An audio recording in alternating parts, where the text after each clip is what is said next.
Murder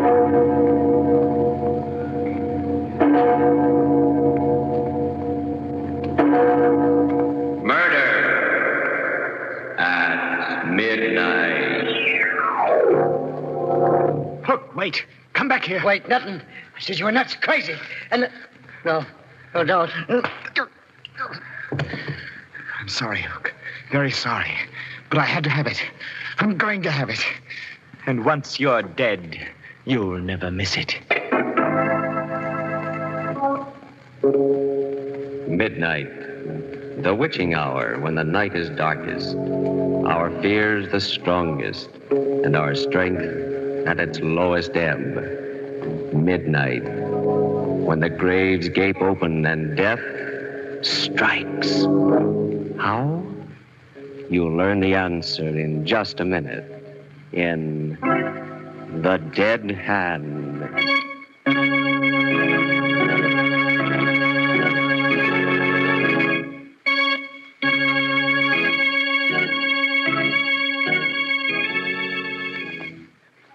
And now, Murder at Midnight. Tales of terror and retribution by one of radio's best-known mystery writers, Robert Newman. Its title, The Dead Hand.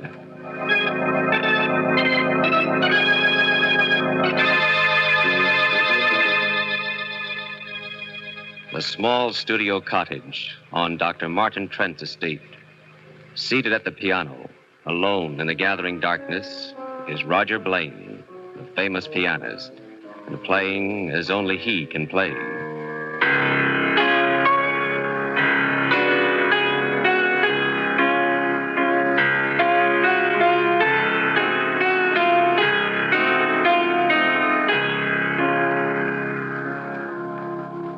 Can't you hear me, Lorna? You must hear me. And you must come here now to me. I'm calling you, Lorna. Calling to you in a way you could never resist. With my music, making your heart beat faster, your breath come quicker. Lorna. Hello, Roger. Am I disturbing you? Always, Lorna. Martin's out at the hospital, and I heard you playing, so... That's not why you came, Lorna. You came because I called you. Because you promised you'd come and give me your answer. What we talked about last night, my going away with you? Roger, I must have been mad. I don't know what got into me. Don't you, Lorna? This is what got into you. My music. Telling you things I never could tell you in words. Roger, stop. I can't think when you play like that. I can't leave him. He's my husband. I love him, respect him. Can you love a surgical instrument? Can you compare what you feel towards him with what you feel now, this minute? No, it is different. Roger, how can we? He's your friend. It was he that brought you here, gave you the cottage. And haven't I given him anything? Music like this. Music such as no one has ever heard before. Roger, Lorna, listen to me. To what I'm saying here. I love you. I need you. It was you who helped me find depths within myself I never knew existed. You've got to come away with me. You owe it to me, to yourself, to the world. Roger, you please. Want to. You know you want to. And you're going to. Roger, no, I can't. I tell you, You are. All right. Lorna. We can talk to Martin when he gets home tonight. Tell him. I think he'll No, Lorna, understand. there'll be no talking, no explaining. My car's outside and we're leaving right now.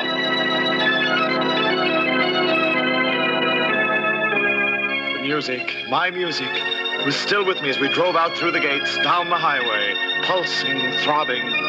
Yes, I could hear it, but could Lorna? I glanced at her sitting there beside me. Happy, dearest? What? I don't know, Roger. You don't know? Don't you realize what this means, Lorna? I'm playing better than I ever played before, and this is only the beginning. After my New York concert, South America, then Europe. Roger, are you sure you love me? Me as a person? Oh, what do you mean, Lorna? I know you've said you do, but Whenever you've talked about it, Roger, about us, you've talked in terms of your music. Roger, are you sure that's not what you love? Well, of course I'm sure. If I didn't have my music, if I couldn't play, I don't think I could live. But I it was know. you. You who lifted me to heights I never dreamed of, technically, emotionally. Roger, stop the car, turn around, take me back. What? Take me back. I don't understand. I do, for the first time. With Martin away so much, I was lonely, flattered by your attention. And your music was like a drug, keeping me from thinking. But now I can think.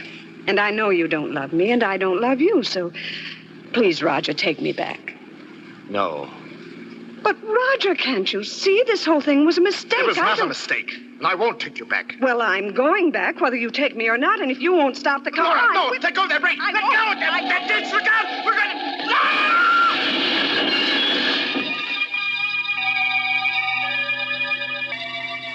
When I opened my eyes, I was in a bare white room in a hospital. Standing next to the bed were Lorna and Martin. Hello, Roger. How are you feeling? What? I don't know. What happened? You were out driving with Lorna. The car got out of control and you had a smash-up. They rushed you here to the hospital and, well, you've been here for 2 days. Smash up. Yes, I remember. Are you all right, Lorna? Yes, Roger, I was shaken up, cut a little bit. My hand hurts. Especially the fingers. Nothing happened to it, did it, Martin? I've got a concert in a few weeks, you know. Roger, don't stop it. What? What? Why are you looking at me like that? Oh, Don't worry about it, Roger. Not now. But I've got to know. I've got to see. Roger, please.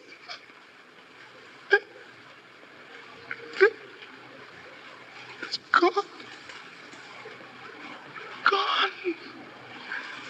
My hand. My left hand. Martin, what did you do to me? Roger, I think you know how I feel about you, about your music. You've got to believe me when I tell you there was nothing I could do about it. Nothing. It was your hand or your life. My life.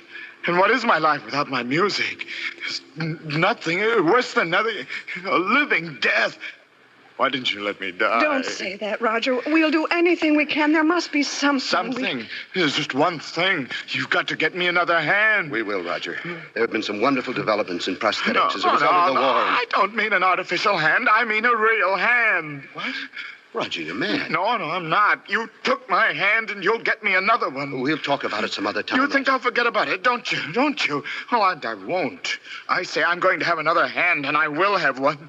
And what's more, you're going to help me get it, do you hear? You're going to help me.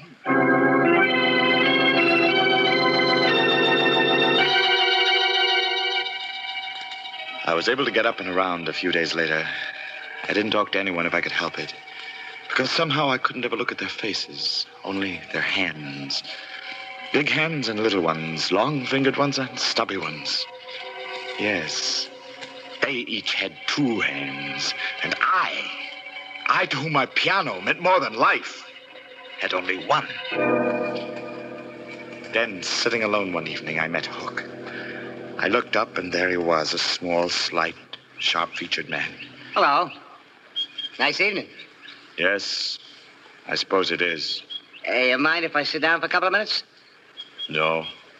I wouldn't usually bust in on anybody except that... Well, I'm getting out of here tomorrow, and I feel pretty good about it. Oh? What was wrong with you? Bad heart. I'm going to have to take it easy from now on. It's going to make it kind of tough in some ways, but... you don't happen to have a cigarette on you, do you? Well, yes, I do have. It's there. Well, at least I did have a silver cigarette case. Can't seem... Is, Find this it? What? Oh, yeah. Where did you find it? In your pocket. You mean you took it? My name's Harris, Joe Harris. You usually call me the Hook. This is my racket. Or rather, it was until I... You're a pickpocket. Well, one of the best in the business. But now with my ticket going bad, I guess I'll have to lay off, except like now for a gag. You didn't mind, did you? Why? Well, certainly not. I'm very impressed. As a matter of fact, do you mind if I look at your hands? Look at it? What for? They're beautiful. As beautiful a pair of hands as I've ever seen. It occurs to me that you say that you don't know what you're going to do when you leave the hospital here. Well, I just hadn't thought about it much. Why? Now, I've got a proposition that might possibly interest you. No kidding. What? Well, I'd rather not discuss it with you here and now, but I expect to be leaving here myself on Friday. If you'd like to come and see me sometime after You that. say where and when? Well, I've been staying at a little cottage on Dr. Martin Trent's estate. I'll probably be going back there. How about Saturday night, late, around 11:30? Fine. Okay with me. Then it's a date. I left him there, hurried back to my room. I wanted to be alone. Had to be alone, for I was afraid that what was on my mind might show in my face. It certainly was a date. A date with death. A man obsessed, half mad, and his unsuspecting victim. Will both of them still be alive to hear it when the clock strikes 12 for murder at midnight?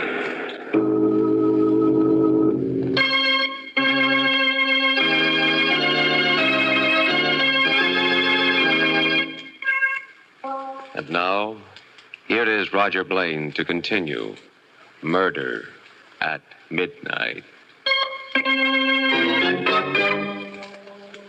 I did leave the hospital on Friday, went back to the little studio cottage. By Saturday night, my arrangements were completed. They weren't very complicated. I made it clear to Lorna and Martin that I wanted to be alone, and I picked up a length of iron pipe. The pipe I hid inside the piano when I heard footsteps coming down the path. There was a knock on the door. Come in? Hi. Not too late, am I? No, you're not too late. Hey, pretty nice place you got here. Yes, it is. Quite nice. Sit down. Oh, thanks. Yeah. Now, what's this here proposition you want to talk to me about? It's a very simple one. How would you like to make $10,000? What do I have to do? You don't have to do anything. Just sell me something. Your left hand. What? You're nuts. No, I'm serious. I've got the money right here in cash. I don't get it. I just don't understand. Look, I'm a musician. I'm a pianist. Or I was until I lost my hand. If I can't go on playing, then life doesn't mean anything to me. My own life or anyone else's. But you, how important is your hand to you? Now, an artificial one will do almost as well. And you can live for quite a while on $10,000. You mean you really thought I'd sell you my hand? Let you cut it off? I'm getting out of here. Look, wait. Wait, nothing. I said you was nuts, but I didn't really think... Oh, what are you going to do with that? No, don't. You can't. Some way. Somehow I'll get you for this. I swear. I'm sorry, Hook. Very sorry. But I have to have it.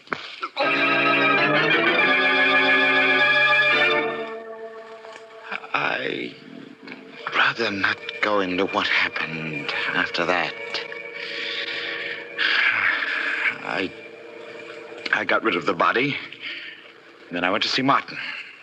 You don't look well, Roger. Anything the matter? No, I just came to see you about your promise. My promise? Oh, your debt, whichever you choose to call it. I told you I wanted another hand, that I was going to get another hand, and that you were going to help me. Well, now you can help me. What do you mean? Look in here, in this package. See? Good Lord. Where did you get this? It might be better if you didn't ask too many questions. I'm fighting for my life, for more than my life. You took my hand away from me. Well, now you can give me this one. You mean you honestly, seriously think that I can perform an operation of this sort, do a graft, and that after I'm finished, you'll be able to use the hand? Why not? Operations of this sort have been done, haven't they? With other parts of the body? The eye? The cornea, not the eye. And some nerve grafting has been done. But this... Look, Roger, I know what a shock this whole thing has been to you. Know it better than you. You're not a well man. A well man? I'm only half alive. And I'd rather be dead than go on living this way. But if I do die, I won't die alone. That's why I brought this along. Roger. A gun. Quick, easy, painless. If you won't do what I want, you die. And so does Lorna. Both of you, along with me. You don't give me very much choice. No. All right. You win. Get me to the hospital.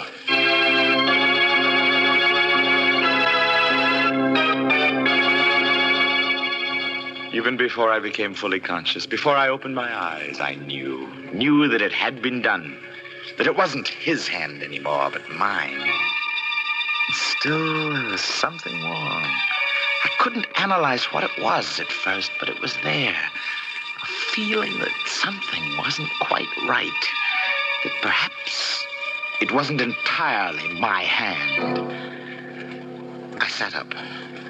The hand was a mass of bandages, stiffened with splints. And inside the bandages... Careful, Roger. Don't touch them. Huh? Oh, Martin, I didn't see you. I've been here with you ever since last night. Last night? You mean I've been out that long? 24 hours? It was very important that you keep quiet. You've been under sedation. Oh, yes, of course. But this isn't the hospital. No. I brought you home with me, back to the house. Oh. I thought it would be best for several reasons. Oh, that's very smart, Martin. We don't want any questions, do we? Not yet. You did do it, didn't you? What? Yes. I knew you would and could. And it's going to work. It is working. I can feel it. Please, Roger, you must be careful with that bandage. You can't touch it, move it, disturb it in any way. I won't, Martin. But I don't have to. I tell you, I can feel the fingers moving, even inside this. And in another week or so... We'll see. Yes, we'll see. Got a cigarette, Martin? Of course, I have it right. That's funny. What is? Well, my cigarette case, it was right here in my breast pocket. I must have left it downstairs or at the hospital. It doesn't matter. I can do it. Martin. Yes? I think... Here. Yes, here. Here it is. Under my pillow. What? How did it get there? I don't know. It must have fallen out when you bent over. But... No. Why are you looking like that? Because... I think I know how it did get under my pillow. What do you mean? When fingers learn something, a special skill, they don't forget it, ever. Mine never have. Even when I'm not thinking of what I'm doing, they go on playing by themselves. These fingers here, they haven't forgotten either. You understand? I'm afraid Forget it. I'm awfully tired all of a sudden, Martin. Would you mind? No, Roger, I'd like you to get as much rest as possible. There's a friend of mine coming here tomorrow to see you. Another doctor. That's fine, Martin. I'll see you in the morning.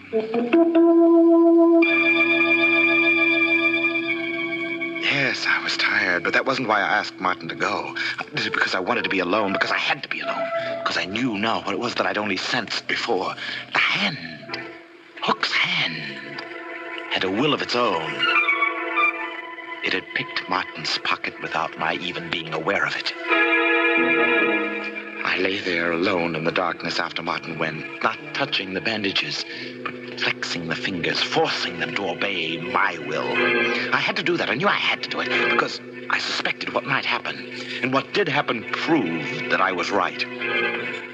I fell asleep finally. And while I was asleep, I dreamed. I was walking down a dark, labyrinthine corridor somewhere under the earth. Then... A little closer, Roger. Huh? Just a little closer. Who's there? Who's there? Just me. Waiting for you. Hook! Yeah, Hook. I said it'd get you. Out of the darkness came a hand that clutched me by the throat, gripped it tighter, tighter. I fought against it, tried to scream, and woke up. Yes, I woke up, and my waking was more horrible than the dream, for the hand was there, gripping me by the throat, moaning, exerting every ounce of my strength and will. I fought it off and pulled it down.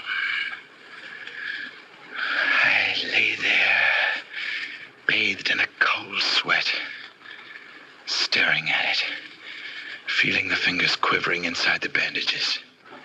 My hand or his, I was tied to it now. Tied to a thing that was seeking to destroy me. Shaking convulsively, I leaped out of bed. I ran out into the hall and down the stairs to the living room. The piano. That was the one thing that might save me, save my reason. Seating myself at the piano, I started to play, using only my right hand at first. But I tried to force my left hand, his hand, to join in. Then suddenly... No, Roger. No. That won't work. No music. Stop it! Stop it! Do you hear it? It's my hand now. It's mine. No, Roger. Never. But it is. I'm stronger than you are. Nothing is stronger than I am. Nothing in the world.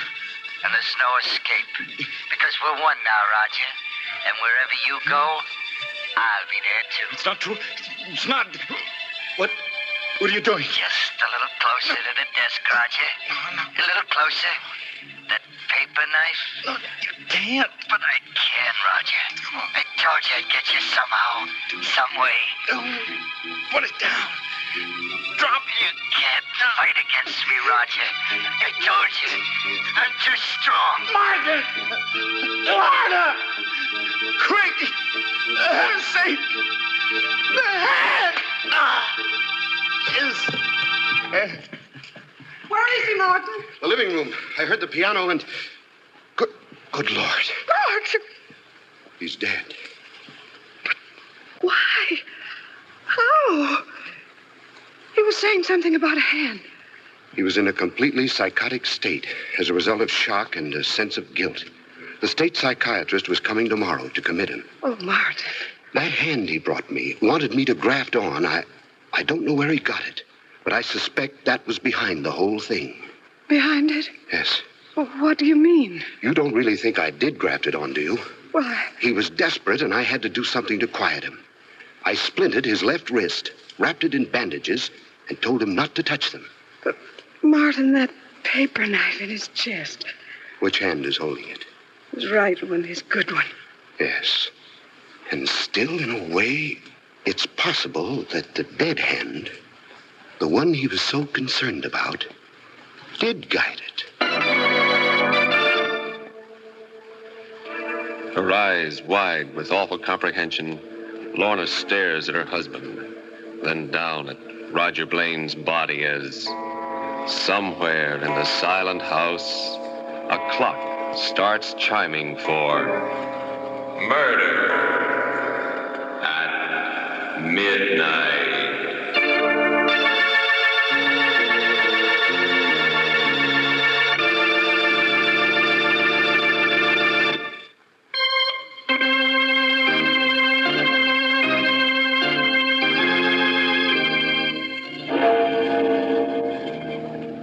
Remember to be with us again when death stretches out his bony hand and the clocks strike 12 for murder at midnight. With music by Charles Paul, Murder at Midnight is directed by Anton M. Leader.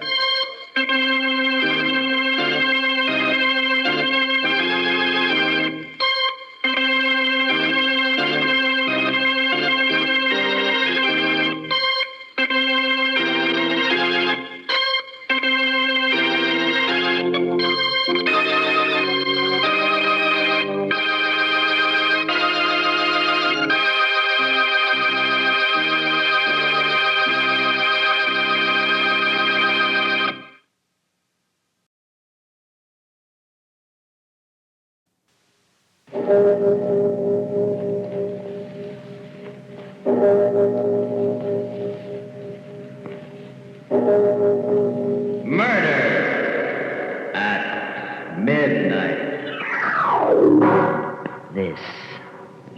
This is the place for it. Deep down under the city, under the earth. The concrete cold and damp as the stone of a mausoleum. The question is, which one of them shall it be?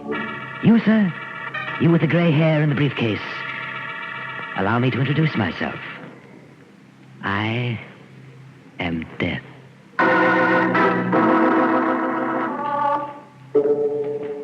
Midnight The witching hour when the night is darkest, our fears the strongest, and our strength at its lowest ebb. Midnight, when the graves gape open and death strikes. How? You'll learn the answer in just a minute in The Man Who Was Death.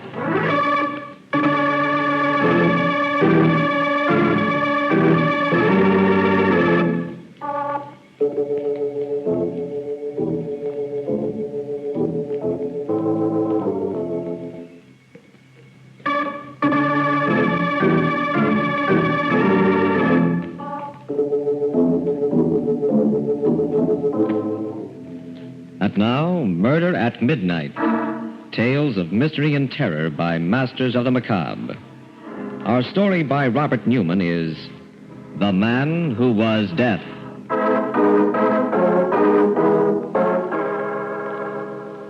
It's late afternoon in the studio of Jan Rolfe, the sculptor. The rays of the setting sun come through the smoke-filmed glass of the skylight at an angle, casting long, dark shadows on the dusty floor. His face intense, Rolfe stands before a more than life-size head of gray granite, cutting away some of the hard stone, then pausing to examine his work. It's still not right. I still haven't got it. And I don't know where I've gone wrong. The eyes, they would be brooding and half closed. But shouldn't they be all-seeing? Let's try it. Who's that? Who's there? It's Aline, Mr. Rolfe. Aline Moffat. Aline? Oh, yes.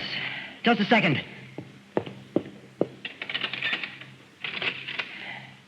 What is it, Aline?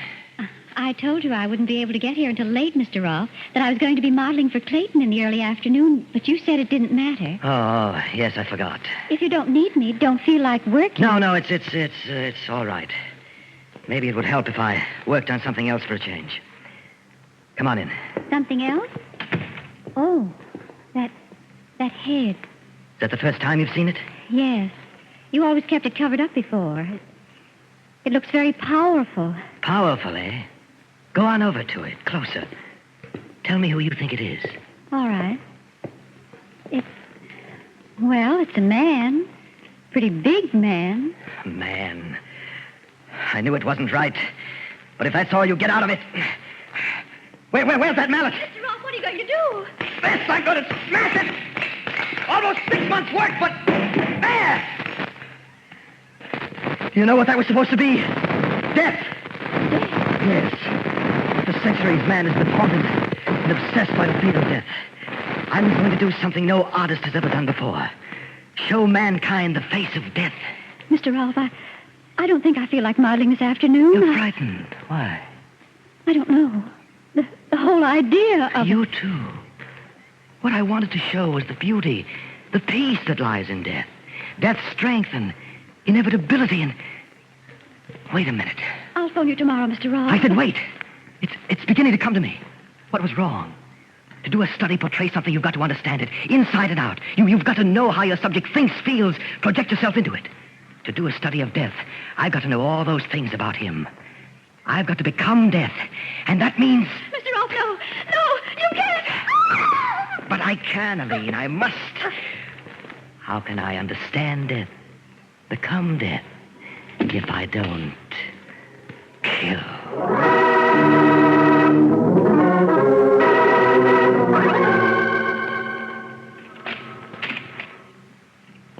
Miss Craig? Yes, Nancy Craig. I'm Jordan, Harold Jordan of Homicide. I imagine you know why I asked you to come down here to the morgue. They said it had something to do with my roommate, Aline Moffat. Is she... If you think you can take it, we'd like you to make the identification. I think I can. Ah, good girl. She's right here under this sheet. Ready? Yes. Oh, Aline. How did it happen? Yeah, I'll cover her up. Well, we traced the laundry mark. We're pretty sure we knew who she was. How did it happen? She was found in the river. But she was dead before she went in, strangled. Murdered? Oh, but why? By whom? We don't know. We thought you might help us with that, too. Tell us what you know about it. There's not much to tell. She was a wonderful girl. Came from out of town, out west somewhere. You wouldn't know it from the way she looks now, but she was beautiful. She used to do modeling. Any boyfriends? Oh, no one in particular. She went out with a lot of different men. Everyone liked her. It's why I can't understand. Who did she model for? A few photographers, but mostly painters and sculptors. Let me see, there was Jensen, Clayton, Rolfe. As a matter of fact, I think she was posing for both Clayton and Rolfe.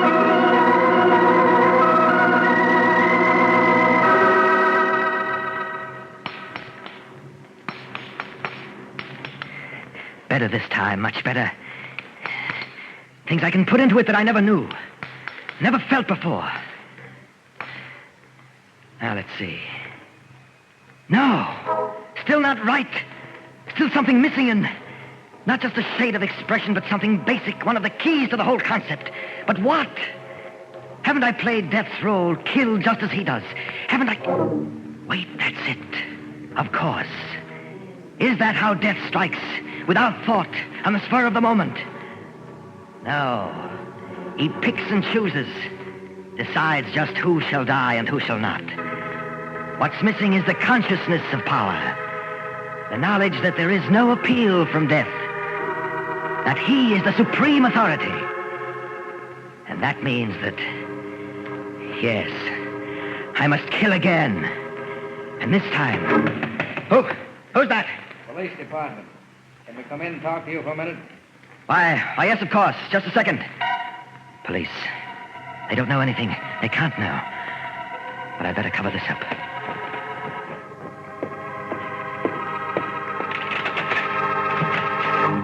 Mr. Rolfe? Yes. I'm Jordan of Homicide. This is Nancy Craig. Sorry to bother you at this time of night. No bother at all. Please come in. Thank you. I'm investigating the murder of Miss Craig's roommate, Eileen Moffat. Murder? You didn't know? Why, no. I never read the papers.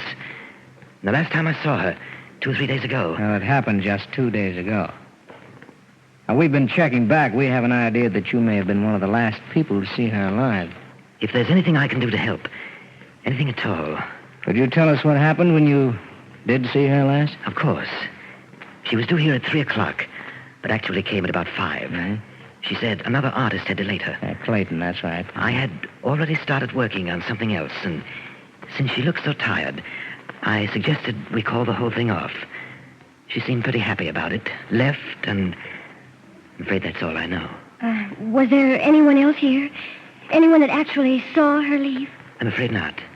You see, I'm the only tenant in the building who lives here, and I'm afraid everyone else had gone by then. Well, that sounds pretty straight to me. I guess that's that. Thanks very much, Mr. Rolfe. Not at all. Afraid I haven't been much help. But if you can think of anything I can do... We'll keep in touch with you. And in the meantime, well, maybe you should start reading the papers, just every once in a while, huh? Right. I hope you read them too, my friend. Especially tomorrow's papers. Because I have a feeling that there just might be something in them that will interest you.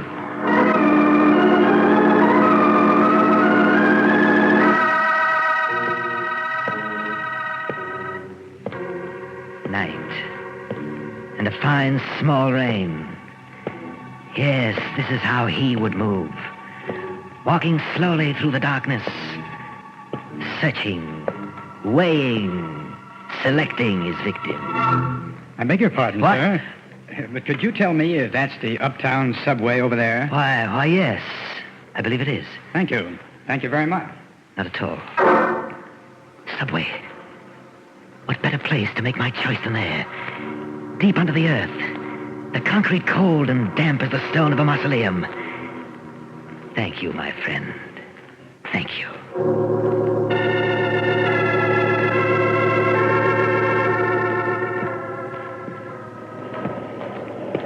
Yes, this is it. This is the place. The tunnel dark as a yawning grave. The platform edge like the verge of infinity. And this is how he must feel. Studying. Selecting. Which one of you shall it be? You, madam, with the worn coat and the draggled hat. Why are you looking at me like that? Do you know what's in my mind? Don't be afraid. It won't be you. You, young man, with the books and the glasses?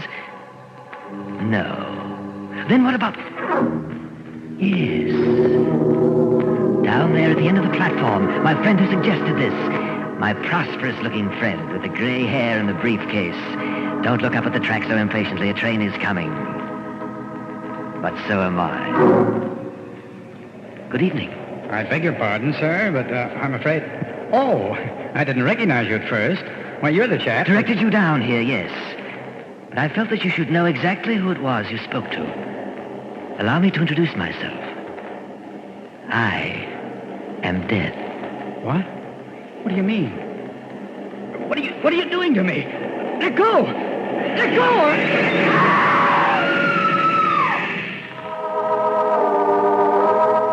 Quietly, the man who is death steps back from the edge of the platform as the train grinds to a stop.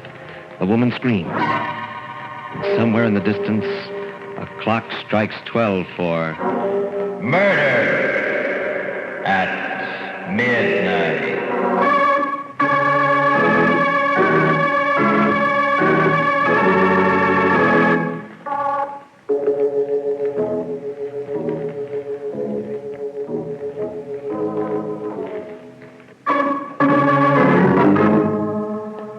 And now back to the story of The Man Who Was Death. It's late the next afternoon, and Jordan is alone in his bare cubbyhole in police headquarters when there is a knock on the door. Come. Hello, Mr. Jordan. Oh, hello, Nancy. You don't seem very happy to see me. I am and I'm not. It's a nice change to have someone as pretty as you come down here.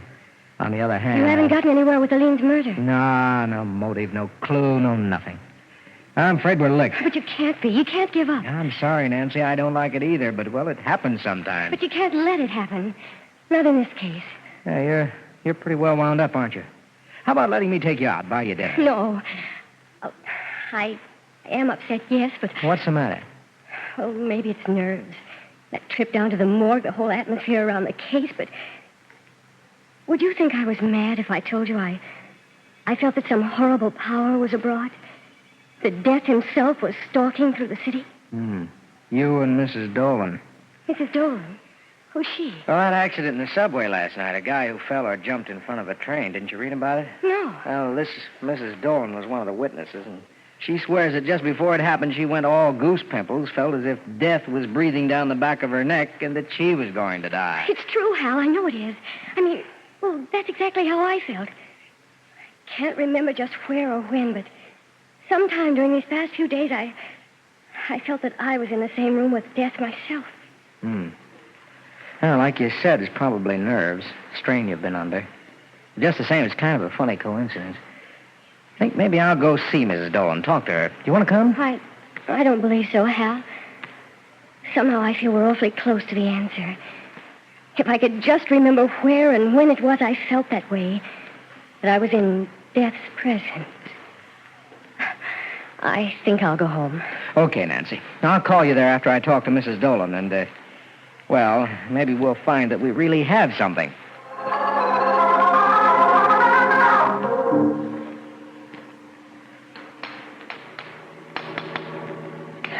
Just a little more off the cheekbones. Get the gaunt feeling of a skull under the flesh. No, it's still not right. Still something missing. But what is it this time? Didn't I stalk and select my victim? Didn't he recognize me for what I was? Death himself. And didn't... Wait, of course. It's never just the victim alone who knows, fears, and fights against death.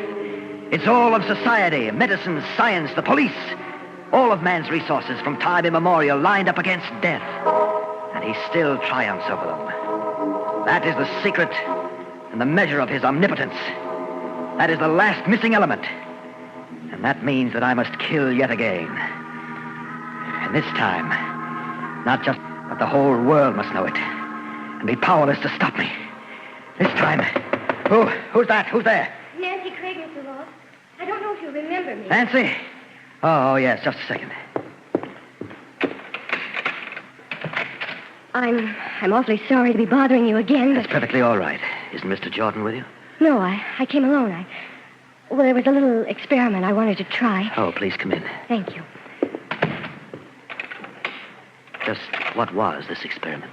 It was probably pretty silly, but I had to try it. Thinking back, I had a queer feeling that... What's that? That bust? Something I'm working on. Something I hope will be my masterpiece. Do you like it? I'm afraid No. Oh, it's awful. It's terrible. It was here that I felt it. Here in the studio, and you... Yes, Nancy. It was I who killed a lean Moffat. And also a gray-haired gentleman with a briefcase in the subway last night. That piece in the paper, Mrs. Dolan. Exactly. You see, that bust over there is a study of death. And to do a study, you must project yourself inside your subject. That meant I had to become death. Oh, where are you going? Out of here, you're mad. No good, Nancy, no good. I locked the door when you came in. Oh, but you can't. Oh, you can't. Help! Help me! Help! No good either. We're 5 stories up, and all the other tenants have gone. You came here at a very opportune time for me. I had just decided I needed one final victim. And I'm afraid that's going to be you. I'll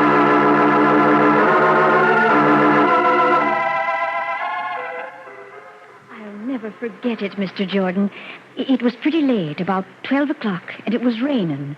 There were only a couple of people on the subway platform, 3 or 4, and I was standing by myself, not thinking about anything in particular, when suddenly this feeling came over me. What kind of a feeling? Oh, a feeling that this was the end. A feeling that death was standing there, right close behind me. I got so weak and shaky that I thought I was going to faint. I shut my eyes and leaned against one of the posts, and that's how it was that I didn't actually see the accident. Mm-hmm. Well, did you turn around when you had that funny feeling? Did you notice whether there actually was anyone standing behind you? I did. There was just a young fellow with glasses and another man, kind of strange looking, now that I think of it. Strange? How? He was about 35 or 40, pretty big. I guess it was his hair. He wasn't wearing any hat, and, well, it was almost white and very long and bushy. What? Did he have a thin face, gaunt, and deep-set eyes? Why, yes, I think he did have. Do you know him? I'm not sure. If I do, then I may know a lot of other things, too. Good Lord. Nancy. What? I've got to get out of here.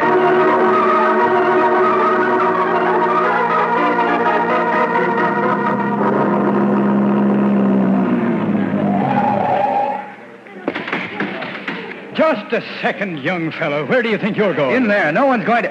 Hanrahan. Oh, there you are, Jordan. Where the blazes have you been? What do you mean? What's going on? A devil of a business. A lunatic in the top floor studio there. He phoned headquarters, asked for you. Said that he had a girl there that he was going to murder. Said that he wanted us to know, even though there was nothing we could do to stop him. We thought it was a gag at first. Well, what are you doing about it? Everything that can be done. I've got men all around the building. Up on the roof across the street, outside his door. Can't you break down the door? Sure, and finish her off quick. He said that if we tried it, he'd bash her brains out with that big hammer that he's working with. But there must be something, a Tommy gun from the roof across the street. He's got her right in front of him, so that if you got him, you'd get her too. I tell you, there's nothing, absolutely nothing anyone can do. You're wrong, Hanrahan. There's just one person, one thing that can stop him. What's that? Death.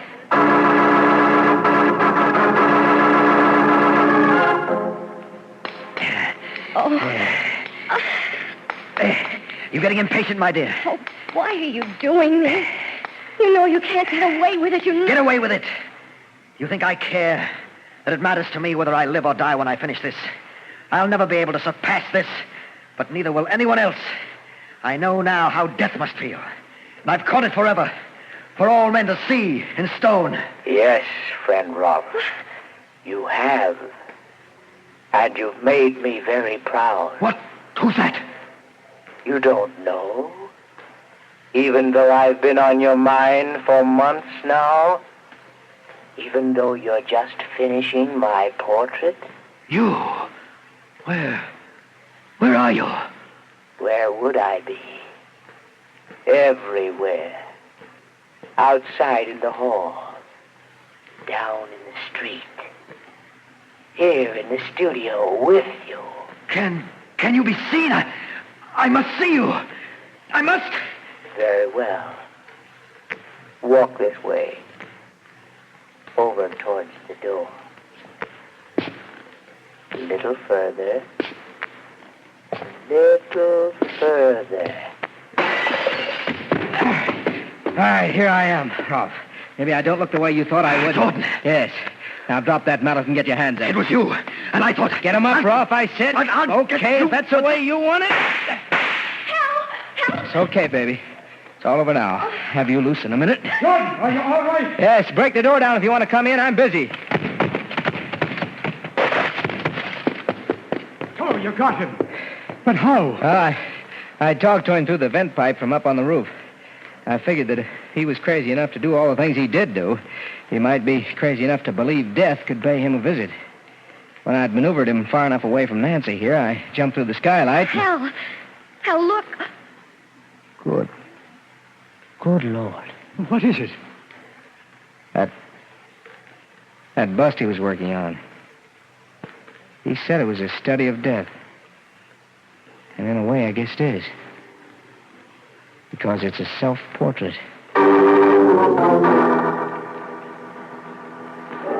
Two men and a girl staring down at the body of the dead sculptor lying next to his weird masterpiece.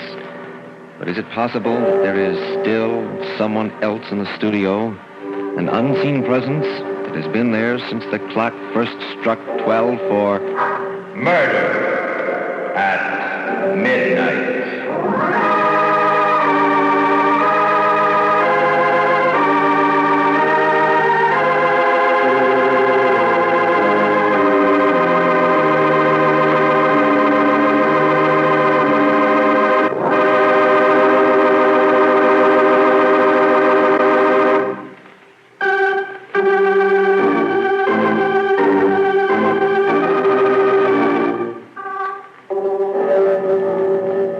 Remember to be with us again when death walks through the darkened streets while the clocks strike 12 for Murder at midnight.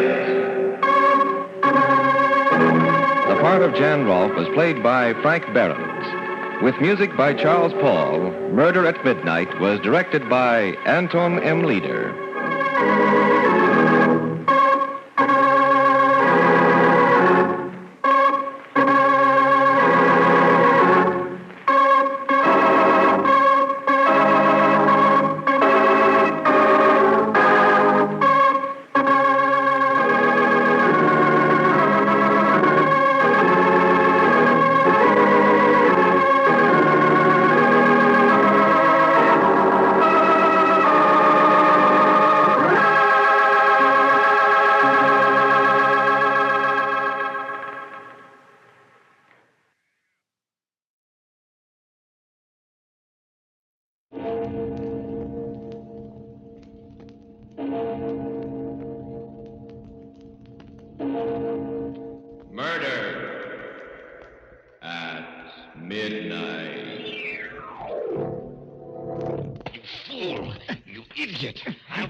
I told you not to touch me.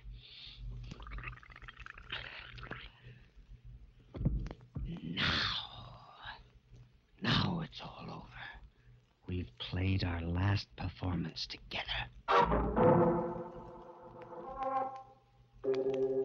Midnight, the witching hour when the night is darkest, our fears the strongest, our strength at its lowest ebb. Midnight, when the graves gape open and death strikes. How? You'll learn the answer in just a minute in The Secret of XR3.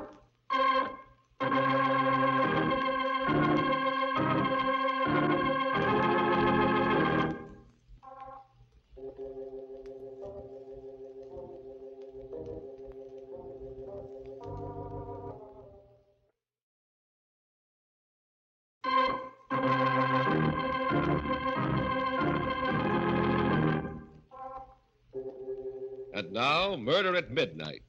Tales of mystery and terror by radio's masters of the macabre.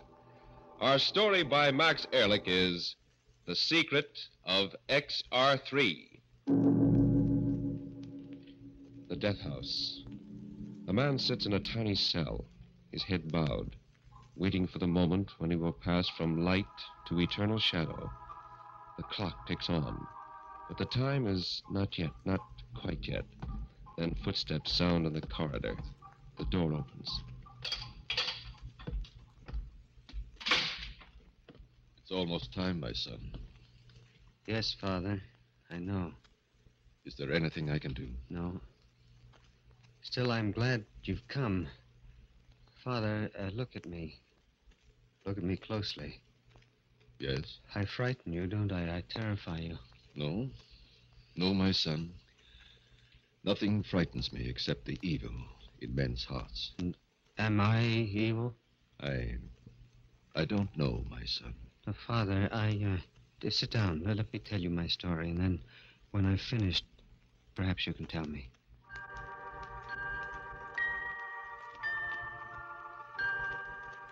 They call me Gorgo. All my life I've been a little man, only 3 feet high. Perfectly normal in every way, you see, except for my height.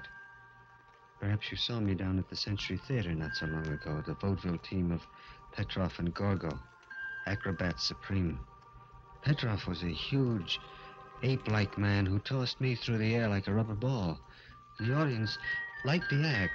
The contrast between the big Petrov and the little Gorgo intrigued and amused them. And on the stage, I laughed and smiled and went through my tricks like a happy little fellow. But in the dressing room, it was different. I did not like your performance tonight, Gorgo. But what was wrong with it, Petrov? You were slow. You landed too heavily. You did not smile enough. Yeah, but they liked us, Petrov. You heard them. We got 3 curtain calls. We should have gotten 5. Petrov, I did my best, my very best, believe me. Your best was not good enough, little one. Perhaps you will do better tomorrow if I lock you in your room tonight without supper.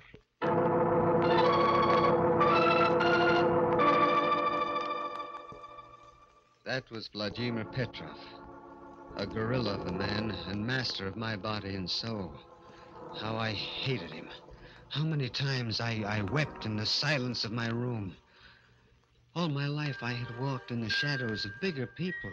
See, all my life I had looked up instead of straight ahead, endured the stares of the curious and sensed the pity that was in their hearts. And that was why I used to wait in the alley near the stage door between performances, because it was dark there. I loved the dark. It protected me and hid me from those who stared and mocked. One night... I beg your pardon. You were Gorgo? Yes? My name is Dr. Meade. I saw your performance earlier tonight. I was just coming in to see you. Yes? What about? Oh, I happen to be an expert in glandular work, particularly in the function of the pituitary or growth gland. I think the results of my recent experiments will interest you. I don't understand, Dr. Meade. Did you ever hear of XR3? XR3? No. Well, it's an extract, a synthetic, I discovered about 2 years ago. In my experiments to date, whenever I injected it into stunted or dwarfed animals, they grew. They grew? Yes. You mean to normal size? Well, by using controlled doses, yes. You mean if you could do this with animals, then you could... I don't know, Gorgo. I think the time has come to try. Except for your size, you were perfectly formed, just what I've been looking for. I came to ask you if you'd volunteer. Yes. You understand, I can't guarantee a thing. I understand, and that doesn't matter. Dr. Meade, you don't know what it means, even the chance. A chance to grow to normal size. Why, One thing, though, I must have your written permission. My permission? Yes, Dr. Meade, I'll give it to you gladly. I'll do anything. You speak a little hastily, do you not, Gorgo? Petrov. Yes, little one. I'm sorry, Dr. Meade. I'm afraid you will have to find someone else for your experiments. Someone else? My little friend cannot act as your guinea pig without my consent. You see, I am Gorgo's legal guardian, and I have the papers to prove it. No, Petrov, no! No, you've got to give me this chance. Silence, little fool. As I said, I am sorry, Doctor, but My dear sir, if I can make Gorgo grow to normal size... if you did, what would become of our act? It would be worthless. The people come to see Big Petrov and Little Gorgo. Do you mean to say, Mr. Petrov, that you would let your vaudeville act stand in the way? Yes. I spent years building the team of Petrov and Gorgo. Do you think I am going to let you ruin my investment now? Petrov, please, please, please let him do it. You've got to. Shut up, you little fool, and get inside. Petrov! As for you, Doctor, I wouldn't advise you to come around here again. This was a blow I could not stand. Dr. Meade had opened a prison door for me, and Petrov had slammed it shut again. I resolved then that come what may, I would have my chance. The very idea of the XR3, of becoming a man like other men, made me drunk and gave me daring. One morning, while Petrov was away, I paid a visit to Dr. Meade at his office and begged him to try the experiment without Petrov's permission. I'm sorry, Gorgo, but I cannot. The experiment would be very delicate. If anything should happen without your guardian's legal permission... No, I'll run the risk, Dr. Meade. I'll be glad to. I'm sorry, but it can't be done. I see. Dr. Meade. Yes? Just what does this XR3 look like? Well, I made it up in capsule form. Here, I have a whole bottle of the capsules in my desk drawer. As you see, they're green in color. So those are the magic capsules. Thank you for letting me see them, Doctor. Thank you very much.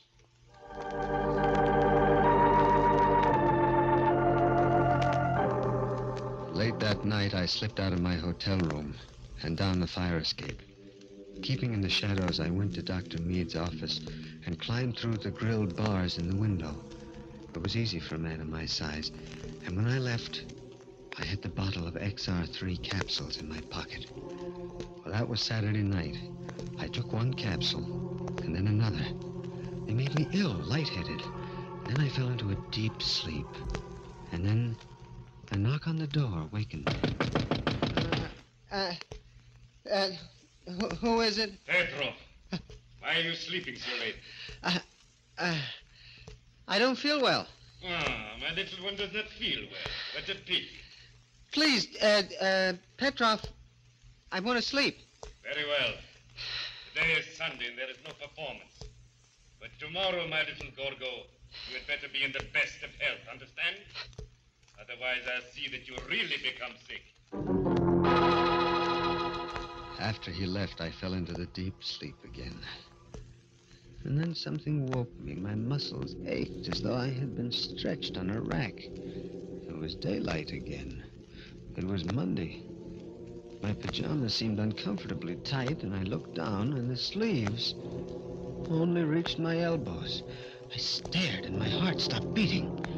Then I remembered the XR3. Like a drunken man, I staggered over to the mirror, looked. Yes, I had grown. I had grown. My pajamas were stretched to bursting. I was growing. I was at least 5 feet tall. 5 feet tall!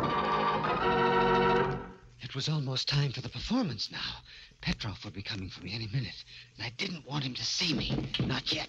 So I piled furniture against the door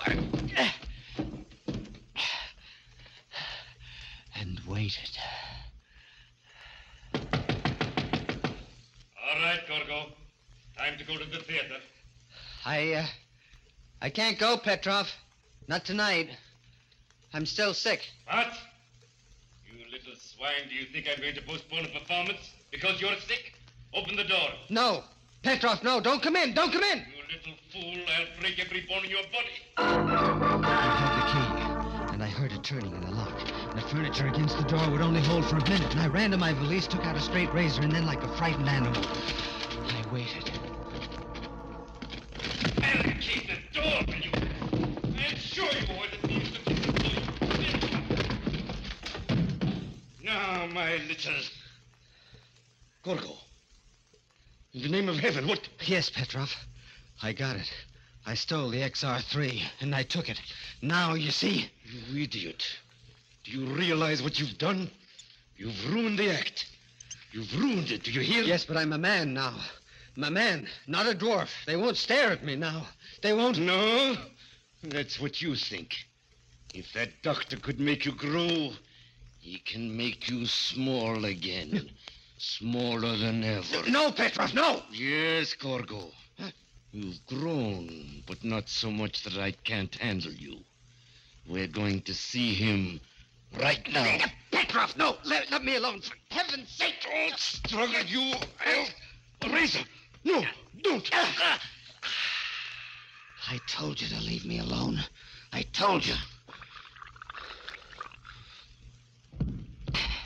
And now it's all over.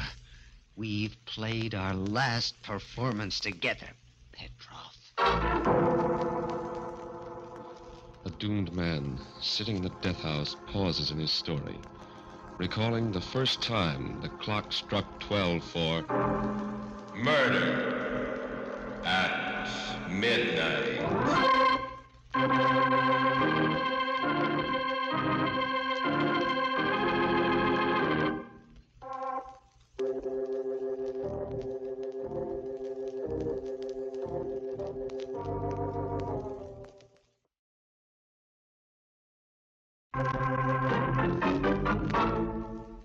And now here is Gorgo again, continuing his story to the priest in the death house. I stayed in my hotel room another day and took 2 more XR3 capsules.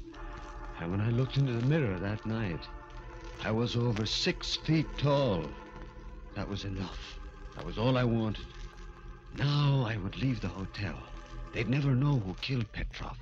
They'd be looking for Gorgo, a 3-foot midget. Never suspect me. Yes, I was in the clear.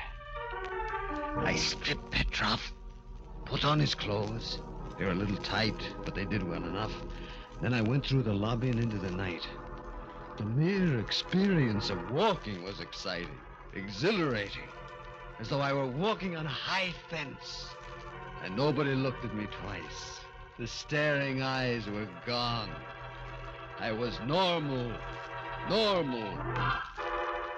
First, I had to find a place to live. I passed by a boarding house with a sign, room to let. I rang the bell. Yeah, what is it? Oh, hello. Hello. My name is Baker, John Baker. I saw your sign about a room. Yeah. Oh, would you like to see it, big boy? If you don't mind. I don't mind a bit. Come in. Come in. It's a lovely room. We got a nice class of people. I'm sure you'll like it. I'm sure I will. But first, Miss... Devlin. Rhoda Devlin. Yeah, Miss Devlin, I just wanted to say I've been living in hotels all my life, and I can't give you any references. Forget it. My mother owns the place, and, well, we're not exactly formal. Besides, you look good to me. I do? Yeah. I always did go for big men. Big? Yeah. Oh. And I've always liked pretty girls.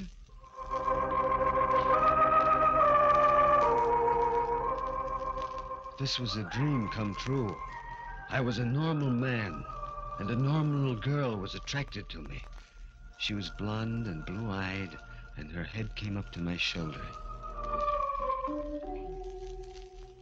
A week passed. A week that was beyond my wildest dreams. I took Rhoda out, and we went everywhere. I fell in love with her. Madly in love. She was so small, so delicate. I wanted to protect her always. She had opened up a new and magic world to me, a world of light and love and laughter. And then, one night it happened. I was taking Rhoda home from the movies, and we were passing a billiard parlor. and there were several idlers in front of the place. They began saying things. Hey, look at the giant. Yeah. How's the weather up there, big boy? Hey, girlie, what do you got there, Pike's Peak? You wait here, Rhoda. I'll shut their mouths for them. All right. I crack the skull of the next man who opens his mouth. Please, Johnny, don't bother with them. Yeah, but they're saying... I know, but don't mind them. Let's keep walking. No, I won't. Please. Yeah. All right. Well, what do you know? The big baboon trying to throw his weight around.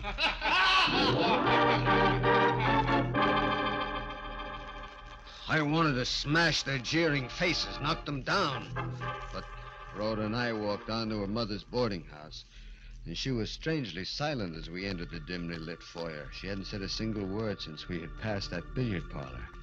I was vaguely disturbed. I took her in my arms, but she pushed me away.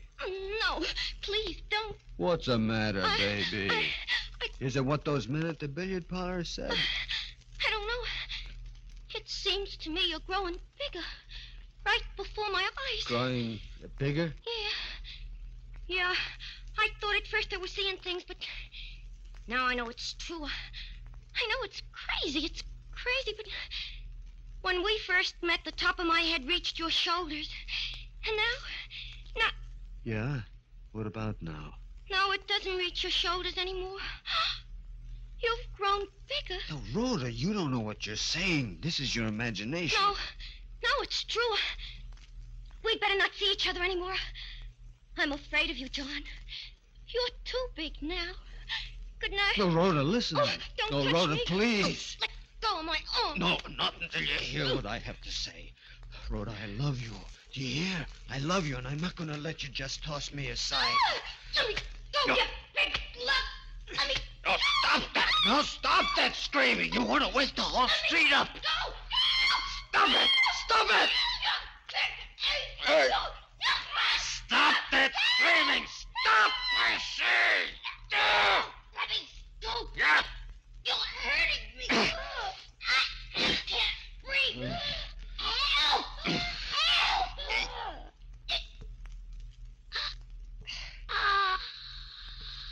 Hey, Rhoda. Rhoda! Rhoda! No. Her lifeless body sagged in my arms. I'd forgotten my own strength. And in my fury, I'd strangled her. Like a man in a dream, I lowered her body gently to the floor and then turned to look at my reflection in the full-length mirror in the foyer. Yes. Yes, it was true. The pitiless mirror reflected a giant. I'd grown at least 6 inches. The XR3 had continued its work, was making me grow even now. Now I was a freak again. They stared at me again and pitied me. The beautiful, normal world I had so briefly enjoyed came crashing down over my ears. I ran out of the house like a wild man and into the street. Dr. Meade. Yes, I had to see him. At once, I ran to his office, avoiding the well-lit streets, and the light was on. And I prayed that he was in. I knocked on the door. Yes, what? Good Lord. Hello, Dr. Meade. You remember me? Why, no, I can't say that I do. Look up into my face, Doctor. The features are the same you looked down upon not so long ago. Gogo the midget. No, Dr. Meade. It's Gogo the giant now. So it was you who stole the bottle of XR3 capsules from my desk. Yes. And this is the result. This and Petrov's murder. He deserved to die. It does not alter the fact that it still was murder. Dr. Meade! I'm not here to argue law with you. I want you to save me. You've got to stop this growing process. But how? What can I do? An antidote. You must have an antidote. I'm sorry, but I haven't. There just isn't any. What? No antidote? Oh, you're lying. I assure you I'm telling the truth, Gogo. I was interested in making things grow, not making them smaller. Yeah. Then I'm lost. There's no way out. I'm sorry. All my life I was a little man. I wanted to know what it was like to be a big man. Now I am big. Too big.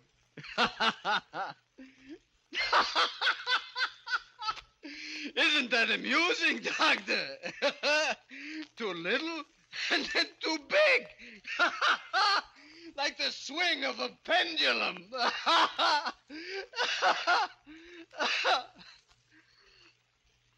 I wish I were little again.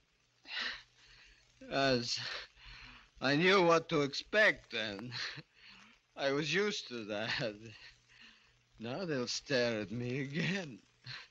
They'll laugh and jeer at me.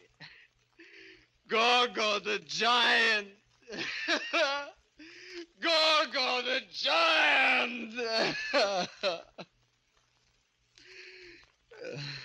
I think we'd better call the police, Gorgo.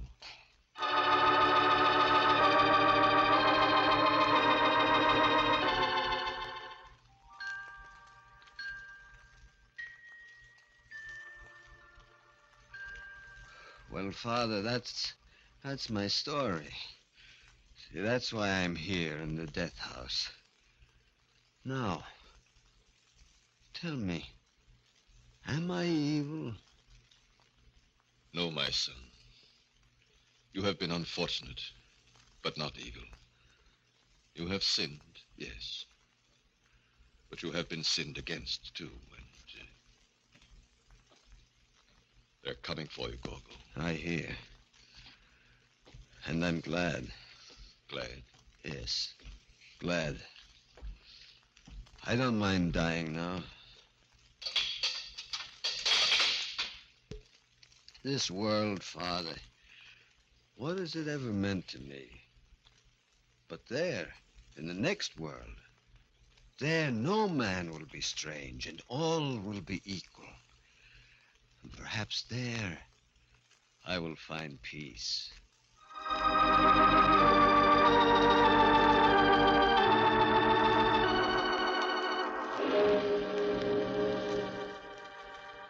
With firm and measured tread, the man who was first too small and then too big walks down the corridor.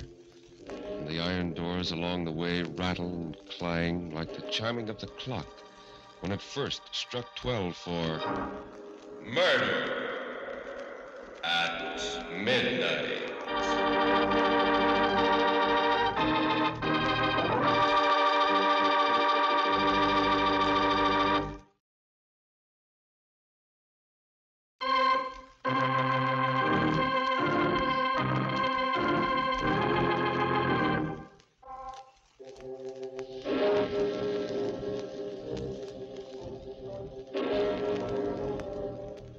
Remember to be with us again when death walks through the darkness with giant strides and the clocks strike 12 for murder at midnight.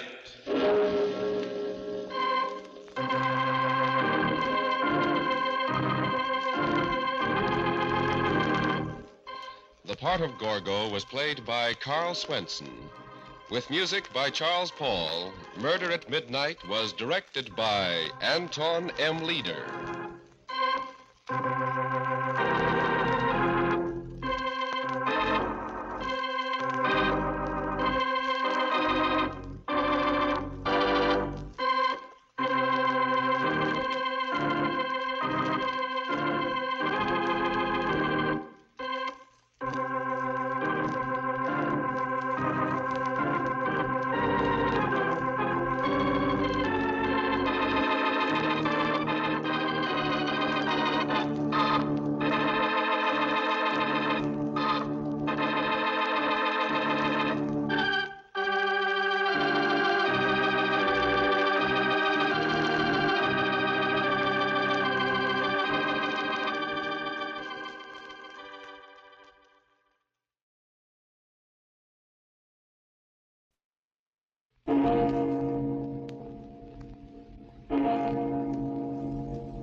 won't do you any good.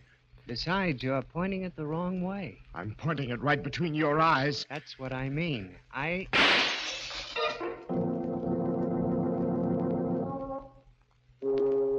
Midnight. The witching hour when the night is darkest. Our fears the strongest. And our strength at its lowest ebb. Midnight. When the graves gape open and death strikes. How? You'll learn the answer in just a minute in Wherever I Go.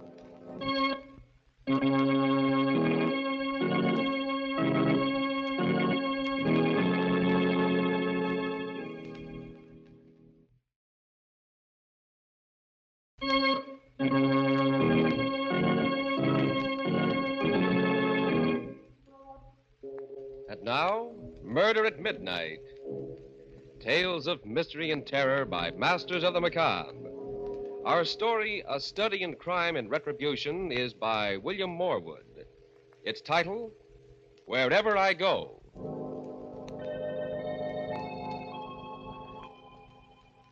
The music room of an old country mansion. Seated at the piano, playing with the skill of an accomplished musician, is Gordon Ormsby. Engrossed in what he is doing, he is not aware his wife, Ellen, has come in until... For goodness sakes, Gordon, when are you going to stop that pounding? What? Well, I thought you enjoyed music, my dear. I do when it's well played. Oh, don't be childish. You might have a little consideration for my headache. You and your headaches. There's nothing whatever wrong with you. The doctors have as good as told you that. It's all in your mind. The affectation of a silly rich woman. Lucky for you, I am rich. Or where would you be now? Someplace where I'd amount to something. I had talents when I married you, Ellen. I could have been a great musician or a great painter or writer. You were what you are now, what you always will be. A dilettante, a dabbler. It's your money that ruined me, softened me up, robbed me of my ambition. If you hate my money so much, there's nothing to prevent you walking out on it. I will. Someday. Not if I know you. You'll stick around as long as I have a penny left. Oh, my head. Oh, you poor, poor darling. Oh, I don't expect sympathy from you, but, when I feel like this, I could kill myself. That would be too much to hope for. Wouldn't it be nice for you, Gordon? Little me out of the way, and all my wicked money to spend exactly as you pleased. But don't worry. I'll live to a ripe old age, just to spite you. I'd never thought of it before. Her dying. Never. But after that, I couldn't get it out of my head. There was so much I could do with her money. I could go abroad, study. But first, I had to get rid of her. It was dangerous even to think about, but I conceived a plan and developed it carefully, slowly, step by step. Ellen, we've got rats in the cellar. I saw signs of them today. How awful. We must do something about it. Ellen, have you done anything about those rats? I ordered some stuff from the drugstore. Well, there's only one thing that's any good, and you'll have to get a prescription for that. Arsenic. Let's eat home on Thursday, Ellen. Oh, but it's a servant's night out, and we always go to a restaurant. I know, but I want to try my hand at cooking up something. Well, it's sure to be poison, but... All right.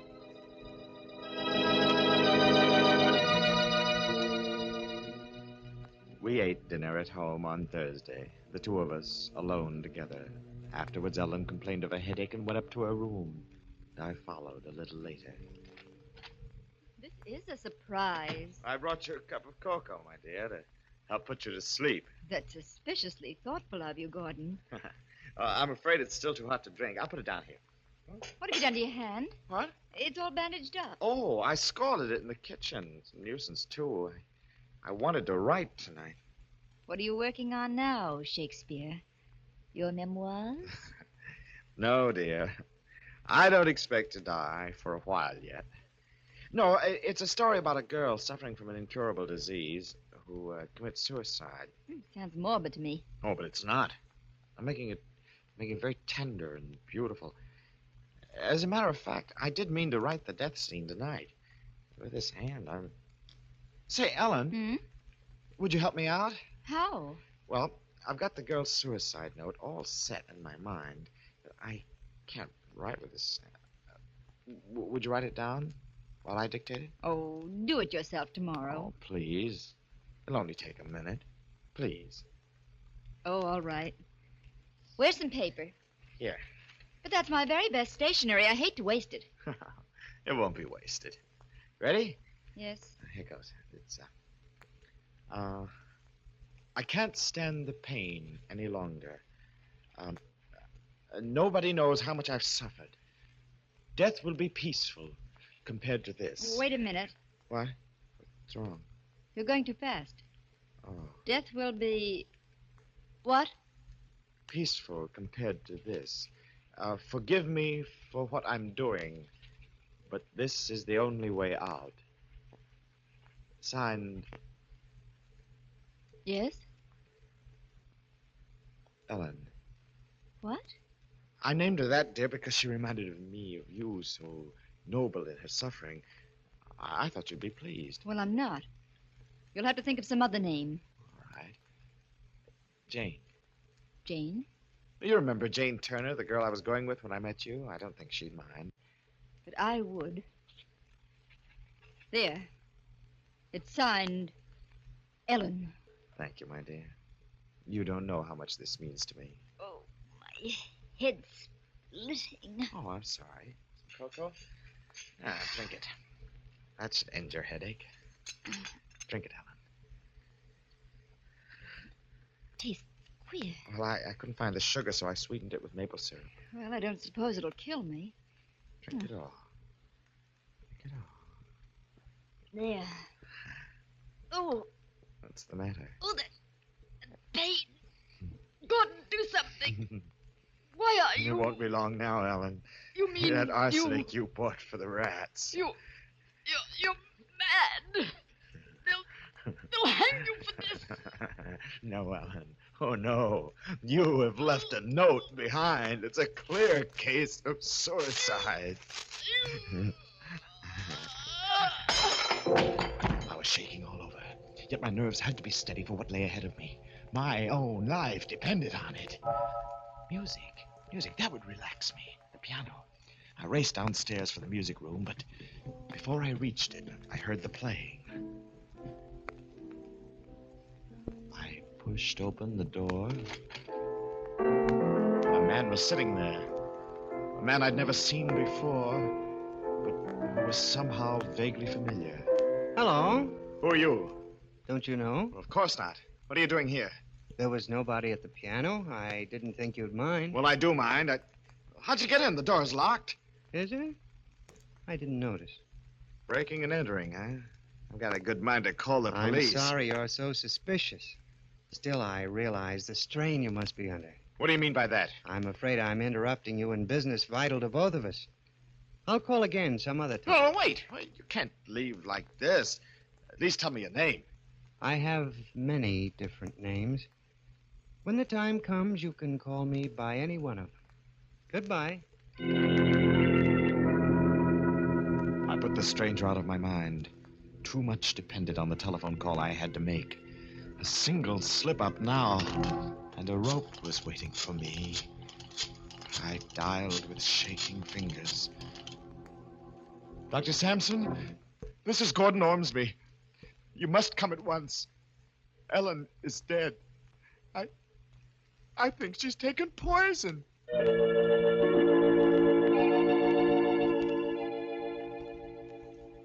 It worked out, just as I'd planned, just as I'd hoped it would. The doctor's visit, the police, the inquest, no false moves, no suspicions. I became the sole inheritor of a large estate and a free man. I moved out of the old house and into a hotel suite in town.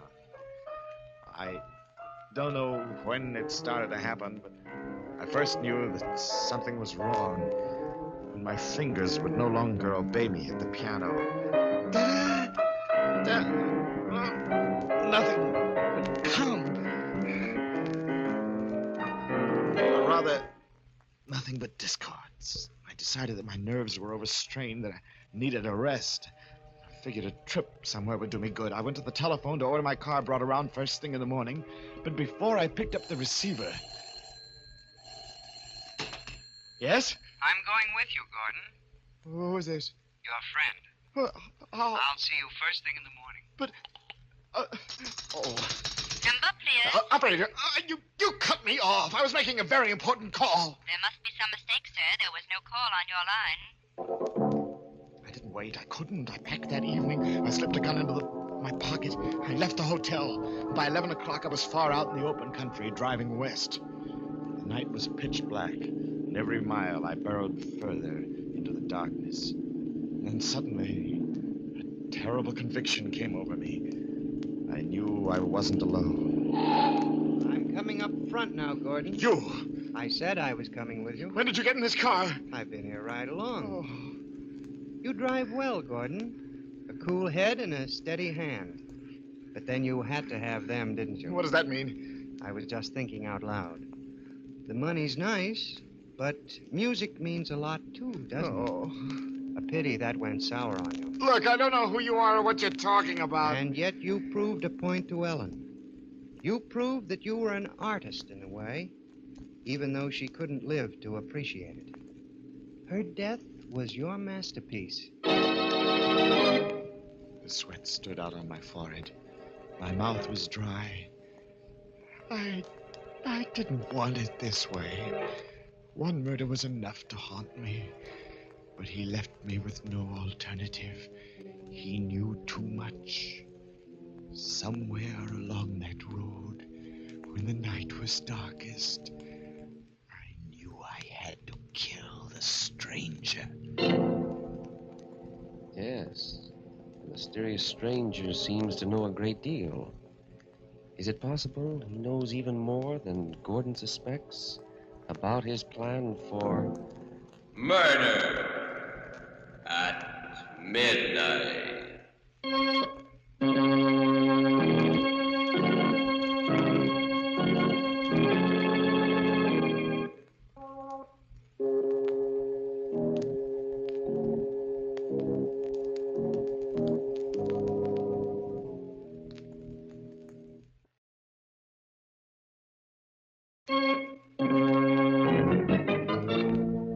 Now here is Gordon Ormsby to continue our story.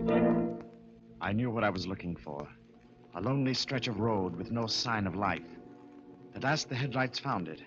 A valley with trees growing down to the edge of the road. The stranger seemed asleep, but he stirred as I jammed on the brakes. Hey, what's wrong, Gordon? Must have a flat. The wheel feels funny. Would you mind having a look? That would be very unwise for me. Why? You have a gun in your pocket. I would make a perfect target out in the headlights. Well, since you're so suspicious. Here, take it. You amuse me, Gordon. However... How do they look? All right on this side. I'm sure it's one of the front tires. I'll see the other side.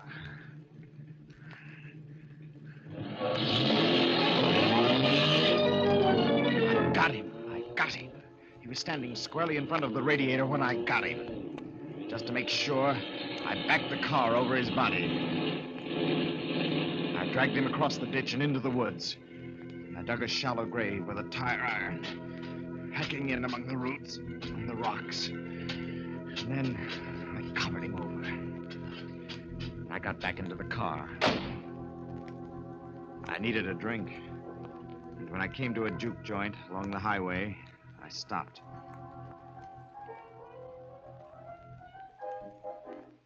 All right. What's yours, mister? Scotch, straight. You been driving hard, mister? Why? You look all in. Give me another shot. No, wait. Look, I'll buy the bottle. I don't always want to sell. You know, scotch is hard to get around here. I'll pay for it. I took the bottle over to a booth and began putting it away. I felt better. Warm inside. It was going to be all right after all. The stranger was dead, and they'd never find his body. I was in the clear with nothing to worry about. poor blind man. Help a blind man. There was something about that blind man's stick that got on my nerves. He came up to my table. Help the old blind man, please. Get away from here. Please, sir, if you'd be so kind. Will you get away? Yes, sir. I'm sorry. I don't want any favors from anyone. I said beat it. Hey! I'm going, but you shouldn't have done that. What's going on here? What's the idea of shoving Nettie? He was annoying me. Then I saw him. He had the blind man by the elbow and was leading him toward the door. The stranger. What's the matter with you, mister? What are you staring at? There. Don't you see him? Oh, blind Ned? Well, sure. No. The man with him, opening the door. There's nobody with him. Blind Ned don't need nobody. He's been going in and out of here by himself for years. But it was he. I knew it was. I'd killed him, buried him, and, well, was he dead or wasn't he? I had to know. I drove back up the road. There were the trees and the broken weeds and the ditch through which I'd dragged the body. I walked carefully among the leaves, searching for the grave. Hello there. What? What you doing? Oh, who are you? State trooper. Saw your car parked on the road, followed you in. Well, I'm looking for my watch. I lost it here this afternoon at a picnic. I didn't realize it until I got home, so of course I turned around. Sure. I'll help you. Oh, no, please don't bother. No bother. I got a flashlight here. Well, it's awfully nice of you, but I don't think... Hey, what's this? What? Where? Ground's all scraped up into a... Looks like a grave. Oh, what would a grave be doing here? That's what I'd like to know. Give me a hand, will you? Fresh dirt and rocks digs easy. Well, What's the matter? Scared? Oh, no. It's just I'm down to the bottom anyhow. Oh. Well, I'll be... What is it? It's a grave, all right. But if there was ever a body in it, it's gone now. I had only one idea after that. To get away. To get away as far away as possible. I drove like a wild man the rest of the night and all next day, stopping only for gas. Finally, I just couldn't drive any farther. I stopped at a small hotel, went up to the desk to register. Sign here, please. I'm driving across country, and I've got to start first thing in the morning. Certainly, Mr. Ormsby. Ormsby. What time would you like to be called? At daylight. And another thing, I don't want to be disturbed under any circumstances. Yes, that's important. No matter who wants to see me, on what excuse, I don't want to be disturbed. I understand, Mr. Ormsby. Now, if you follow the porter down. The elevator doors were just closing when I saw him.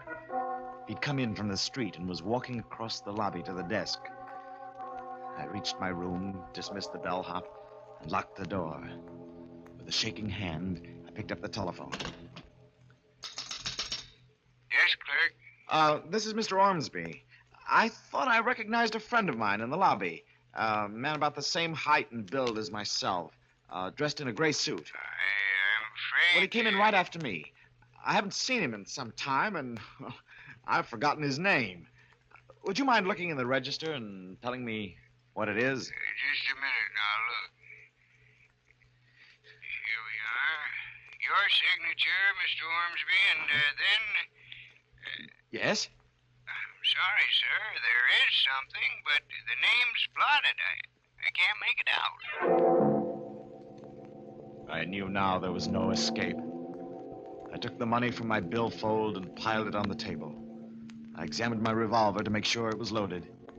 And then I sat and waited. A few minutes before midnight, the knock came.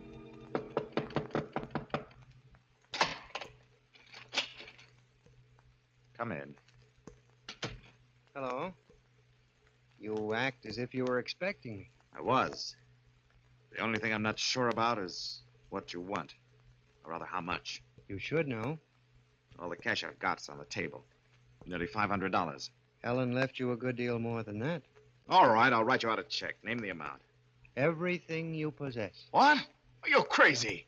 Do you honestly think, after the risks I took, the risks I'm still taking, I'd give everything away to a cheap blackmailer? Murder is an expensive hobby, Gordon. Well, not that expensive. If you want to be reasonable, say $50,000. I'm afraid there's no compromise. And I'm not just talking about money. Listen, this is your last chance. 50,000 or... Or what, Gordon? Or you don't leave this room alive. You tried to kill me once before. Remember? I lost my head. The car only stunned you, and I didn't make sure that you were dead. It'll be different this time. It's always going to be different, isn't it, Gordon? When you disposed of Ellen, you were going to lead such a rich, beautiful life. But what happened to it? Your music went. You couldn't play. Shut up. And then your heart went. You struck out at an old blind man. Listen, you. There isn't very much left now, except your mind. And that's starting to go, too. Sometimes you see me, sometimes you don't. I see you now.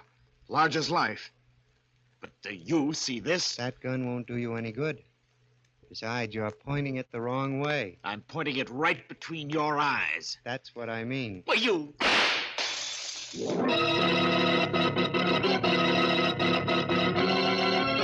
He was gone. Yes, gone. Nowhere in the room. Then I heard the rapping at the door. In a daze, mechanically, I opened it. Anything wrong, mister? What? Who are you? The house detective. I thought I heard... Oh, you must have seen him. He must have run past you in the corridor. Who? The stranger, the man who was in my room. Oh, I did? Hey, be careful of that gun. Well, I had to shoot him. He was threatening me. He was standing over there when I let him have it. Oh, yeah?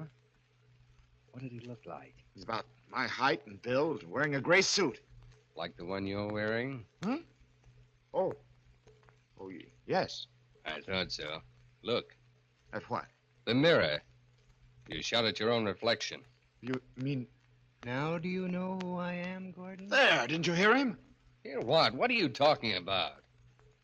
No. No, you wouldn't hear. Only I would. And now I do know who and what he is. I know why I couldn't escape him. Here. Here, take this gun. I want to give myself up. Give yourself up? My name is Gordon Ormsby. I killed my wife. I poisoned her. I made it look like suicide, and there never was any trial. Oh, I get it. Sure, It was a perfect sure. crime. At least, I thought it was a perfect crime until he came into the picture. Now, don't you worry about it one bit, Mr. Ormsby. You just Wait a come minute. along with Wait a me. minute. You think I'm making it up. That I'm crazy, don't you? No, You do no. think so. But it's true. Every word of it. Sure, I got a good friend who's a doctor. You tell him all Doctor. about... No. No, he won't believe me either. Nobody will believe me. They'll all think that I'm mad. Oh, don't you see? That's why I have to give myself up. Because that's the only way I can get away from him. If you hang me.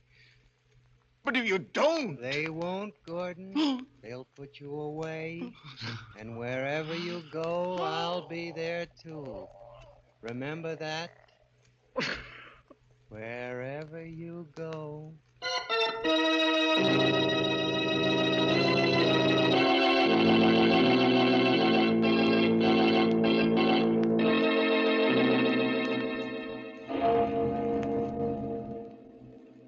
Taking him firmly by the arm, the detective leads the struggling Gordon out into the corridor.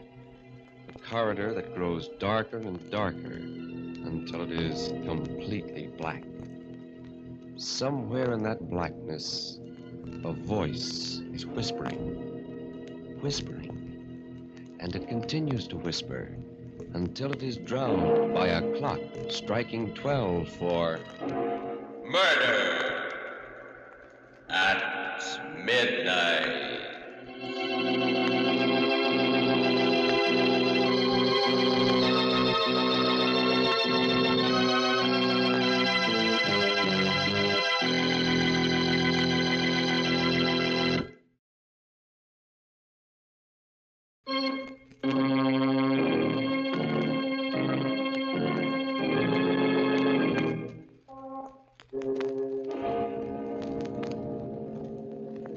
Remember to be with us again when death whispers softly in the night and the clocks strike 12 for Murder at midnight.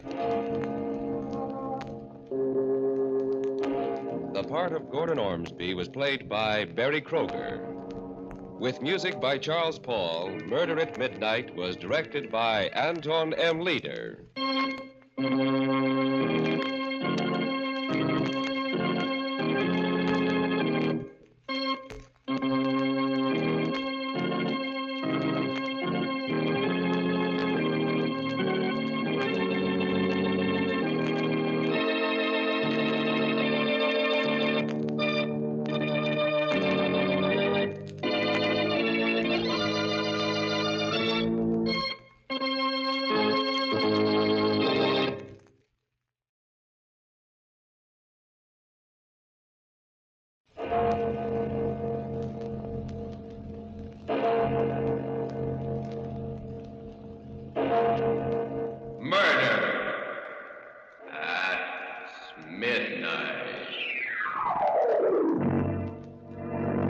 So you're dropping a chicken, huh?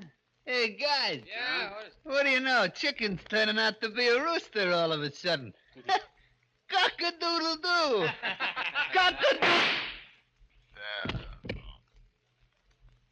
In case anybody here is interested, from here on in, the name is just plain Charlie Nix.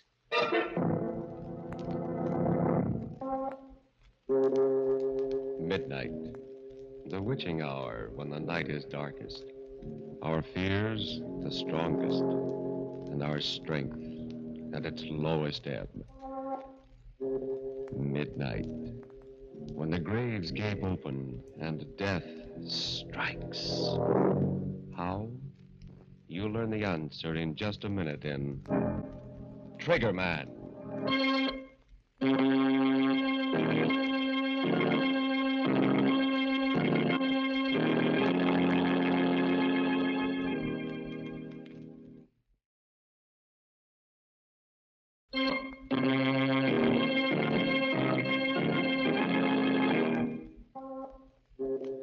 And now, Murder at Midnight.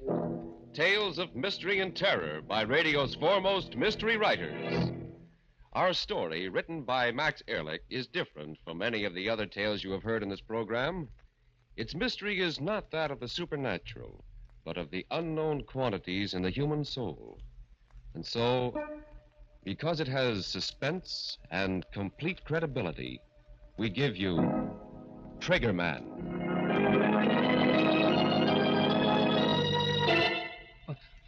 Was that the door? No. No, not yet. Not that it matters. You can't get very far with a slug in your guts. But I can sit here. And when I come through that door, I'll show him what Chicken Charlie Nix can do with a gun. Sure. Maybe it'll be for the last time. But what can I lose now?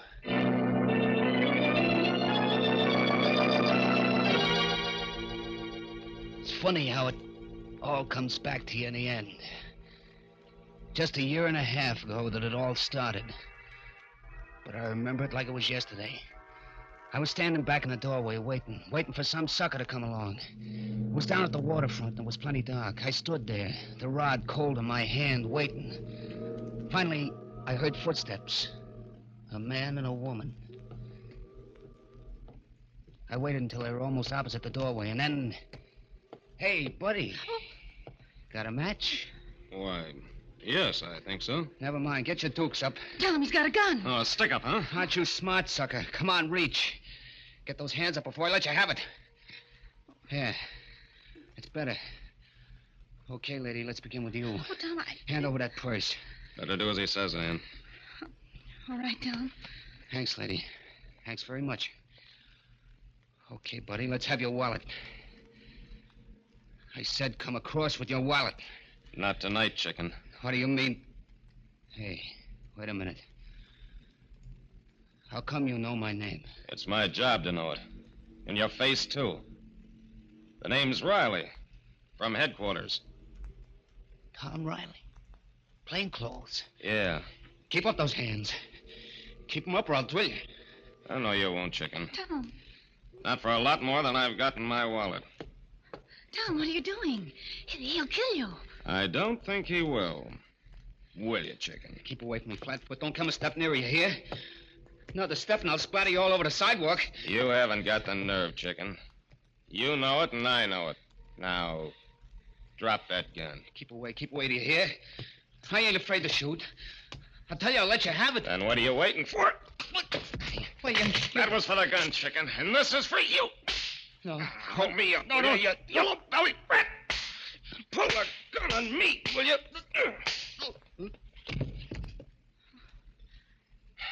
Oh, Tom. It's okay, Ann. It's all over. You could have been killed. Walking straight into a hold-up man and knocking the gun out of his hand. Well, I knew he wouldn't shoot, Ann. You knew? But how? His name is Charlie Nix. Chicken Charlie.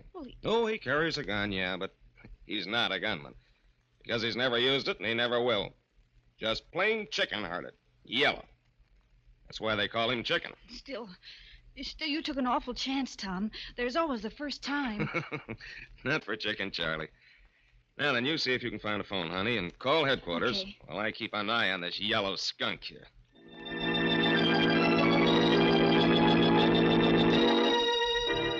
Yeah, that's the way it was.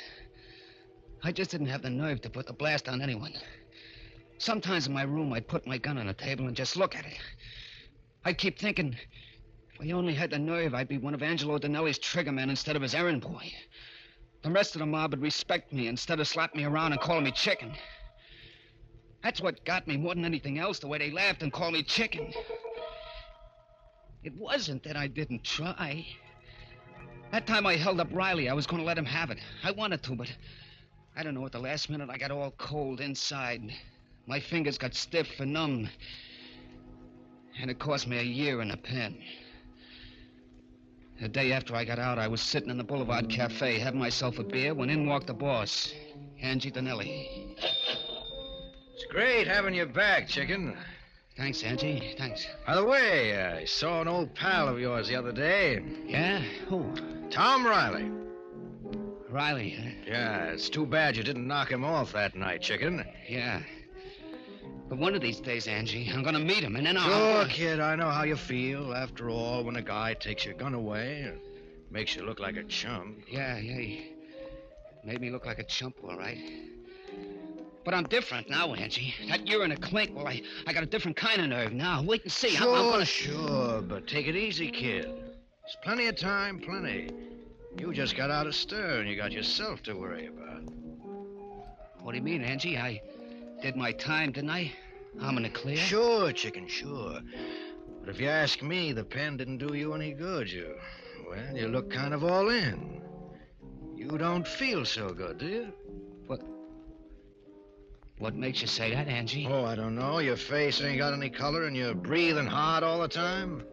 Well, I feel okay. Sure. I ain't saying anything's wrong with you, Chicken. But you never can tell until a good doc checks you over, huh? Yeah. Maybe you're right, Angie. Maybe I ought to see a doctor, huh? Now you're talking sense, kid. Tell you what I'll do. I'll take you to my own doctor, Dr. Leonard. He's a big specialist, and he'll give you the once-over right. Yeah, but he probably comes high, and Forget it, Chicken, forget it. I'll take care of it. Won't cost you a dime. Hey, that's pretty white of me, Angie. Think nothing of it, kid.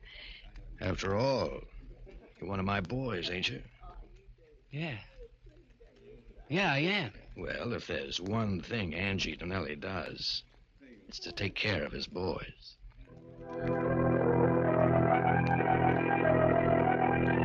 A couple of days later, Angie Dinelli set up an appointment for me with this Dr. Leonard.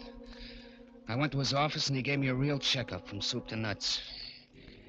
And when he got through, I didn't like the look on his face. Sit down, Mr. Nix, and let's talk. Doc, what's the matter? Did you find something wrong? Care for a cigarette? Never mind the stalling, Doc. Give it to me straight. Is it good or bad? I'm sorry, but it's bad. You mean my chest? It isn't your chest. It's your heart. My heart? What about it? Now, you've got a severe aneurysm there. A what? What's that mean? It means that you've got a serious weakness of the heart muscle wall. Yeah, but how serious? I'm sorry, Mr. Nix, but you haven't got more than 6 months to live. 6 months. Yeah, that's what he said. 6 months to live. For a while, I didn't get it. You don't get things like that right away. And then 6 months, and he gave me 6 months to live. Someday I'll be just walking along and maybe sleeping, and then it'll come. It's tough, chicken. Plenty tough. Yeah. Know how you feel. Nobody knows how I feel.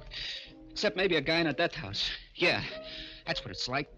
Like knowing when you're going to burn, waiting for it. Take it easy, chicken. Here, have another drink, huh? Yeah, thanks. Thanks, Andy. You're okay. Maybe the doc was wrong. There's always a chance. No, Angie. He checked me twice just to make sure. There ain't a thing I can do, not a thing, except wait for it. Just sit around and wait to croak. Listen, kid. You've got 6 months to live. Okay. You know what I'd do if I had 6 months to live? What? What would you do? I'd live. Huh? Yeah, I'd spend all my time living. Champagne, dames, I'd have them all. I'd do all the things I ever wanted to do, but didn't have the nerve to do before. You see what I mean, kid? I'd live a lifetime in 6 months. Sure, but that takes dough. You can get the dough? How? From me. Huh? Look, chicken. You always wanted to be a trigger man, didn't you? Yeah. Well, I'm hiring you right here and now. At $500 a week. 500? But, Angie, you know I ain't got the nerve. Sure you have, but it's different now. You don't have to be afraid of a thing. Not a thing. Well, you can go around blasting guys like clay pigeons if you want to. But suppose the cops nail me. What do you care? Suppose they send you to the death house. You got nothing to lose anyway, have you? Your heart's bad, ain't it? You've only got a little while anyway, either way. Yeah. That's right, Angie. That's right. What can I lose? Denelli was right. This was my chance. I packed a new gap and started to look for Riley. Riley, the dick who'd set me up. Yeah, he was gonna be number one. He'll be coming along here any minute, kid. Yeah. This is it, chicken. There's Riley. There he is. No, chicken, not yet. Wait till he comes closer. Look, Angie, Hey, first one that comes hardest, kid. The rest are easy. Look at him, pal. He knows from nothing. Take your beat on him. You can't miss. Okay, chicken, go ahead. Let him have it. Go ahead. Blast him. You did it. Yeah, I guess I did. Flat on the sidewalk, colder than yesterday's hash. You did it, Charlie. Angie, You just called me Charlie. Sure, kid, why not? You're not chicken anymore. Now, maybe we better get out of here.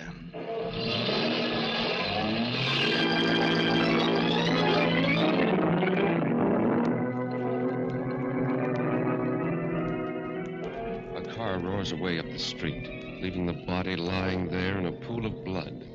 As the clock strikes 12 for Murder at midnight.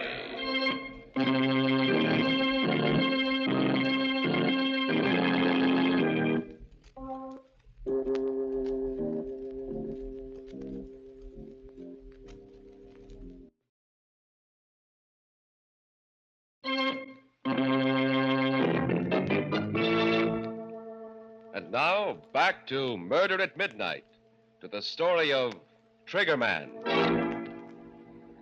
Where are they anyway? Getting kind of anxious to see them. Even with a slug in my gut, I'll be able to give them quite a reception. Funny how a guy can change. How different it's all been since I put the blast on Riley. That was my first and the toughest one. After that, it was easy. There were plenty of guys in Angie Denelli's way, and I aimed to please. Whenever I watched one of them fold up with that funny expression on his face, why, kind of helped. It helped me to forget how it was with me. It was like a champagne drunk. But then the hangover would come, and I'd remember that I had less than 6 months to live myself. Yeah, I was a different guy, all right. Take what happened a couple of days after I got Riley. We was having a meeting up at the Hideaway on a new job when a character named Bummy Devine started shooting his mouth off. Hey, Chicken. Still carrying around that pop gun of yours? What did you call me? Chicken. Ain't that your name? The name is Charlie. Charlie Nix. Hey, guys. Yeah. What do you know? Chicken's turning out to be a rooster all of a sudden. Cock-a-doodle-doo. Cock-a-doodle. In case anybody else here is interested, the name from here in is just plain Charlie Nix.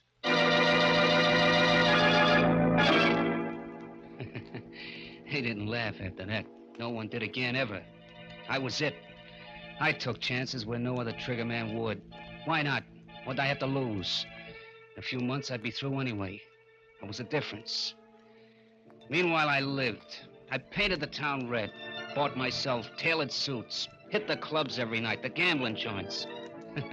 And the dames, why, I had to fight them off. You can do a lot with $500 a week. Sure, I was hot, plenty hot. The cops couldn't figure out at the beginning who was doing all the fancy gun work, but they were getting warm, and they were getting close. I had to watch myself. And then one night, we were knocking off a fur warehouse. I was in the lookout car out front when suddenly... Hey, Charlie, a prowl car. Yeah, come on, Mike. Let's get out of here.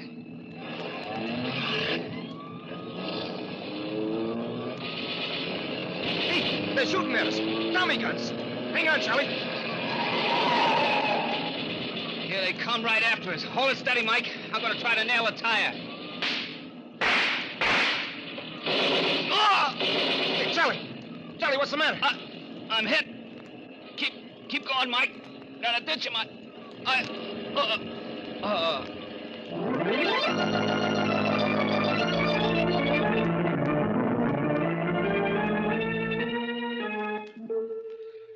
When I opened my eyes, there was a smell of chloroform, and the doctor was just putting away some instruments.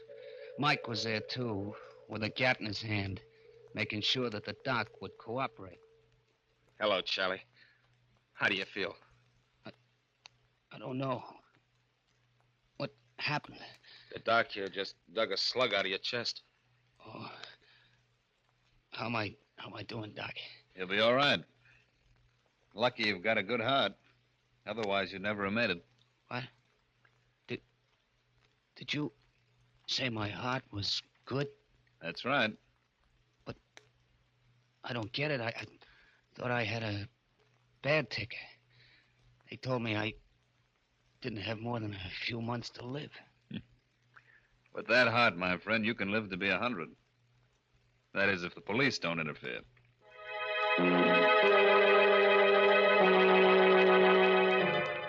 I spent 3 weeks laid up after that in bed. And every day the boss would send me flowers, comic books, and all kinds of stuff. A real thoughtful guy, Angie. But I was thoughtful, too. There were some things I had to add up for myself. I had to find out whether I was living on borrowed time or not. As soon as I could walk, I made a beeline for Angie Donnelly's specialist, Doc Leonard. But I found out right away that Doc Leonard didn't live there anymore. A dentist was in the office instead. Then I looked up the superintendent. Yes, I'm in charge here. What can I do for you? If it's about It isn't. I'm looking for Dr. Leonard. Dr. Leonard? Oh, the one that was in the dentist's office before. That's right. You know where he went? No, he didn't leave any forwarding address. It's a funny thing about him. Yeah? Why? Why, he paid us a month's rent in advance and moved in, equipment and everything. But he only stayed 2 days. Moved out at night. No notice, nothing. Just came and went. I see. Never could figure it out. That's the way it was. Sorry I couldn't be of more help, mister. That's okay. You've told me enough. All I want to know. So that was it. I had the answer. I went home, took my old gun out of the drawer, slipped it into my shoulder holster. It felt good there, just like old times. I was just putting on my hat and coat when the phone rang. Hello. Hello, Charlie. How do you feel? Fine, Angie, fine. Funny thing you calling up just now. Yeah, why? I was just thinking of you. Where are you now? I'm over at my apartment. Listen, kid, do you feel well enough to do a little job for me tonight? I feel fine, fine. Well, that's swell. Drop over to my place right away. Okay, I'll be right over. And, Angie. Yeah? Thanks for everything. The flowers and stuff. Forget it, kid. What's a pal for, anyway? Funny how a guy acts sometimes. I remember in the cab on the way over, I was like ice, cold inside and out. I should have been excited, but I wasn't. I came up to Angie's apartment and knocked on the door. Yeah, who is it? Me, Charlie. Oh, okay. Come on in, Charlie. Yeah, thanks. Well, you're up and around, huh, kid? It's great. Yep, not that it makes much difference. You see, Angie, my 6 months is supposed to be up tomorrow. Is that right? Yeah, that's right. You know something, Angie? I feel fine. And yet, I'm supposed to croak. Well, it's just like I said, kid. Maybe Doc Leonard was wrong. Yeah, that's what I thought. Maybe he was wrong, made a mistake. Sure. So, this afternoon, I went up to see him. You did, huh? Yeah. And you know what, Angie? He doesn't live there anymore. No. In fact, he only set up practice there a couple of days. Kind of set me to wondering. Uh-huh. Wondering, what? Whether this Doc Leonard wasn't a doctor after all, but just a phony. I don't get it. Why should he be? Suppose you tell me, Angie. I don't know what you mean. Oh? And suppose I tell you, Angie. This Doc Leonard was your boy. Between you framed me with this bad heart gag. You needed a gunster who could take chances, and I was your pigeon. Wait a minute, Charlie. It was easy, wasn't it, Denelli? Talking a chump like me into it. When I thought I only had 6 months to go. You knew I wouldn't be afraid anymore. Sure. What could I lose? And so you got me to do your dirty work for you while you were somewhere else with an airtight alibi. And when the heat was turned on, you knew it'd be on me. You're wrong, kid. You see, you were supposed to live 6 months. And that's all you're going to live. Don't do any reaching, Angie. Don't!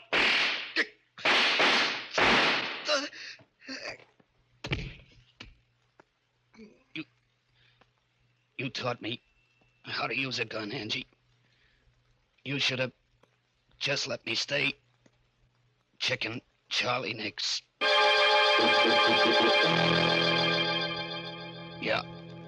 Yeah, he got me in the belly with his first one.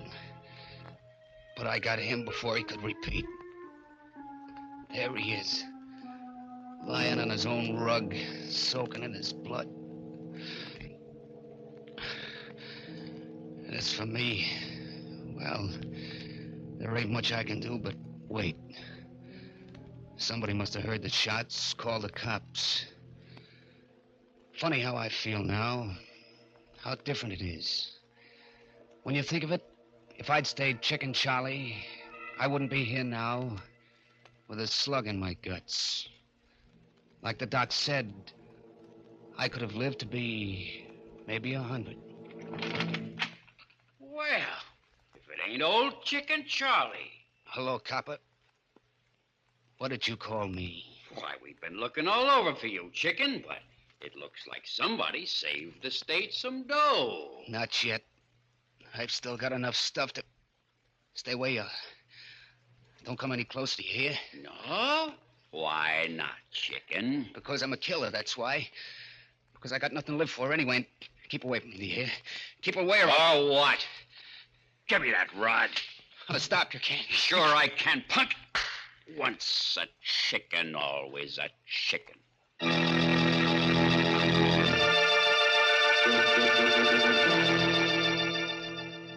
His eyes wide and incredulous, the hunched figure slips from the deep armchair, falls to the floor, next to the body of the man he killed. And somewhere in the distance, a clock in a church steeple starts chiming for Murder at midnight.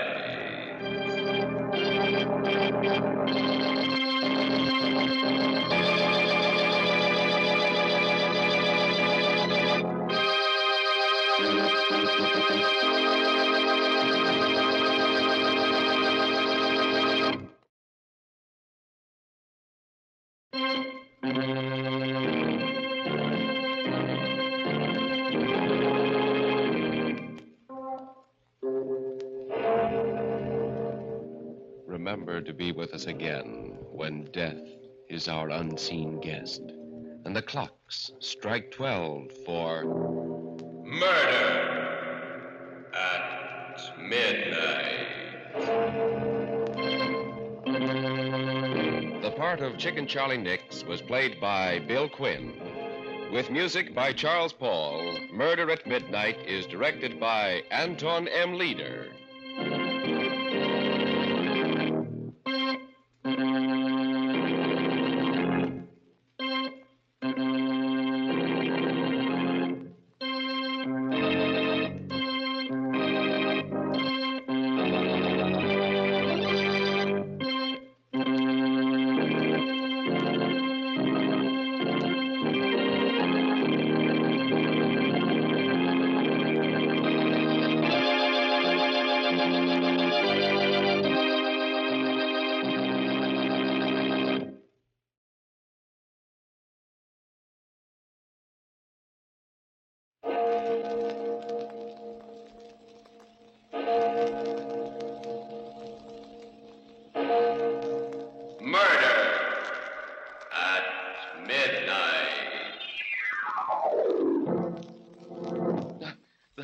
They'll hang me like a common criminal, and I didn't mean it. You know I didn't. Oh, stop whining, Gerald. Take your medicine like a man. What?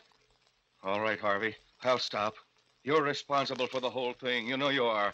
And since they can only hang me once, even for 2 murders... Midnight, the witching hour when the night is darkest, our fears the strongest, and our strength at its lowest ebb. Midnight, when the graves gape open and death strikes. How? You'll learn the answer in just a minute in Death's Goblet.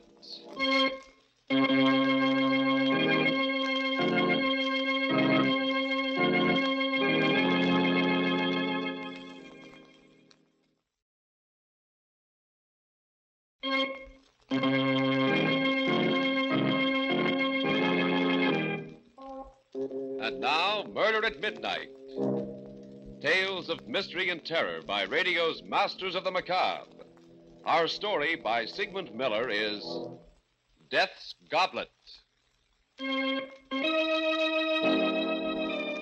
It all began at one of Arthur Cunningham's parties. He always gave a party when he came back from one of his trips abroad. I went there with Gerald, my partner, and his wife, Susan. Beautiful Susan. Did I care for her? People used to say so. But she was too self-centered a woman for me. I like to look at her just as I like to look at anything that's lovely. That was all. As for Gerald, well, he was rich, which was the only reason he was my partner. But suppose I start at the beginning, at the moment we got to the party and Arthur came over. Well, hello, Harvey. Glad you came. Wonderful to see you back, Arthur. You know Gerald and his lovely wife, Susan. Of course. Hello, lovely wife, Gerald. It's nice to see you again, Arthur. Good trip, Arthur? Marvelous. And you're just in time for a drink. Let's get away from this mob. Come into the study. I just opened my last bottle of Chateau Albert. Oh, nice. Here we are. Oh, someone get the glasses out of the cabinet, will you? Get them. Large parties make me very nervous. You know, I'm much traveling. Here we are. Yes. Hi. What an odd goblet this one is. Oh, put that one back, Susan. Why, what's wrong, Arthur? Use any of the others, but not that one. Oh, I'll be careful of it if that's what you're worried about. Oh, it's not that. I just don't want you to drink from it. What's all the mystery about, Arthur? Well, you'd all think I was mad if I told you. Take a look at it. It's a very strange-looking glass. Yes, looks Venetian, possibly from Murano. It is. This red spot here on the side. Yes, it's supposed to be a drop of blood. That's very odd. How do you know that? Well, Gerald, this goblet has a legend, a terrible legend. And of course, none of you will believe it, but the story is that anyone who drinks from this goblet will kill someone. Oh, that's wonderful. And you believe it? Why, yes, Gerald. You see, I've had proof. Good heavens. I once drank from this goblet. What? Arthur, you're joking. You mean that Yes, Susan, it was justifiable homicide, but after I drank from it, I did kill someone. He was a thief and he attacked me, but still I killed him. Well, you never told us about that. Well, it's not anything that I care to remember particularly. Oh, how terrible for you, Arthur. Where did you get the goblet? From a murderer. A man who killed his wife. They were auctioning off his estate. Extraordinary. May I look at the glass, Arthur? Yes, if you like. Everyone stared at the goblet in silence as I held it to the light. It had a delicate brown tint, reminding me of old blood, except that it sparkled and glittered. The spot of red did look like a drop of blood about to roll down the side. It seemed ridiculous that this inanimate object would make men commit murder, and yet there was something about it that fascinated me, and suddenly I wanted to drink out of it. You seem very interested in my goblet, Harvey. Yes, will you pour some wine in it for me? What? Oh, no, Harvey. This happens to be one superstition I believe. Everyone who has ever put his lips to this goblet has killed. I don't know why it's so, but it is. Oh, it's silly, of course, but why tempt fate? No nonsense, Gerald, nonsense. I'm going to drink out of it. You'll have to pour the wine yourself, Harvey. All right, I will.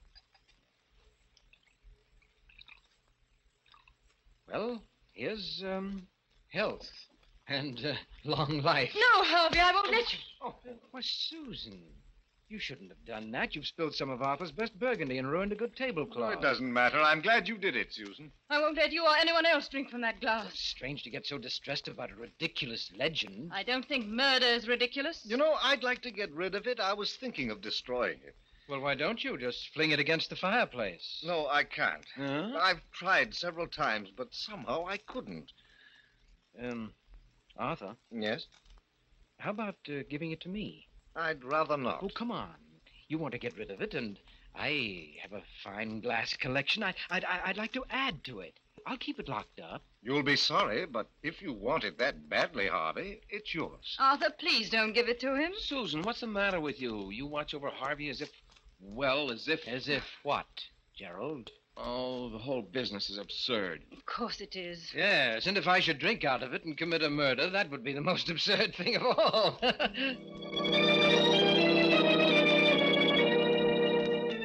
I kept the goblet on the mantelpiece in my library where the lamplight made it glitter. I discovered that the red drop was not paint. It was ingrained in the glass. Oh, very cleverly. And one night, both Susan and Gerald were at my home. As we chatted, I got up, went to the mantelpiece, and idly toyed with the goblet. That goblet? It's the one Arthur gave. Yes, you remember. He gave it to me. Why don't you smash it, Harvey? Get rid of it. Ooh, it gives us all the creeps. Well, Gerald, you aren't really afraid of a piece of glass, are you? You don't believe Arthur's story at all, do you, Harvey? On the contrary, Susan, I do believe it. But not the way you think. What do you mean? Well, I mean to say murder is not in the goblet. It's in me, in you, even in Gerald. Oh, what a silly thing to say, Harvey. Oh, yes. You don't need a magic goblet to commit a murder. All you have to do is let yourself go. Let go of the civilized controls that tie you up. Why, Gerald, if you had cause, you could murder me or even your lovely wife. Oh, I couldn't kill a fly. Oh, but you could if the fly gave you enough trouble. Now, supposing, just as an example, supposing that you discovered that Susan was really in love with me and only married you for your money. Harvey. Wouldn't that make you want to murder her, Gerald? Oh, you're crazy. That's not very funny, Harvey. Even you, Susan. What? Even though you have a lovely face and exquisite hands, even you could commit murder. Why, there must have been times when you hated Gerald, or only for a moment, of course. But in that moment, if you were not so civilized... Stop it, Harvey. Why, you could even put your lovely hands around my throat. Oh, stop it, Harvey. You're not that important to her. And then just why are we on this gruesome subject? That's Harvey's idea of humor. Susan looked at me, a touch of red at the point where the cheekbones make the skin taut. She seemed angry, but she wasn't really. Oh, yes, she loved me. I could see it in her face. She looked at me for a moment and then dropped her eyes. May I look at the goblet, Harvey? No, I'm afraid not, Susan. You might accidentally drop it. It might be a good idea. Well, I have an even better one, Gerald. And that's to go home before we get really serious about this murder business. I sat there staring at the goblet after they left. It fascinated me, glittering in the lamplight. And as I looked at it, it almost seemed as if the red spot of blood was moving, rolling down its side. Why shouldn't I drink from it? Why? And before I knew it, I'd taken it down and put it on the table. I got a bottle of Burgundy, opened it, and I poured slowly, filling the goblet just up to the red spot. And then I drank from it. It seemed to me that the wine had a different taste, although I had drunk this wine often and knew its taste well. It was delicious. I had another. It was heady, and it made me a little dizzy, although I felt fine and free. Yes, light and dizzy. But after a while, when the dizziness wouldn't go away, I decided to go for a drive, even though it was close to midnight. I drove fast. The speed and power of the car gave me a feeling of great exhilaration. I took the turns at full speed, enjoying the danger of the sharp curves. Then I came to a long, level stretch of road. I pressed down hard on the gas. The needle of the speedometer slowly moved upward. 60, 70, 80, 85. The road, like a black ribbon, rolled up in front of me. And then I suddenly saw him, but it was too late. I struck him with my right fender. He never made a sound. The car swerved a little from the impact. My heart in my throat. I stopped. Then I backed up. Backed up. Backed up.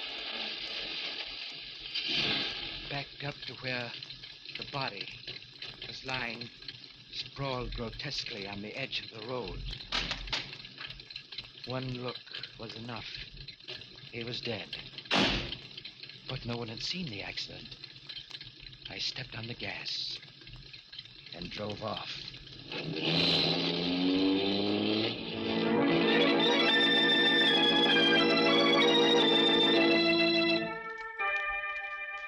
Death's goblet, and a man who drank from it. A corpse lying limp by the side of a lonely road. And a car speeding away as the clock strikes 12 for... Murder at midnight.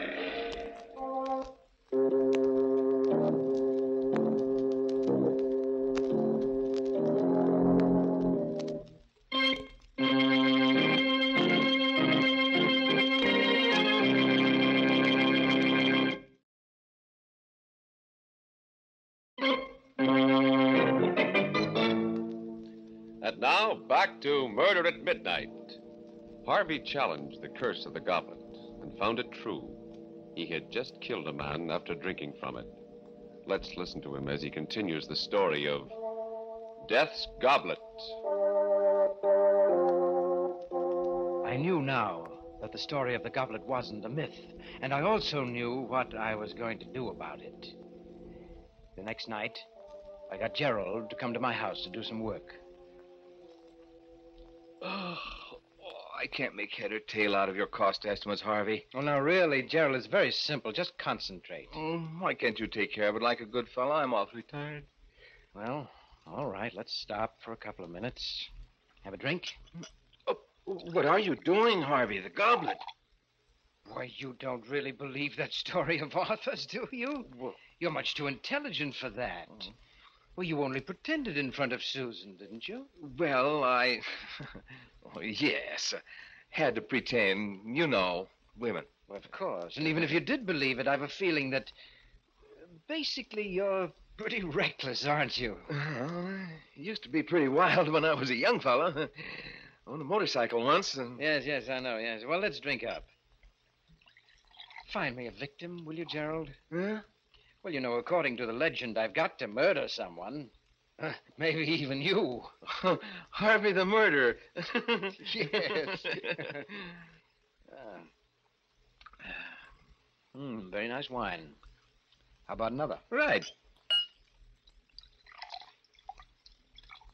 Well, here's to your lovely wife. And how about switching glasses? Huh? Well, you might as well get a kick out of it, too. Well, okay. Here goes. I watched the fool swagger as he drank down the wine. In an hour, when he was alone, he'd be shivering with fright at what he'd done.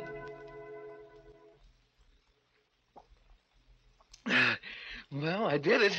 You certainly did. And by the way, Gerald. Yes? I checked Arthur's story about this goblet. Yeah? And it seems that he's right. Everyone who ever put his lips to this goblet has committed a murder. You mean... Well, of course, it's all coincidence, but... then again, who knows?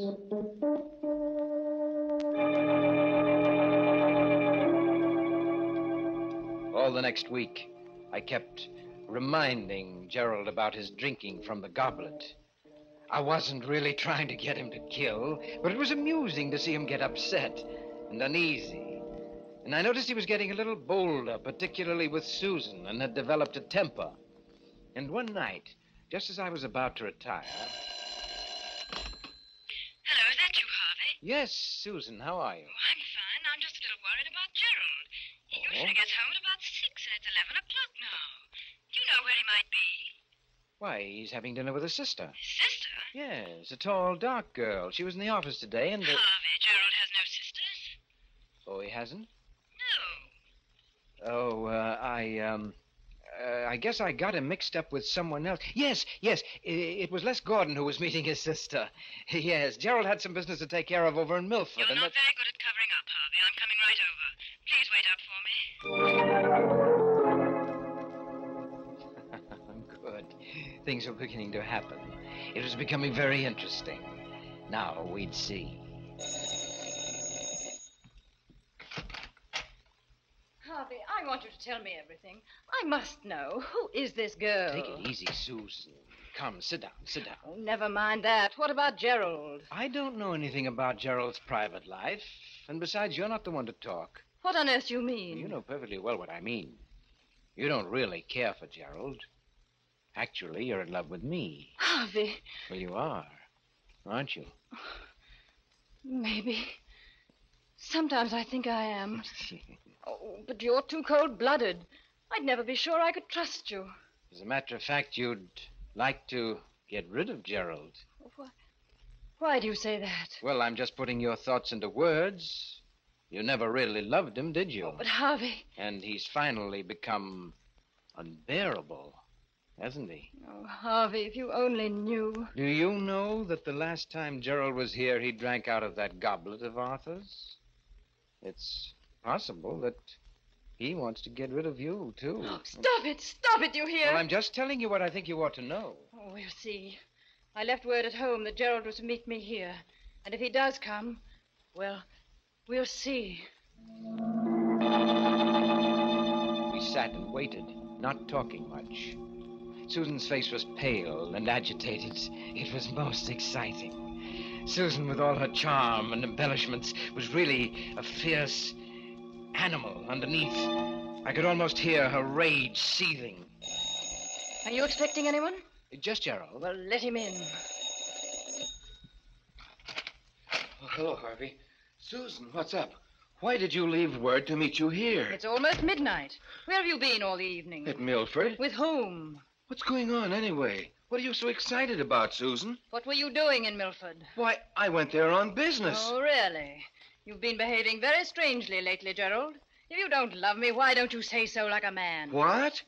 This is all your fault, Harvey. You've been filling her head with poison.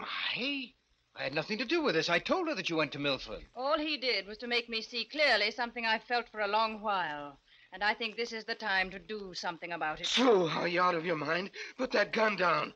You remember it, don't you?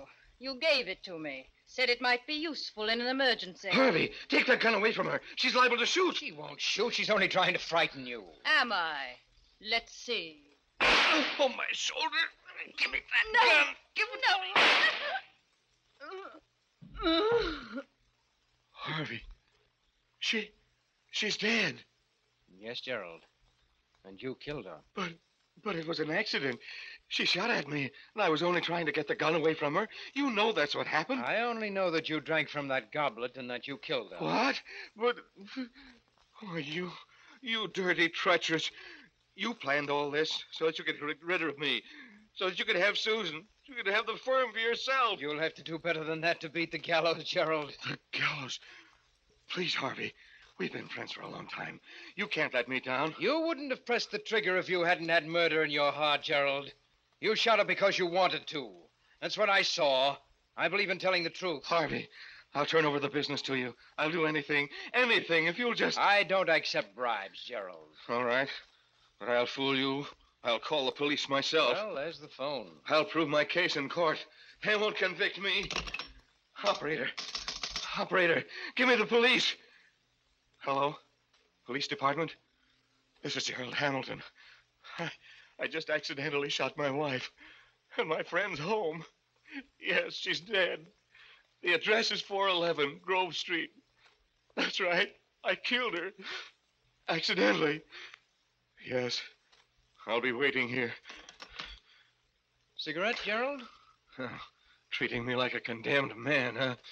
Well, I'm not going to die. All I have to do is tell the truth about everything, including you. Oh, but you forget, Gerald, there must be fingerprints, your fingerprints on that gun.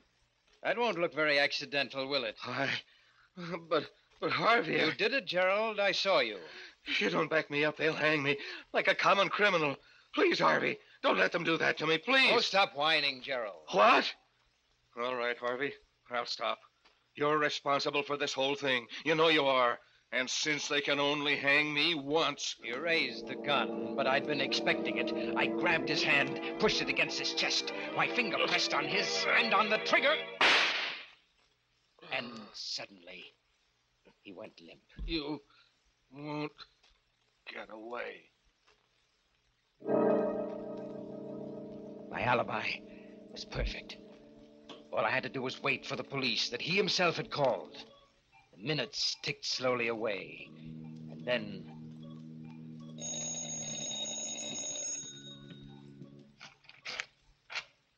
Hello, Harvey. Arthur. Glad I found you in. Say, you look as if you'd been in a fight. Arthur, you'd better not come in. Why? What's the matter? No, you'd better not come in. Oh, but why? Well, Gerald and Susan, they had a quarrel, and he killed her. What? And then he shot himself. What are you talking about, Harvey? Well, all right, come in. Look for yourself. Good Lord. Tried to kill me, too. But why? It doesn't sound like him, or like either of them. Well, I don't know why. Fit of insanity?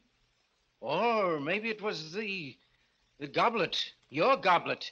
He drank out of it, you know. The goblet? Why, that's ridiculous. As he spoke, he picked up the gun. It made me furious. All those fine fingerprints of Gerald's were now erased. Put that gun down, Arthur. There are fingerprints on it. Oh, I'm sorry. I didn't realize. I tried to get hold of myself. The stupid fool, he was going to ruin everything. But I had to keep calm. What were you saying about the goblet? Why, it has no curse or magic. I just made that story up. You made it... You mean... Of course, I bought the goblet in an antique shop. As a matter of fact, I have a whole set of them. pulses hammered away in my head. A vast, uncontrollable anger seized me.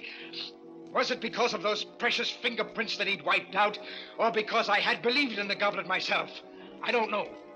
I only know that I had to fight to keep from grabbing him by the throat. You know, I don't think you're telling me everything you know about this horrible business, Harvey. In fact... A red-hot wave came over me. I don't remember exactly what happened. Let me go!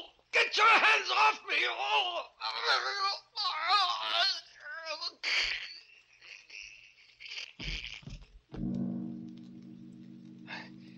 Arthur's body is lying there, too, now, next to Susan's and Gerald's.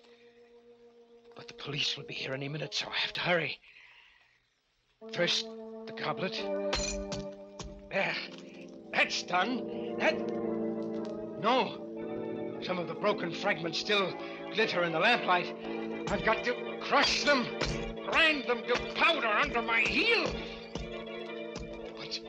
But there are always other pieces that I can't find. They're hiding from me. They're afraid of me. But I'll find every piece. I'll find them. I'll find them. I'll find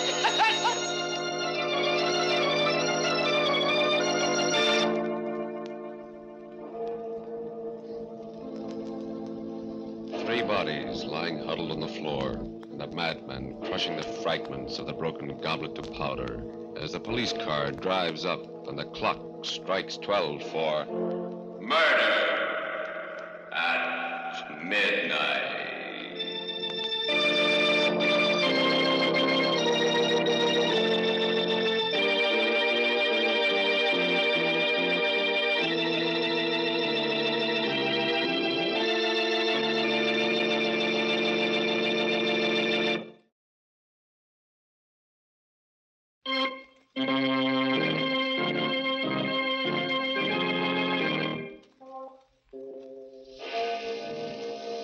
Remember to be with us again when death appears at the door, wearing the face of a friend, and the clocks strike 12 for Murder at midnight.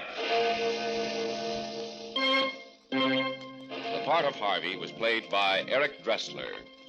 With music by Charles Paul, Murder at Midnight was directed by Anton M. Leader.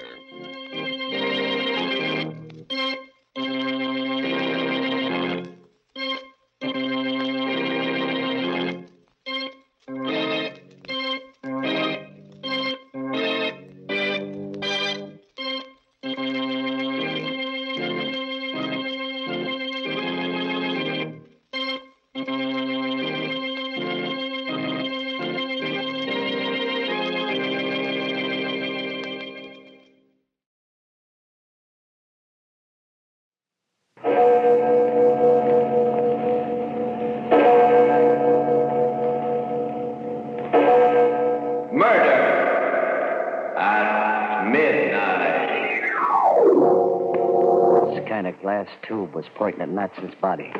When the switch went in, there was a whining noise. And then a white light shot out of it. I know you won't believe this. When it hit the body, it went all soft. It was just like the bones had gone out of it. It just went all soft and kind of poured off the chair and onto the floor. Midnight, the witching hour when the night is darkest. Our fears the strongest, and our strength at its lowest ebb. Midnight, when the graves gape open and death strikes. How? You'll learn the answer in just a minute in The Heavy Death.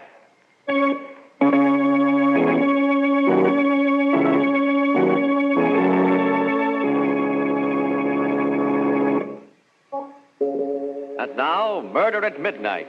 Tales of mystery and terror by radio's Masters of the Macabre. Our story, written by Robert Newman, is a weird and fantastic nightmare called The Heavy Death.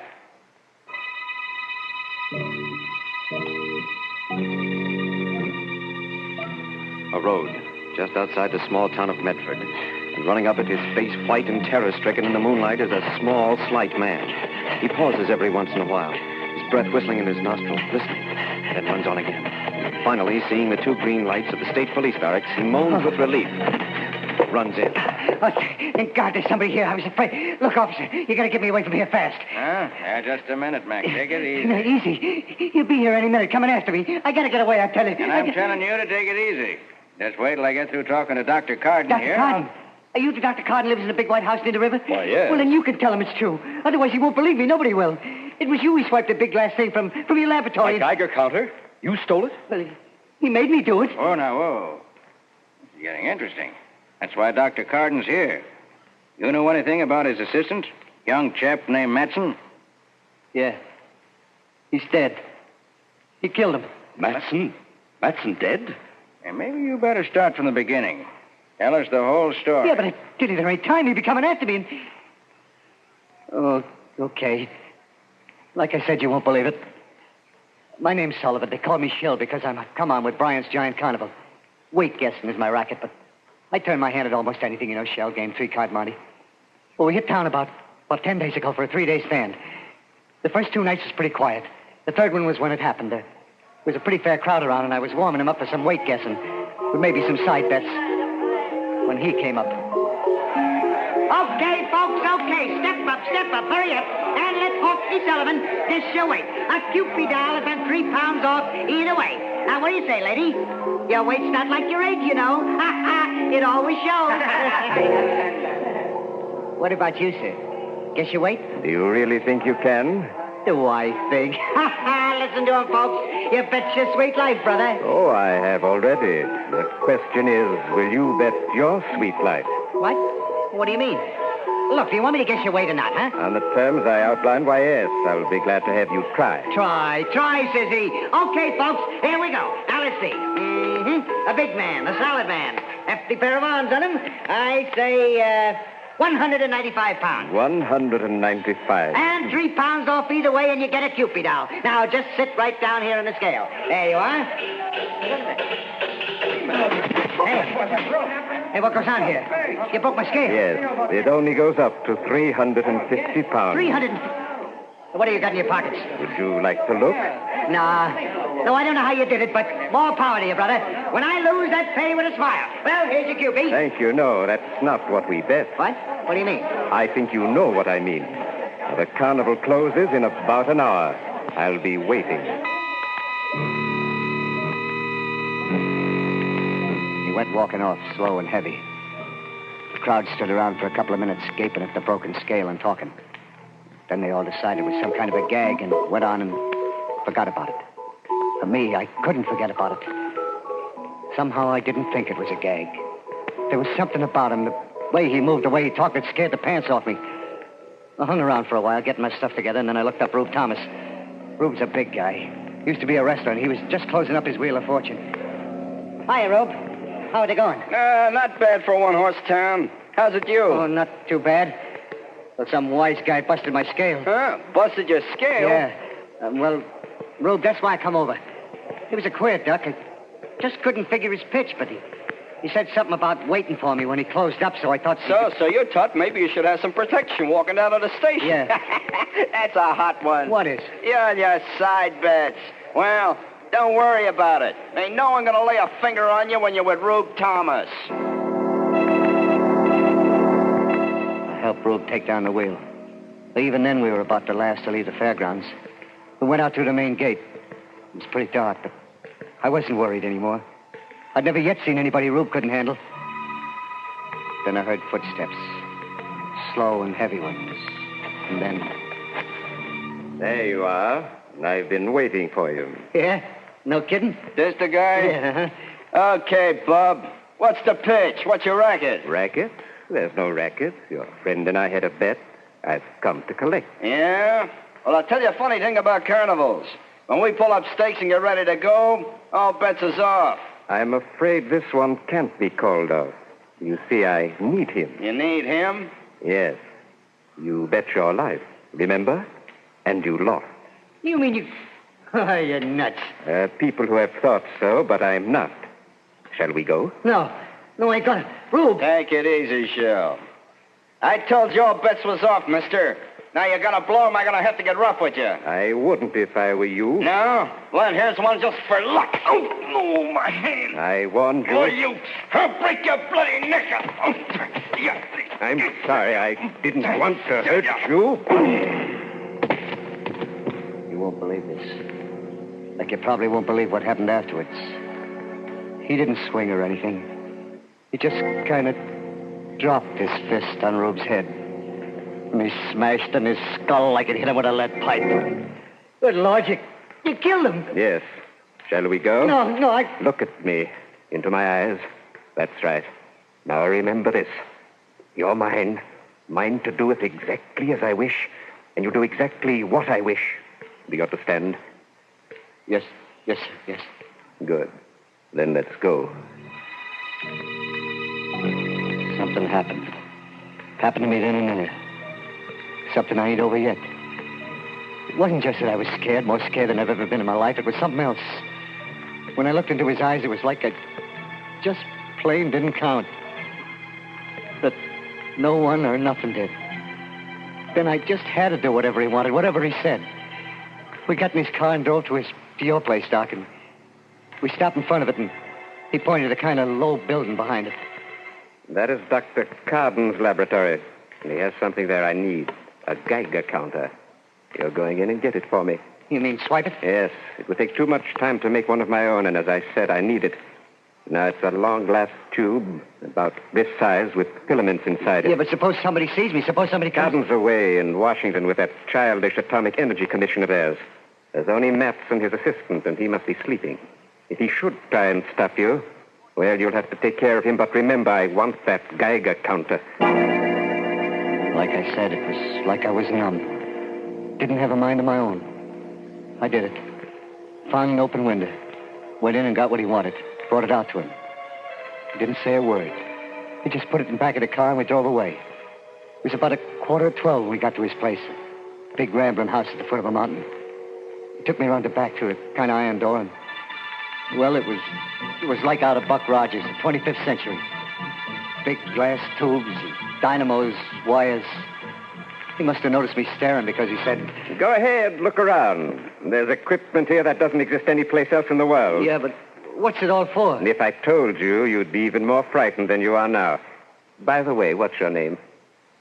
Sullivan. Shel Sullivan. I'm Dr. Vance. Dr. Brian Vance. Doctor? Of nuclear physics. Without doubt, the greatest scientist in the world today. Do you know anyone else who has been able to convert most of the elements of the human body into the heavy isotopes? Look, I don't know what you mean, but is that... Yes. That is why not only my weight, but the entire atomic mass of my body... What's that? Sounds like a car. Yes, but Coop... Oh, Matson. Must have heard you in the laboratory, followed us. Well, I was as quiet as I could, be honest. There's nothing to be worried or excited about. Hello, Matson. Vance, I should have known it was you. Should have known what was me. That stole our Geiger. You did an awful lot of strange things in your career, Vance, but this time you've gone just a little too far. This time I've got you dead to rights. I'm afraid it's just the other way around, Matson. What do you mean? What? Vance. You don't really think I'd let you or anyone interfere with what I'm doing, do you? You killed him, Of course. Drag him over there out of the way. There's a certain experiment I'm just about ready to try, and his body will come in very handy.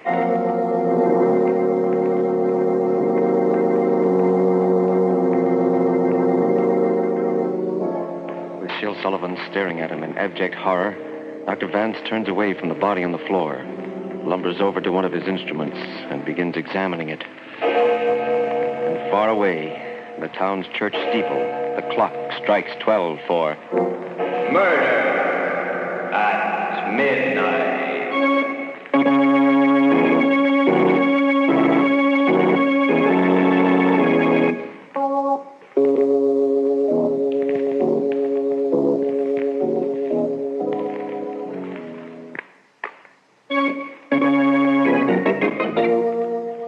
And now, back to Murder at Midnight and The Heavy Death. It's just a moment later. Sergeant Rowe and Dr. Carden are staring incredulously at Sullivan as he pauses for a moment in his terrifying story. Then the trooper says, We did find Thomas's body out by the fairground, but it was an accident. Hit by a truck or something. You mean this Vance killed Matson just like that? Shot him without turning a hair. Sure sounds to me like... Dr. Carton, what do you think? I don't know, Sergeant. I do know Vance. I knew that he had a laboratory somewhere near here, and... Well, it's true that he probably knows as much about nuclear physics as anyone in the world. We tried several times to get him to work with us during the war, but he laughed at us, said that what we were doing was childish. Yes, but this other business, this changing himself, making himself heavy. Yeah, even his voice was heavy like. Is that possible, Doctor? Theoretically, yes, I suppose it is. After all, Professor Urey did it with hydrogen, made heavy water. And we've done it with uranium. Yes, but why would he want to do it? Why? There I can only guess. For all his genius, I've always felt Vance was a little mad. It's possible he believes that by changing the atomic weight of his body, he can make it immune to disease. Yeah, that's right. It's true. He said he was going to live forever. Well, go on, Sullivan. What happened after that? He made me help him do things around the laboratory. Wire and stuff like that. Seems he got tired pretty easy, and his hands was too heavy to do work that was delicate-like. Maybe that's why he needed someone else around. Finally, I couldn't keep my eyes open anymore, and I fell asleep in a cot in a corner. I don't know if he ever slept or not. If he did, I never seen him. When I woke up, it was around noon, and he had Matson's body propped up in a chair against just a kind of a silver screen. So you finally got up, eh, Sullivan? I was just going to wake you. Yes, sir. I'm kind of hungry, sir. Oh, yes, food. Well, you're going to help me with a little experiment first, and then we can eat. Yes, sir. What kind of experiment? You mean... Why, yes. An experiment on our friend Matson's body. He won't mind. Just a little calcium transmutation. First, we switch on our alpha generator here. Then we make a few frequency adjustments. What are you going to do? You'll see. Over there, stand by that master switch on the converter. When I give the word... Yes, sir. You let it climb just a little higher. A little higher. Now! Oh, look at Lloyd. No. There's a kind of glass tube pointing at Matson's body. When I threw the switch, a white light shot out of it. I know you won't believe this. When it hit the body, it went all soft. It was like the bones had gone out of it. It just went all soft and kind of poured off the chair onto the floor. I must have fainted or something. When I come to, Vance was standing over me, smiling. Anything the matter, Sullivan? Don't you feel well? Yes, sir. I'm all right. That was the most awful, most terrible thing. Sullivan, if you were a soldier and you saw that happen to the man next to you, would you feel much like fighting after that? What? You mean you're going to do that? I'd advise you not to ask too many questions. We'll dispose of the rest of the body later, but now let's eat. Like I said, it was just about a week ago. I can't really tell you what happened after that because I was in a daze most of the time. We worked, him showing me what to do, wire and solder and stuff. We ate. Sometimes he let me sleep. Then this morning it happened. I woke up at about 10. He was standing looking at this thing we've been making. Well, Sullivan, it's finished. Just a few adjustments and we were ready to go. Yes, sir. And I'm profoundly grateful to you for your help. I will show you how grateful in a very concrete fashion. You mean you're going to let me go? You're going to let me go? Go? Really, Sullivan? That's a little foolish, isn't it? Well, I don't know. I just thought... Yeah, I guess it is. Well... Where are you going? Inside to fix some breakfast. No, Sullivan, no food. No food? No, because tonight you're going to enjoy a tremendous experience. One I experienced myself several months ago. And the process is much simpler when the stomach is empty. Process? You mean you're going to make me like you? Heavy? Yes, Sullivan. I told you I was grateful to you and... Oh, no, Doc. No, please, will you? For heaven's sake... You're being rather childish. I'm not going to bother detailing what it will mean to you physiologically, the immunities it will give you. I will merely tell you that we'll do it tonight. Getting changed to become like he was. Heavy as lead. Well, it did something to me. It was like I'd been doped, hypnotized. All that time afraid to do anything to make him mad. Now I was even more scared to stay. I made out like everything was fine, and I waited. I waited and watched. Then about an hour ago, I got my chance. He went into the house to get something. He didn't lock the door. I was out like a shot, grabbed his car and started down the driveway. As I went past the house, I heard a window open. Sullivan, come back! Come back! You'll regret this! You'll regret it!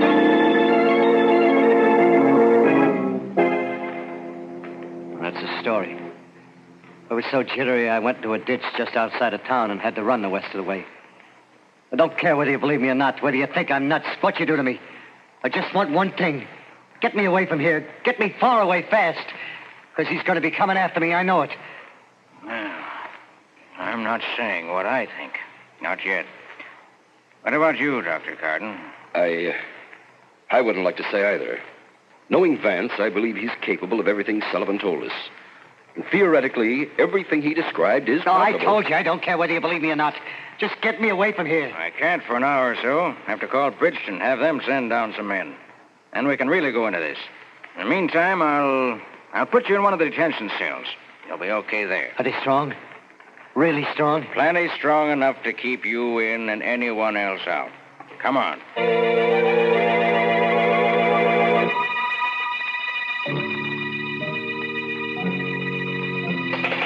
Sergeant! Hey, Sarge! Dr. Carden! Ain't it about time? Ain't it? Hey, can't you hear me? Sergeant! Dr. Carden! Oh, gee, Sarge. I was starting to get a little worried. You. Yes, Sullivan. You didn't really think you were going to get away, did you? Oh. What are you going to do? You can't do anything. The cell door is locked. Lift it. Let's see. Hey, you see? You can't break it down. You can't. It's steel. Yes, Sullivan. But steel can be smashed if it has to be. No. I told you you'd regret running away, didn't I? No. Look, I'll come back. I'll do anything you want. I'm afraid it's too late, Sullivan. No. Too late for anything but this. Dr. Carden. Huh? Did you hear it, too? I'm not sure, but it did sound like... This way, quick. Good Lord. Look at that cell door. Oh, and Sullivan. His skull. Smashed like an eggshell. Well, Sergeant? I guess I must be nuts, too. Look, Doc. He must have just left here. If we wait for the men from Bridgeton, give him time enough to get back to his place or those blasted ray things of his, there's no telling what he'll do, how many lives he'll cost. But if we leave right now, the two of us, maybe we can get there before him, cut him off. What do you say? You game? I'm game, Sergeant. Let's go.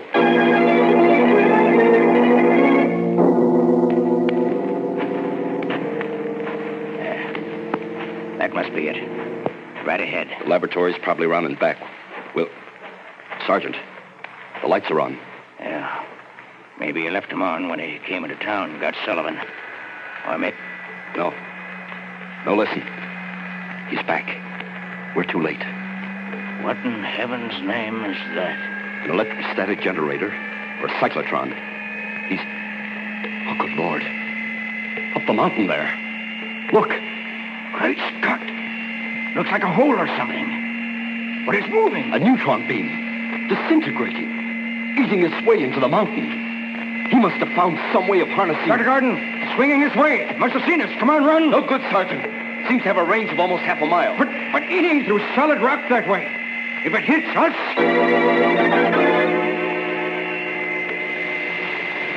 You came to see just what Vance was doing, eh, Carden? Well, take a good look. The last one you'll ever take at anything. For you shall be the first to... Did you think that you were going to get away with it, Vance? Who's that? Take a look at the Geiger. Gentlemen, it's too much. I've got to cut that down. And what'll happen when you release the load? But I've got to cut it down. Besides, you're Sullivan. Yeah. And it's because I'm dead that you'll join me. You can't do it alone. Too heavy. But I've got Too to slow. It climbs a bit higher. Good Lord, the generator. I've got to cut that down, too.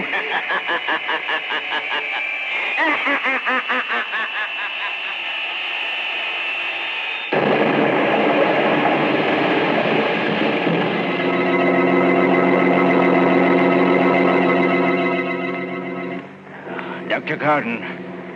Dr. Carden, where are you? Over here, Sergeant. You all right? A little shaken up, but yes, I'm all right. The laboratory. The whole house. Look. Yes. What happened? Something got out of control. Too much centrifugal force, or the load released too suddenly, and the whole thing exploded. Now there are things that we'll never know. Except something we knew already. That science can either be man's servant or his master and his doom.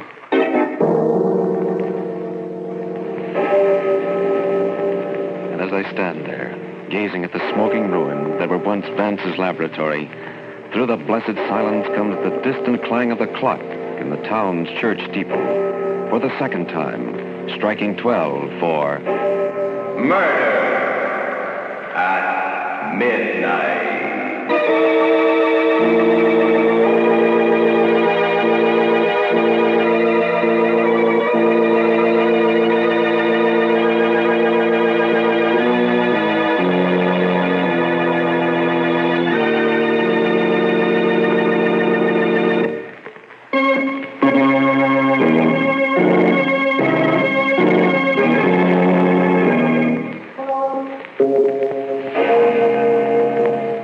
Remember to be with us again when death hovers like a dark cloud and the clocks strike 12 for...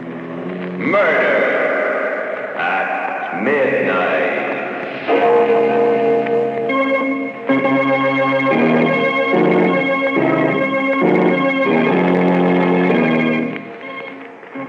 The part of Shill Sullivan was played by Frank Reddick. With music by Charles Paul, Murder at Midnight was directed by Anton M. Leader.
No, Betty, no. Don't make me... I say yes. It's got to be. And now and here, she's got to die. Betty. I say yes. Here, I'll hold her arm. All right, Betty, but... No, don't. I don't want to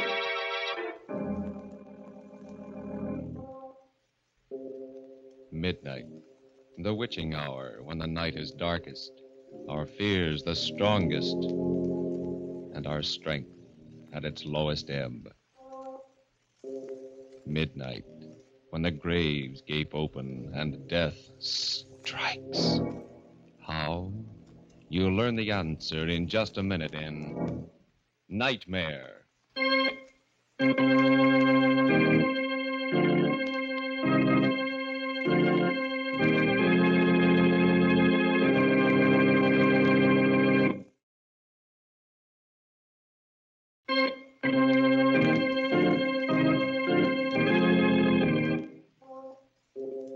And now, Murder at Midnight. Tales of mystery and terror by radio's Masters of the Macabre. Our story, by Joseph Ruskall, is one of the most terrifying and fantastic nightmares we've ever heard. Its title, Nightmare.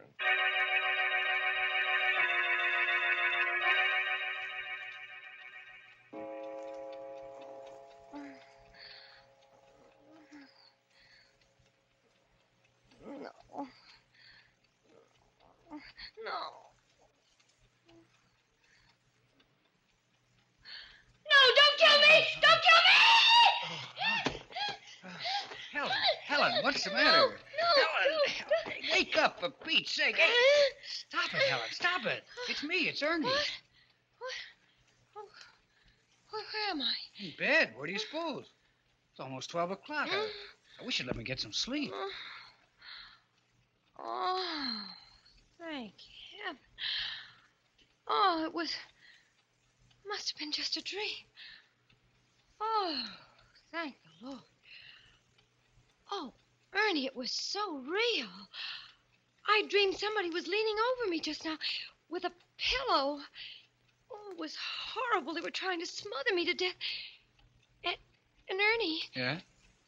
it was you. What? Oh, me. Oh, that's a beaut. Where's the light? Oh, my aching back. Why, you poor, foolish little... Come here, Butch. I'll kiss you back. No, don't touch me. Keep away. Huh? What is this? That pillow in your hand. Oh, for crying out, Bells. Can't I even straighten it out? Sorry, dear. Gee, don't mind me, but that horrible nightmare, it seemed so real. Oh, darling, wasn't that crazy? You, the sweetest, gentlest husband in the world. Then why... Oh, Ernie, now please don't look so hurt. Now I can't even look hurt. I just murdered my wife in her sleep, didn't I? No, you were just about to. I mean... Oh, now what the... Everything's happening tonight. Hello. What? Who? Wrong number. And what's more, this is a heck of a time to be ringing. Why, what a nerve. On a night. Thought maybe that was the police you phoned in your dream. Now will you go to sleep? Ernie Kraft, I'm sure I didn't mean to insinuate anything. I was just telling you my dream. You asked, didn't you? Oh, you're a character. I guess I'll have to put you in that book I never wrote, too. Well, now what? That was in it, too. Huh? That book you never wrote. You've nagged about it so much, no wonder. Oh, and that look when you bent over me like a madman. Oh.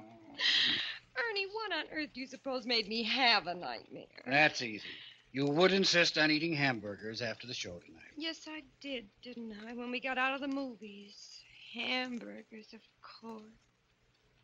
Ernie, they were part of my dream, too. Hamburgers. Oh. Ernie, stop punching on that pillow, please. All right. Go ahead, then. Better tell me your dream, all of it. Neither of us will sleep until you do. I'll just light this butt. Now, let's have it. Gruesome details. Well, I don't know if I can remember now. It was all so hazy and terrifying. Well, what happened before I smothered you with a pillow? A crazy quilt. Something about your job, and I was a millstone around your neck, and hamburgers, and you hated me, and July 15th. July 15th? Yes, I can't imagine what that meant. Look. Start at the start. Why did I decide to murder you? Because of that other woman, your secret love. Huh? You promised her you'd kill me tonight when I was asleep. My secret love? Yes, she had you in her spell. Oh, that's kind of bad casting, isn't it, Butch? I'm the dishes and dustpan type, remember? In the 5 years we've been married, have I ever looked at another? I know. I told you it was a crazy dream. Maybe you want me to eliminate my one night a week out, too. My Saturday gin rummy with the boys. Oh, no. Who was my secret love? Did she have a face? Well, this is the silliest part of it, Ernie. It's absolutely ridiculous. It was that girl, Betty Daniels. Betty Daniels? Who's she? You remember that tall, dark-haired artist I introduced you to at Cape Cod last summer? At the exhibition. No, I don't. Oh, wait a minute. Trousers, long cigarette holder, Yes. very intense. Yes, very intense. But what the devil? What was she doing in your dream? We said hello to her, we walked off, and that was that.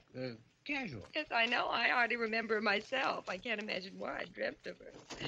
Why? Now, No, don't. don't touch me. Don't. No. Oh, that dream. That awful dream. So crazy. And yet it seemed to be telling me something, warning me.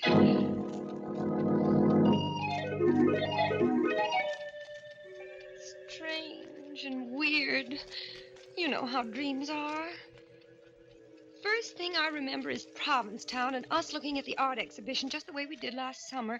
Only now the picture was about 10 feet tall and hanging crooked. And then she came along. Betty Daniels. Just the way she did then. Hello, Helen. And I introduced you the same as I did then, only not exactly the same. Like in a dream. You know, silly. Betty Daniels, this is my husband, Ernest. He is very faithful to me. How do you do? How do you do? We've never met. That's a marvelous Goya painting, Helen, don't you think? Or do you prefer hamburgers? Well, My wife prefers hamburgers, Miss Daniels. Oh, I didn't know. Only after a movie, though. Anyway, I'm sure I can't tell one painting from another. My husband's the art lover in the family, I guess, and I just tag along for the fish. Only I don't like fish. I like hamburgers. I know. You don't wear trousers like I do. You're fluffy. Betty and I met on the beach, Ernie. She's a painter. Our rowboats got tangled. That's how we met. Yes, it was all very casual. I hardly remember. Well.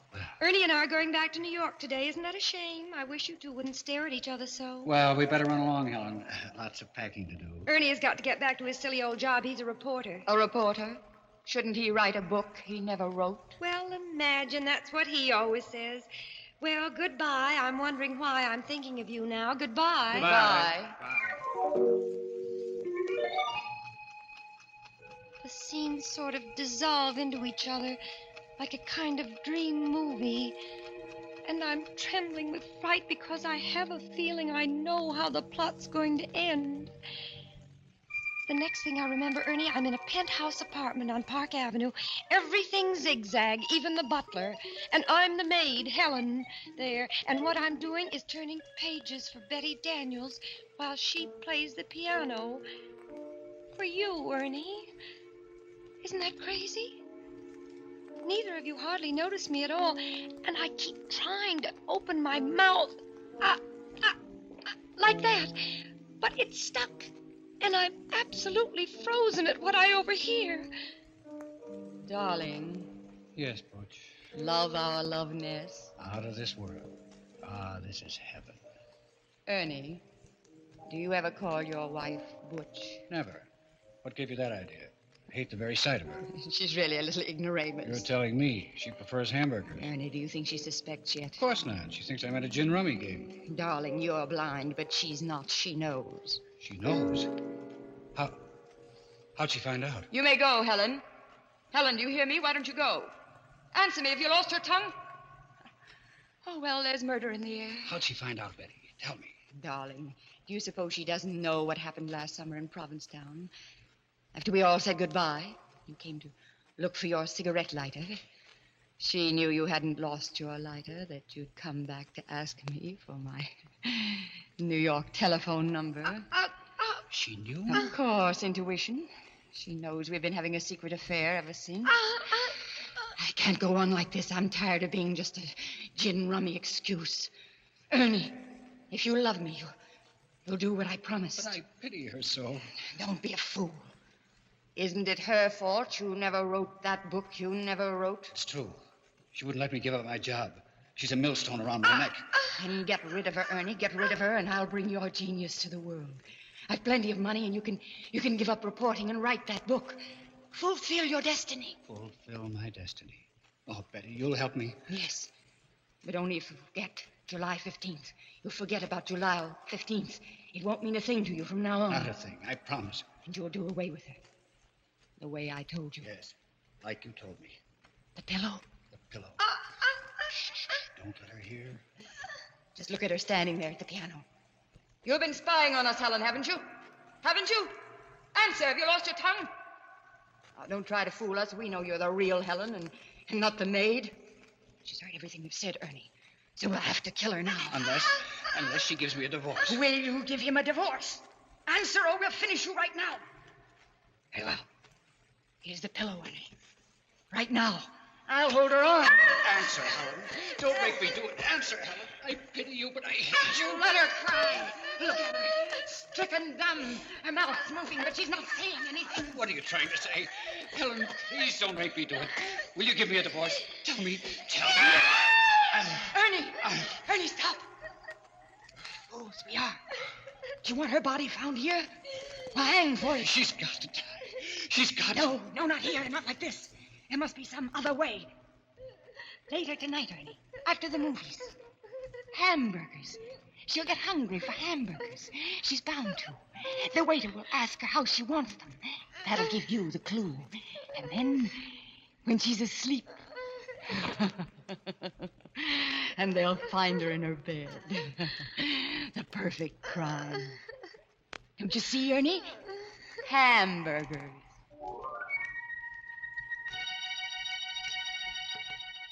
A frightened girl reliving a dream that was more terrible than any reality.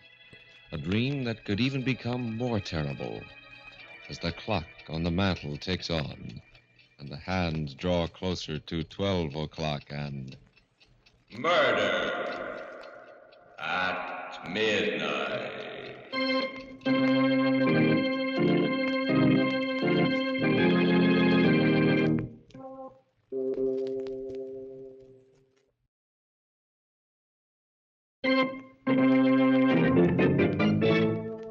And now back to Murder at Midnight and Nightmare. Well, let's hear the rest of this dream of yours, Helen. What happened after that? Well, it was after that it really got bad. It was so crazy, but so real. I don't know what stopped you, Ernie, kept you from killing me then, but you didn't. And still, I knew you were going to. You dragged me out into the street and then into a movie and then out again. And I looked at you and you were crying because you'd made up your mind to finish me off when we got home. You should have let me write that book, Helen. You should have. And I kept crying, I love you, Ernie. Don't kill me, please. Don't kill me tonight. But I've got to. I've got to. I pity you, but I've got to. And you pulled me along through the streets again. I was terrified. And then I saw a policeman and I cried to him, Officer! Yes? What is it, lady? Please save me. My husband here wants to kill me. Oh, wants to kill you, eh? Why, that's a crime. A felony. Oh, why are you joking? Don't joke about it. Do something, please. I'm frightened to death. Don't pay any attention to her, officer. She's dreaming. I'm not. Don't believe him. He wants to wait till I go to sleep tonight. And then as soon as I fall asleep... Oh, come now, lady. He wouldn't do it to you in your sleep. Why, you're cute. Not in her sleep now. Would you, mister? Of course not, officer. Not in her sleep. As a matter of fact, we're stopping off first for a hamburger. She's hungry. No, I'm not. I mean, I am, but I don't dare. I'm starving, but I don't dare. He's just waiting for me to order one, officer, to see what I'll say. And then he'll take me home and kill me. Oh, lady, stop. Sure, and you're breaking me heart. Come along, dear. No, officer, please protect me. Don't let him take me, please. Come along, I say, darling. And then we were in the little lunchroom in our neighborhood, around the corner from our house, sitting on stools. The counterman came over to us. He winked at you, Ernie, and you winked back at him, and he said... Evening, folks. What do you have? You looked at me, but I shook my head. I shook my head, and the tears were streaming down my face. I tell you what, Joe. Make it 2 hamburgers. Right. Rare, medium, or well? Medium, Joe. Make mine medium. Right. And the little lady? How do you have yours, Helen? How do you like yours? Make hers medium, too. 2 hamburgers, medium. 2 medium. Coming out. And what do you have on them, folks? Relish or onion? Relish. Make mine with relish, Joe. Right. And the little lady? The man's talking to you, Helen. How'll you have yours? Answer him, I say. Answer him. This is it. How'll you have yours? No, I won't tell him. If I do, you'll know how to do it, so I won't tell him. I won't. The next thing I dreamt, we were home again, sitting in the parlor, everything exactly the same, Ernie, just like tonight before we went to bed. But in my dream, I was sitting paralyzed, in a cold sweat, waiting for the word from you that meant my death. Well, Butch, I guess we better hit the hay. What do you say? What do you say, darling? No, wait, Ernie, did I tell that counterman how I wanted my hamburgers served? Of course, dear. What did I say? I can't seem to remember. Oh, I forget to... Come along to bed. No, I don't want to go to bed yet. Please don't make me go to bed. I'm scared. Helen. come to bed, darling. Like a good little girl. Hmm? We went to bed. And then you said... And now, lights out, eh? I tried to think of everything I knew to keep awake. I wondered whether I ought to count to 100 or whether counting would put me to sleep. I tried not to count, but I felt myself getting sleepier and sleepier. Asleep, honey? I heard, but I pretended not to. I fought to keep my eyes open. I knew I would die if I closed them. Asleep, Butch? I didn't answer. I couldn't if I wanted to. I was so scared. And then pretty soon I heard you stirring ever so quietly. And in a moment you were leaning over me. Oh, Ernie, I know it was just a dream, but it was so real. And there was hatred in your eyes, and there was a pillow in your hand, and I knew you were going to do it right then, and Oh, that's a beaut, that's a honey. Oh, my aching back. Darling, when you have a nightmare, you sure do it up golden brown and creamy. wasn't it crazy? Oh, darling, wasn't it mad? Oh, wait till I tell it around the office tomorrow. Oh, this is too good, kid. But, Ernie, how does a person have a horrible dream like that? What does it mean? Oh, it's a cinch. I'll interpret it for you, and without a dream book, You too. will? Well, go on then, Ernie. Tell me. Okay, then here it is. First of all, a dream always means the opposite, right? You ever hear that? Yes, I have. That's right, it does. Which means I must love you simply awful. Granted? Granted, silly. But goodness, what about the rest of it? Easiest thing in the world. Darling, where'd we go tonight? To a movie? What kind of a movie? It was a murder story. Gee, that's right. Do you think that was... Now, don't interrupt, Butch. Who was starring in the movie? Betty Davis? Repeat the first name. Betty. And the villainess in the dream, my secret love, the girl we met last summer, was also Betty. Betty Daniels. Oh! Well, that gave you Betty on the brain when you went to sleep tonight, and movies and murder, and those hamburgers you did stop to eat after the show wrapped up the whole sequence. And no wonder. They're still lying on my stomach, too. Well, what was the pillow doing in it? Sweetness and light, what were you talking about early this evening? That chore you intend to get after someday? Oh, yes, I've got to stuff the pillows. They're caved in the way the feathers have come out. Right, that's your pillow you had on the brain, which brings me back to the hamburgers. Yes, I was going to ask you. I mean, that nonsense of how did I want my hamburgers. What did all that mean, for heaven's sake? Precious, how did you order your hamburgers done tonight? Remember? No, I can't recall. Of course you can. Think now. How do you almost always order your hamburgers? Well, smothered in onions.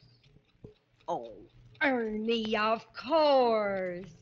Smothered in onions. Smother, pillow, smother with a pillow. Yes, Jack. Oh, my heaven sakes alive. Oh, my gosh. So that was it.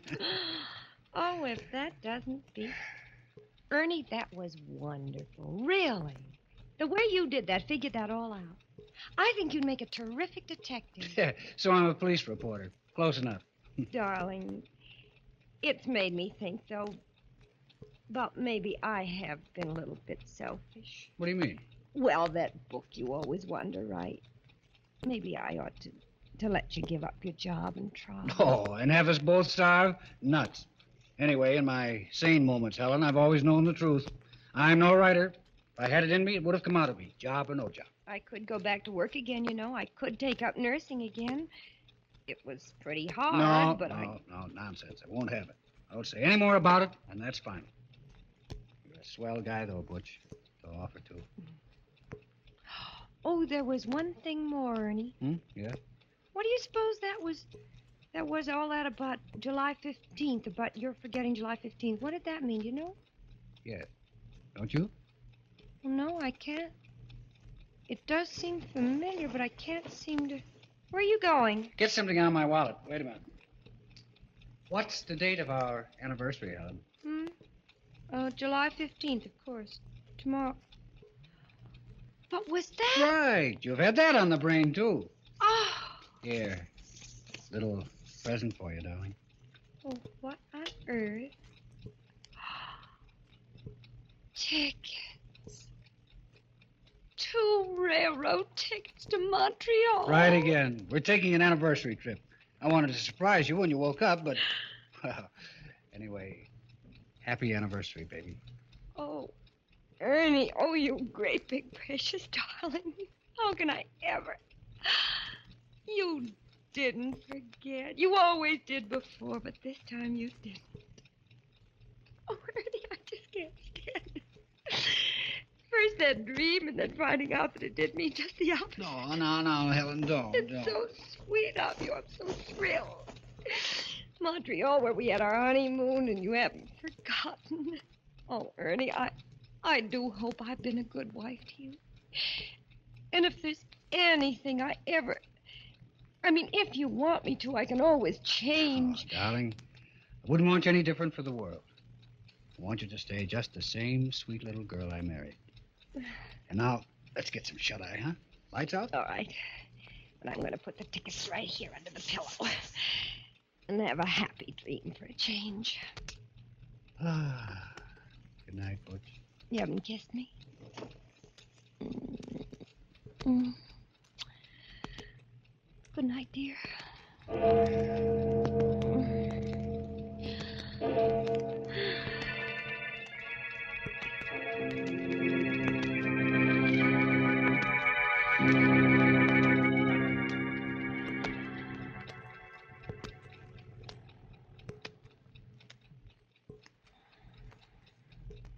Sleep, darling.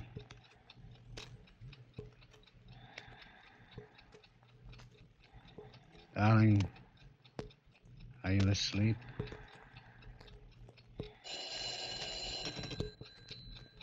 Hello? Ernie? You shouldn't have phoned before, Betty. She was still awake. I had to know. Is it done? Not yet. You got the tickets? Yes, It has to be tonight. You promised. I know. Is she asleep now? Yes. Just gone off. Then what are you waiting for? Nothing. I'll do it now. Right now. As soon as I hang up. Putting down the phone, Ernie turns and picks the pillow off his bed as the clock finishes striking 12. Murder at midnight.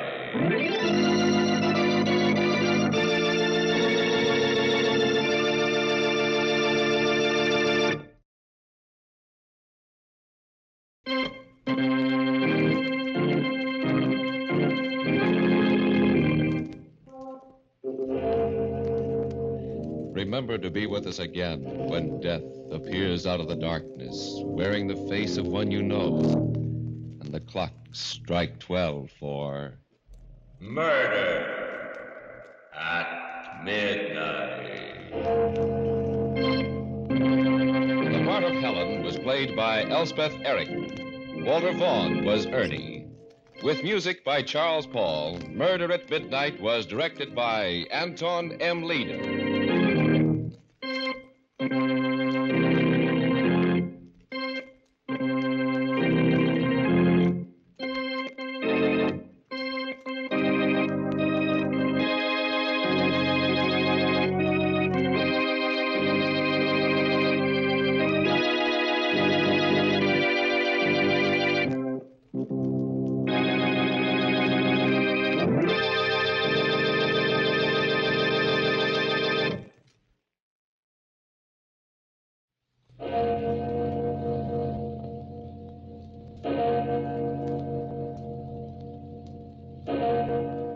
Murder at midnight.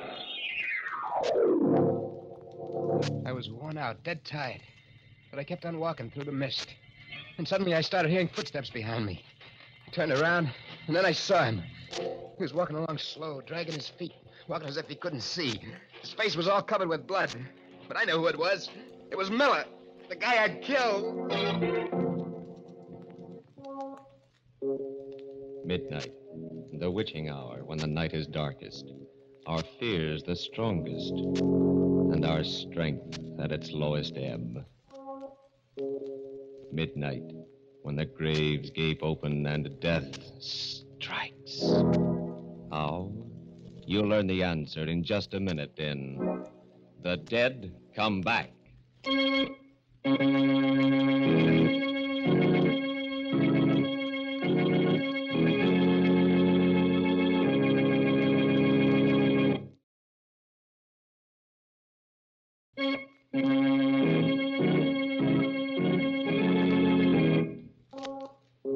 And now, Murder at Midnight. Tales of mystery and terror by radio's masters of the macabre. Our story by William Morwood will threaten your sanity. Its title, The Dead Come Back.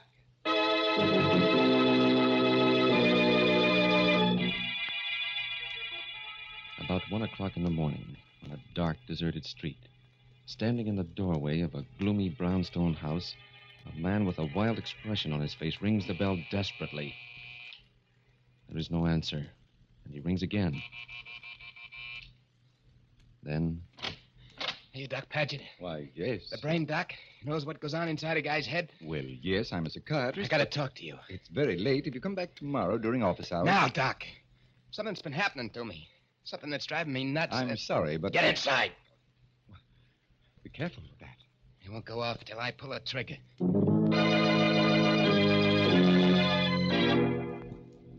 Better sit down, Doc. Very well. Just to make sure we understand each other, I'll put this gun here on the desk. And my watch. We got just half an hour to get everything cleared up. And then? And then, I got a guy to kill. Suppose we start at the beginning. Your name? Lefty O'Connor. O'Connor? So you heard of me, huh? I'm not sure, but the Tilson murder case. That's right. But as I remember That's right. They decided I was nuts, put me away. But get this straight, Doc. Yes? I wasn't ever out of my head, and I ain't now. I see. Insanity was something that I cooked up to keep from burning. I played it up all right. Good enough to make monkeys out of the doctors and the jury. But when I got to the nut house, it was different. I didn't have to pretend no more. You know, Doc, some of them whacks act just as sane as you and me. Yeah, I was getting along fine. Till 2 nights ago, when I was called in to see the superintendent. He was a white-haired old guy, named Miller. Sit down, Lefty. Cigarette? Thanks, Mr. Miller. Here you are. What's that? This? Just a music box. Plays when you open the lid. That ain't just a... What are you trying to do to me? Oh, what do you mean, Lefty? I just offered you a... That's the box I kept talking about at the trial. The one old Mrs. Tilson kept her jewels in. I'm afraid you're mistaken, Lefty. In a pig's eye. I know what you're trying to do. But I don't remember nothing. Nothing, you hear? And why does this tune seem to disturb you, sir? Never mind why. Turn it off. Yes, of course. Take it easy, Lefty. I called you in here because I want to help you. You're trying to trick me into admitting I knew what I was doing when I hit old lady. Nothing of the kind. Next, you'll be asking me where I hid the jewels. Don't you think I know that routine? There's no routine here, Lefty. You're a liar, Mr. Miller. You got me in here to give me the 3rd degree, to try to break me down all over again. Well, you won't do it. Not again. I've had enough. But Lefty, put down that paperweight. Too late.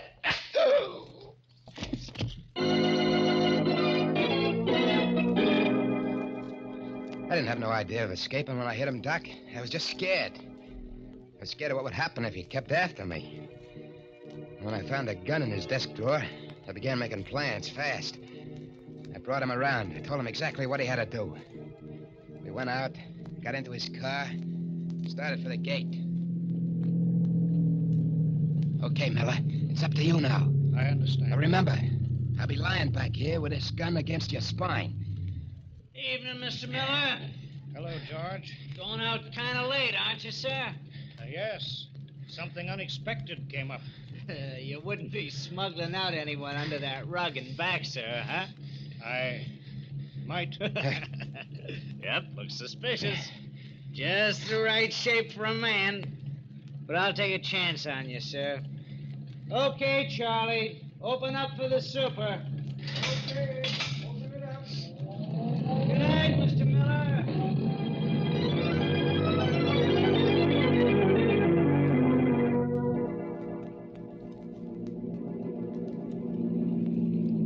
Turn the left fork here. Ah, the Ganville Road.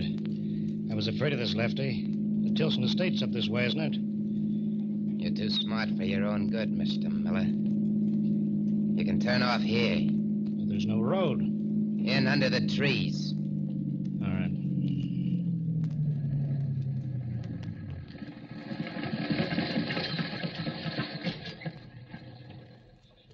What happens now?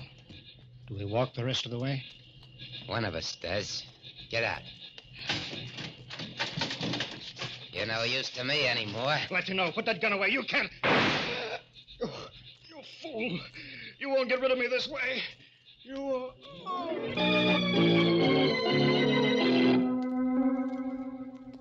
I left him there beside his car and started walking.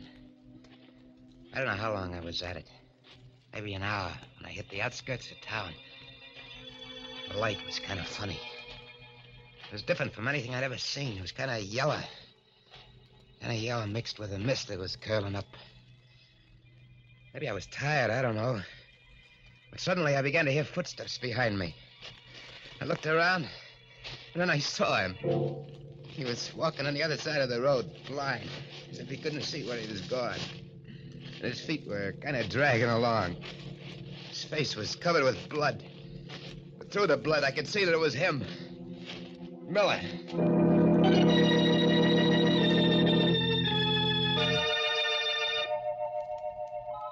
I don't know what happened then, Doc. I must have passed out. Because the next thing I knew, somebody... people, faces bending over me. He's coming too, Tom. Yeah. Hey. How you feeling, chum? Hey, He's as white as if he'd seen a ghost. who are you? I'm Ruth Mason. This is my brother, Tom. We live right by. We heard you yell and came running out. Did you see anyone else? I know. On the road? No. You were lying right in the middle of the road till we pulled you off. What happened? The car hit you? I don't remember. Well, take his arm. Help him up, Tom. Okay, sure. Here we go, Mo. The name is Sims. Johnny Sims. I'm all right. You look kind of bushed to me. I've been walking all night. Out of a job, see. And broke. Well, our house is right over there. You come on in and we'll fix Thanks. it. I gotta keep moving. What's the rush if you're just looking for a job? Well, Hey. Cops coming this way. Probably looking for that man that escaped from the state hospital. That's right. They said that... What? Johnny, what's the matter? You look as if you're going to faint again. I guess I must be worse than I thought. Look, does that invite still hold? Oh, of course. Right this way.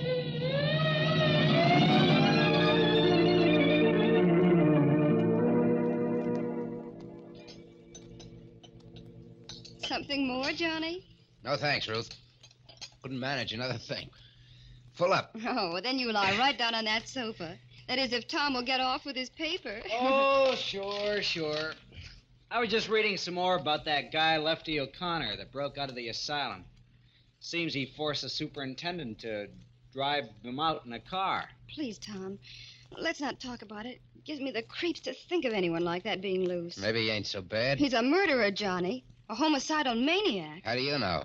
Maybe the super deserved killing. The super? Yeah. But the paper doesn't say anything about the super being killed. Well, Ruth said... I meant the old lady, Mrs. Tilson. Oh. Yeah, I guess I must have heard. Maybe I just thought... I'll try the radio. Maybe there's some late news on it. Though you're probably right, Johnny. The super wouldn't stand a chance. Sure. The way I figure it. What's the matter, Johnny? Turn that off. What? I said turn it off. Why? Johnny. Hey, what gives? I'm sorry. But I don't like radios. Oh, it's all right, Johnny. We understand. Now suppose we show you to your room and you take a good long sleep.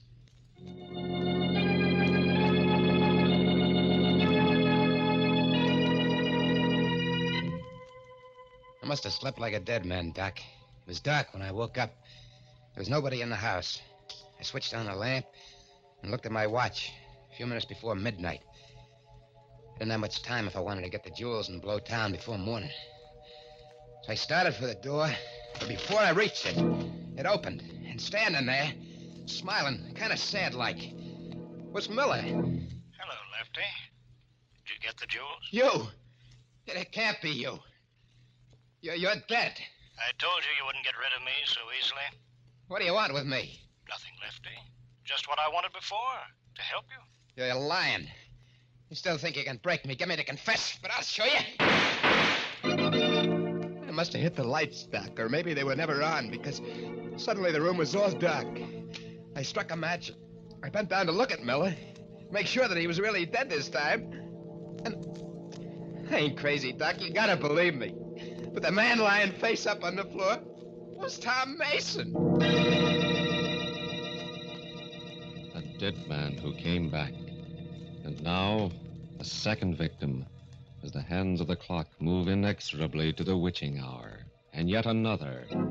Murder at midnight.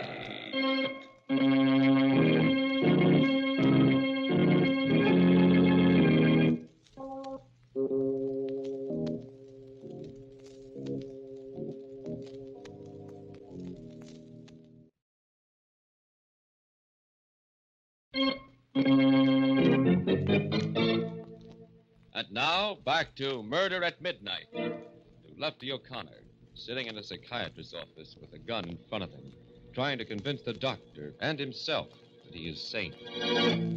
My hand was shaking so much that the match went out. It was Tom, all right. Tom Mason, dead. But it was better that way than what I'd thought, because it meant that Miller hadn't come back from the grave.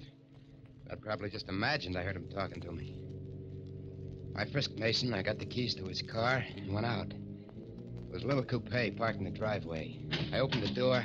I was just getting in when... Hello, Johnny. Ruth. You look a little better than you did before. How do you feel? Oh, fine. Oh, that's good. You were sleeping so soundly when I left it. Are you going somewhere? Well, yeah. There was something I had to do, and Tom told me I could borrow his car. Oh, all right. I'll go inside. No, you can't go in there. Oh, what do you mean? Why not? Well, I mean, such a swell night. How about a little drive, Ruth? But what about your errand? Well, that'll just take a minute. It'll be swell having you along. Well, I don't know. I don't suppose Tom will mind. I'm sure he won't. Well, then, all right. I guess that's one of the wonderful things about life. You just never know when something completely unexpected will happen. That's right, baby. You just never know.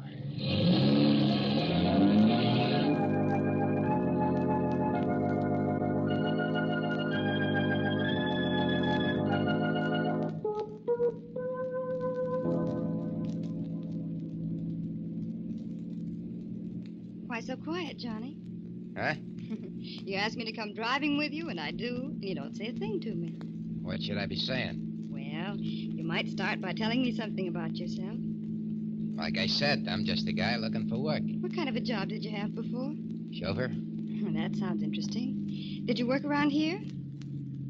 Why? I just wondered. You seem to know the roads so well. Listen, baby, let's not talk about me. I'd rather hear about you. Well, there's not much to tell. I'm 21, fancy-free, and I work for a living. I'm a nurse in a psychiatrist's office. A what? Psychiatrist. A doctor who, well, helps people who are disturbed mentally. Like people who, see things that ain't there? Oh, yes, he gets a lot of those kind of cases. What does he do? Talks to the patients, explains away the hallucination. His name is Dr. Paget, and he's really wonderful. Johnny? Yeah? Where are we going? Why, baby? We've turned off the main road. This leads past the old Tilson mansion. What's that? The house where that terrible murder took place about a year ago. It's all boarded up now, of course. Yeah, that's the job Lefty O'Connor pulled, yes. huh? Yeah, he was old Mrs. Tilson's chauffeur. What? Chauffeur. Quite a coincidence, ain't it? Johnny, you're turning in the driveway. Yeah.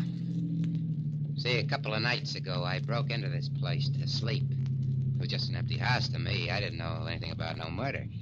I left the parcel behind. I want to pick it up. Oh, I see. You think I had any other reason for coming here? No, Johnny. Sit tight, baby. I'll be back in a minute. All right, Johnny. Well, Why are you taking the keys? Just to make sure the car stays here, and you with it. But of course I'll stay. You better, baby. Or it'll be just too bad. I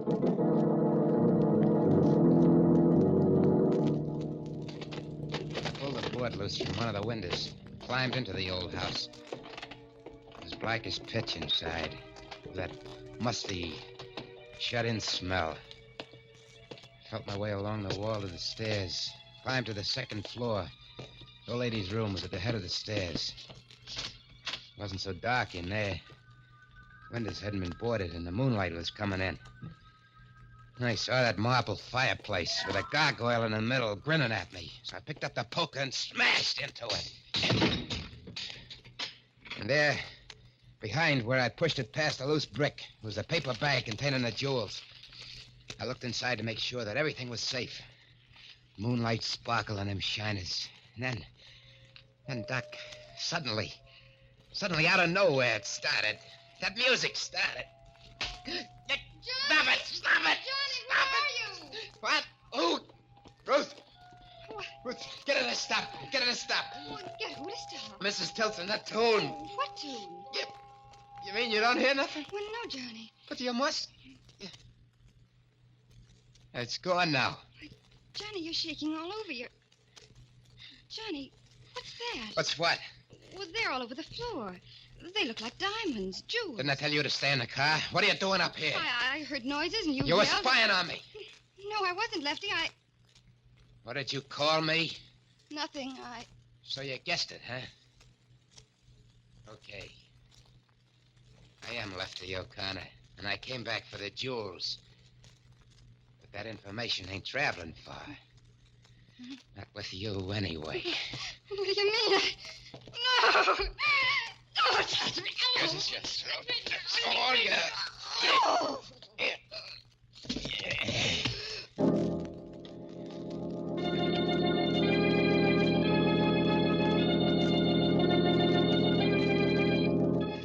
I was rattled, Doc. The music did it. That and everything else. I left it lying there, and I picked up the jewels and beat it. I started the car fast. I just about hit the main highway when the wheels started acting funny. I stopped and got out to look. It was a flat. My luck had played out. If I took the time to change it, someone might come along, and just then I did hear a car coming. I froze, waiting for it to pass. Instead, it stopped, and... Hi, Johnny. Tom, Mason! I got out as soon as I could. Which is the flat? What?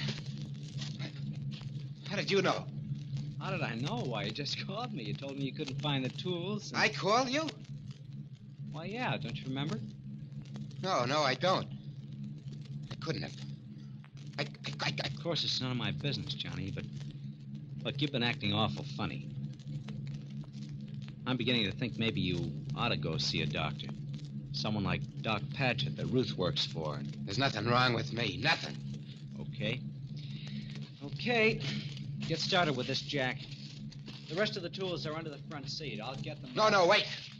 Hey, what's this paper bag doing? Give me that! You're going in for pebble collecting, huh? Pebbles? Yeah, look at them. Oh, they are pebbles. Yeah?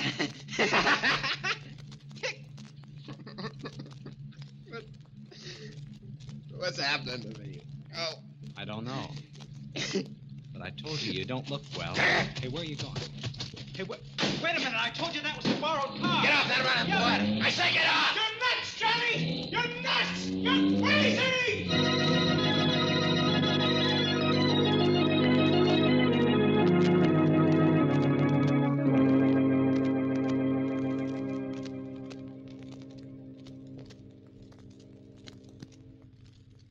Well, there it is, Doc. Uh-huh. That's his story. I kept hearing what he said. Tom. Over and over again. I'm nuts. I'm crazy. But I couldn't stand it anymore. So I looked you up in the phone book and I come over. Oh, what do you expect me to do, Lefty? Do? You're a brain doc. I'm not nuts. I know I'm not. Why am I seeing these things? What's happening to me? Well, it's rather difficult to make a diagnosis this quickly, but I'd say that you were suffering from hallucinations because of a sense of guilt. Guilt? About what?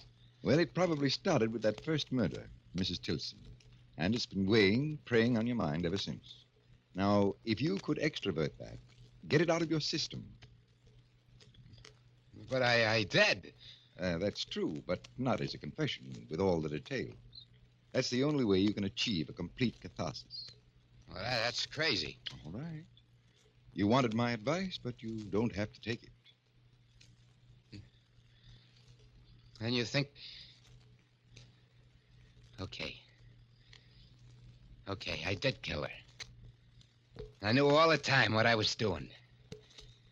I waited for a night when there was only the two of us in the house, and then I beat her brains out with a tire iron. There, I said it, I told you. Yes, Lefty.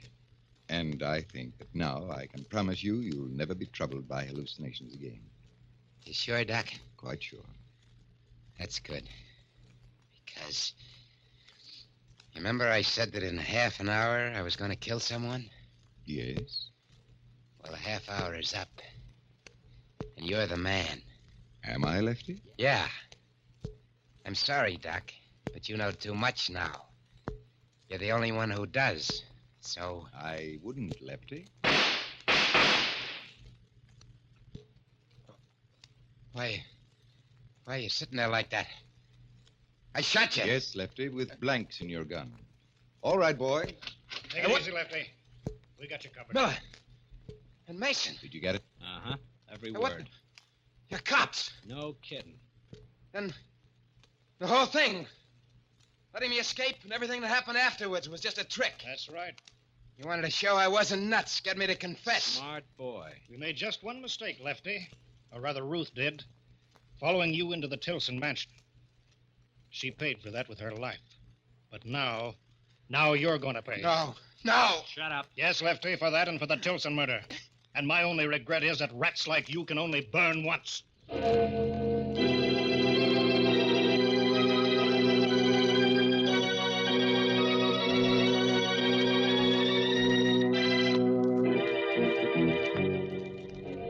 Moving forward, the two grim-faced men take hold of Lefty O'Connor. And Lefty knows that he has come to the end of the road. A road that began when he first heard the clock in the old Tilson mansion strike 12 for... Murder at midnight.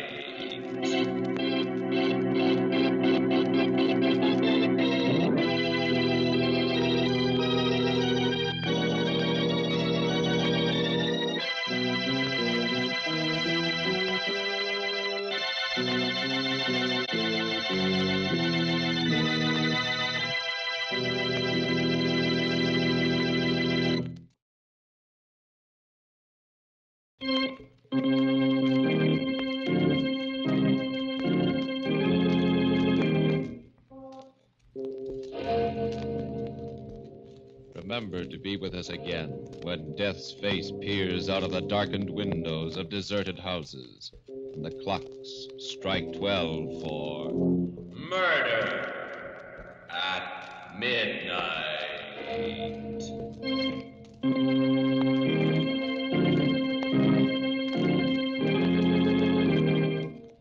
The part of Lefty O'Connor was played by Joseph Julian. With music by Charles Paul, Murder at Midnight was directed by Anton M. Leader.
turned and started to walk across the room, and as he turned, Martell moved. His face stayed dead, expressionless, but he moved. He picked up a heavy wrench, followed him, and then as Roy reached for the switch, he hit him. No! I heard his skull go like a rotten pumpkin shell, and he went down. Then Martell picked up a hacksaw and... No, I don't want to remember the rest. It was too awful, too horrible.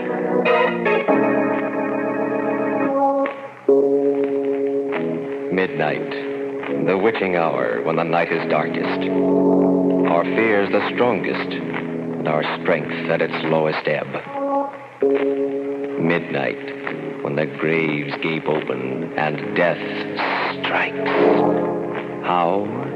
You'll learn the answer in just a minute in Terror Out of Space.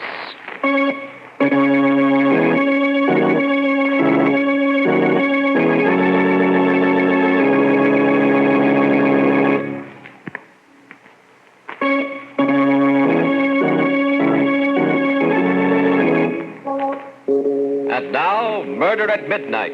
Tales of mystery and terror by radio's masters of the macabre. Our story, which we prophesy will be long remembered as a classic, is by Robert Newman. A tale out of the news and out of man's deepest fears called Terror Out of Space.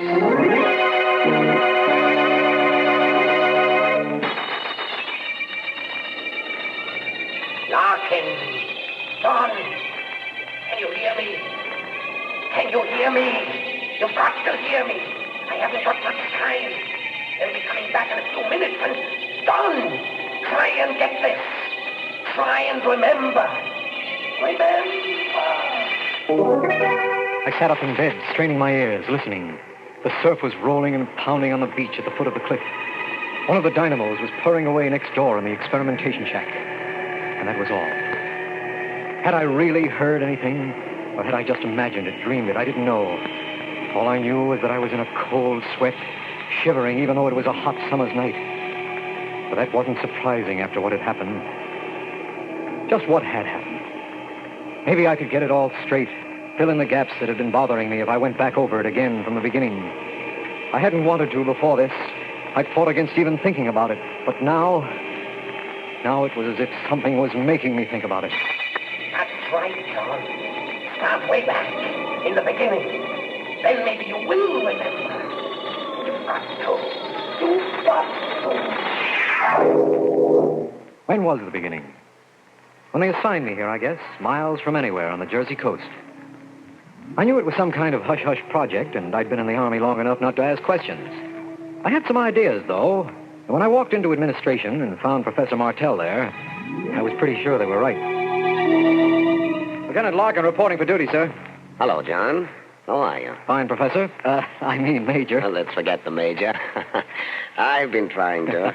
I think the Army's a little sorry about the whole thing also. Oh, that's not the way I heard it. Some of the things you've worked out in the last few years was something. Quite a break, my getting assigned here. You think it was an accident? You mean you requested me? Of course. What did I take you away from, by the way? Oh, nothing very much. Straight communications, a little radar. No chance to continue any of the research you started when you were at the university, huh? No. Afraid I've gotten rusty? Not really. But there are just going to be the three of us to do the bulk of the work. You, myself, and a chap named Roy Shields. He worked with Ramsey at Tech. And what's the project? Something big? I think so. We're going to try and establish radio contact with the moon. What? Theoretically, it shouldn't be too difficult, you know. Of course. And with the progress we've made during the war... Well, Professor, it's terrific. One of the most exciting things I've ever heard of. Think so? Well, don't you? Don't you remember when we used to talk about it in the lab? What it would mean to the astronomers, the astrophysicists, measurements that they've never even been able to take before? Yes, John, I remember. Well, then? I don't know. Somehow it worries me. How we're going to do it? No, that's all cut and dried. What's going to happen when we do it? Well, what do you mean? We're reaching out, John. Reaching out into places where man has never been before. We're pretty close to the secret of matter, to the origin of life, and to the mystery of the universe. Sometimes I become a little afraid. Afraid that we may stumble on something that's too much for us, too big and... That's silly. Go pick out a bunk and get some rest, John. Tomorrow, we go to work. The work? I remember that all right, weeks of it. And finally, the big night, the night we were ready for our first test. It was clear and cool, the ocean still, not thundering, but whispering at the base of the cliffs, as if it were waiting. Every star separate and distinct, like signposts on the road to the infinite. Martell at the table in the center of the laboratory with the charts and diagrams doing the computing. Roy at the power controls, and I at the director. Time? 23:02. 15 seconds. Power, 10.12. Check. You reading, John? 93 degrees. Make it plus 0.2. Check. Time, 23:02:10.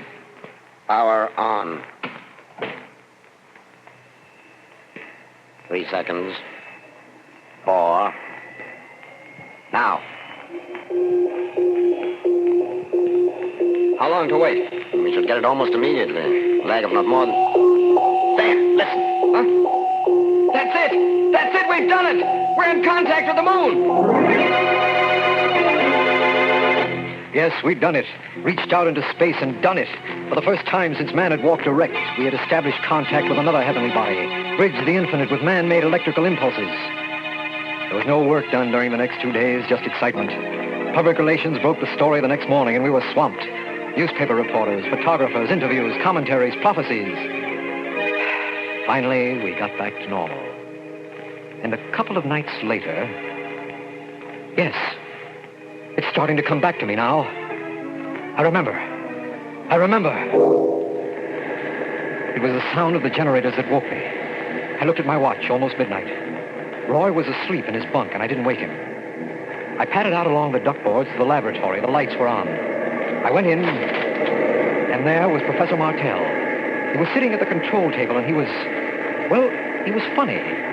His eyes were open, but he didn't seem to see me. I said, "Hello, Professor." He didn't move. Didn't answer. I took a quick look at the control board, and the frequency had been changed. A little uneasy, I tried again. "Professor, what are you doing?" And then something very strange happened. Half of him came alive. His right side first. His right eye lighting up, while his left eye stayed dead. His right hand twitched, while his left one remained stiff. It was just for a fraction of a second. Then... What?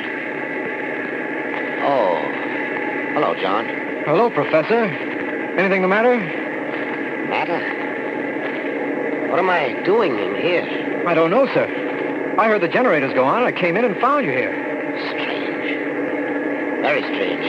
I went to bed about 10:30. Ever walked in your sleep before? No, not that I know of. Of course, I haven't been sleeping too well lately. Very disturbing dream. Did you change the transmitter frequency that way? No, sir. You must have done it yourself in your sleep. Funny. That would make it more of a carrier instead of a transmitter wave. Shall I shift it back? No, leave it. I'd like to take a look again in the morning. Do some thinking about it. The next morning, somehow, neither of us mentioned it. I can't be sure now whether we didn't remember or just didn't think it was important. But that night... Yes, it was that night that we discovered what it meant. That we knew. It was the sound of the generators that woke me again. I looked at my watch a few minutes before midnight. And it was then that I noticed that Roy wasn't in his bunk. I lay there. And for some reason I was terrified, trembling. There was something in the air, a feeling of menace that... I made myself get up. Slipped on a pair of sneakers and went out along the duck walk to the laboratory. The lights were on again. I didn't go in this time, but I looked in the window. There was Roy, and there was Professor Martell again.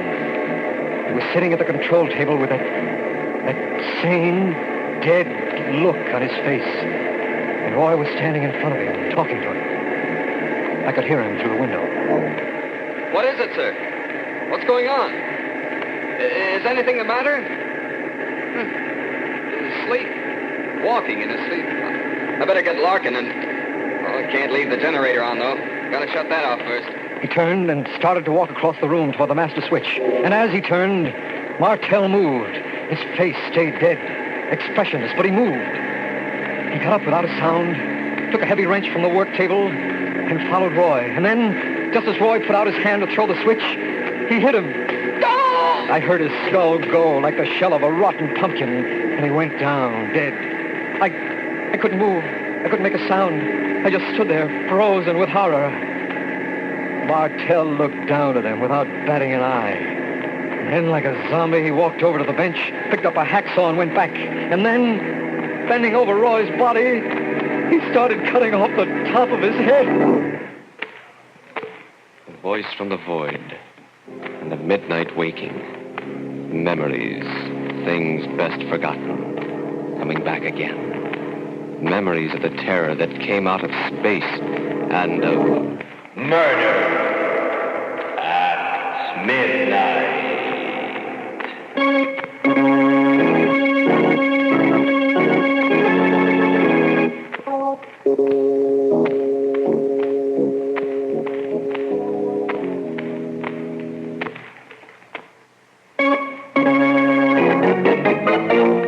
And now, back to Murder at Midnight and Terror Out of Space. That's all I remembered then. When Professor Martell bent over Roy's body with a hacksaw in his hand, I must have fainted. When I opened my eyes, I was lying on the sand outside the shack, and there was Martell bending over me. No, Professor, no, don't! Don't! John, what's the matter? Leave me alone. Don't come near me. Don't touch me. I saw what you did in there. And where? When? Just now in the shack to Roy. Aren't you well either, John? What do you mean? I just came up here from the cottage. I had a bad dream. I've been having quite a few of them lately, and I woke up with a very annoying headache. I came out to take a walk. It's a mare. I found you lying But here. I'm telling you, I saw you. I saw you in there with Roy and... And what? Well, I don't even want to think about it. But you killed him. Killed him? Huh. Let's go back to the bunkhouse, John. Take a look. The bunkhouse? Yes, when you see that Roy is where we should be, in bed, maybe it'll convince you that you either dreamed or imagined the whole thing. He led the way to the bunkhouse, and I followed. Still shaken, but starting to feel a little foolish. This was the Professor Martell I had studied under, known for years, the man who wouldn't hurt a fly. We went into the bunkhouse, and Roy's bed was empty. He wasn't there. Martell gave me a funny look and started calling. Roy! Roy, where are you? Roy! Without a word, we hurried back to the laboratory, and there was no sign of him there either. Nothing. Wait, he must have gone out for a walk too, Professor, or maybe jeeped into town. If it was true, there'd be something here. His body, blood. There, John. Well, right there, in front of the switch. But there's nothing there. No. Except that it looks as if this floor was just scrubbed. The floor? What? You're right. John. Huh? Did you change the transmitter frequency this way? Oh, no, sir. You must have done it. Just the way you did last night. Last night? You mean something happened last night, too? You don't remember? No. Tell me what you saw happen tonight. Everything you remember, whether you believe it now or not. Well, it was pretty terrible, Professor.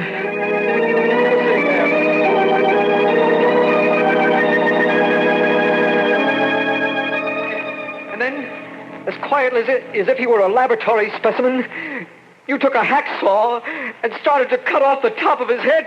Merciful heavens. Talking to you now, I know the whole thing's mad, impossible, but... Yes, mad, impossible, but... You mean it could have happened some way without your knowing it? Sit down, John. Relax. Tell me what you know about the moon. The moon is a satellite, stellar body, probably formed by our sun in an encounter with some other stellar body. Yes, probably formed at the same time as the Earth. But it may very well have supported life long before there was life here. Life? But we know what its atmosphere is. We know what it is now. But how do we know what it was several million years ago? Just suppose, that there was life there millions of years ago. Life that reached a level of development we cannot even imagine. Suppose it died out as a form of life that we could recognize, but remained in a form that is eternal. What What do you mean? In the form of electrical energy. We know that thought is an electrical process. An electrocephalograph will give a definite reading when a man is thinking. Yes. Suppose intelligences continue to exist on the moon in the form of complex electric charges. And suppose a channel is suddenly opened between the moon and some other planet. The beams we sent out are our radar beams. You mean they could come down the beam, take hold of someone, you, and make you... I'm supposing, John, hypothesizing. But the fact is that the transmitter was set at carrier frequency, and none of us did it consciously. Of course, even if it's true, we have no way of knowing whether these entities are dangerous, malevolent, or not. No way of knowing, but they killed. They made you kill Roy. Because he was going to shut off the transmitter, cut off contact with the place they came from. As for the rest, well, they would be intensely curious about the human body, particularly the brain. They would want to examine it. Good Lord, Professor, do you realize what you're saying? The taking over of a person's body? Yes, John, I do realize what I'm saying. Well, I don't believe it myself. Have you a gun? Well, yes. Yes, I never carry it. Well, start carrying it. And if you notice me doing anything strange, incomprehensible, don't hesitate. Shoot. I didn't sleep that night. I remember that now. And I was convinced that I would never sleep again. Because it was there then, the moon. It was there all the time, of course, day and night. But it was during the night, when I was asleep, that it would be easiest for them. That they might try and... No, I can't think about it. I won't even now.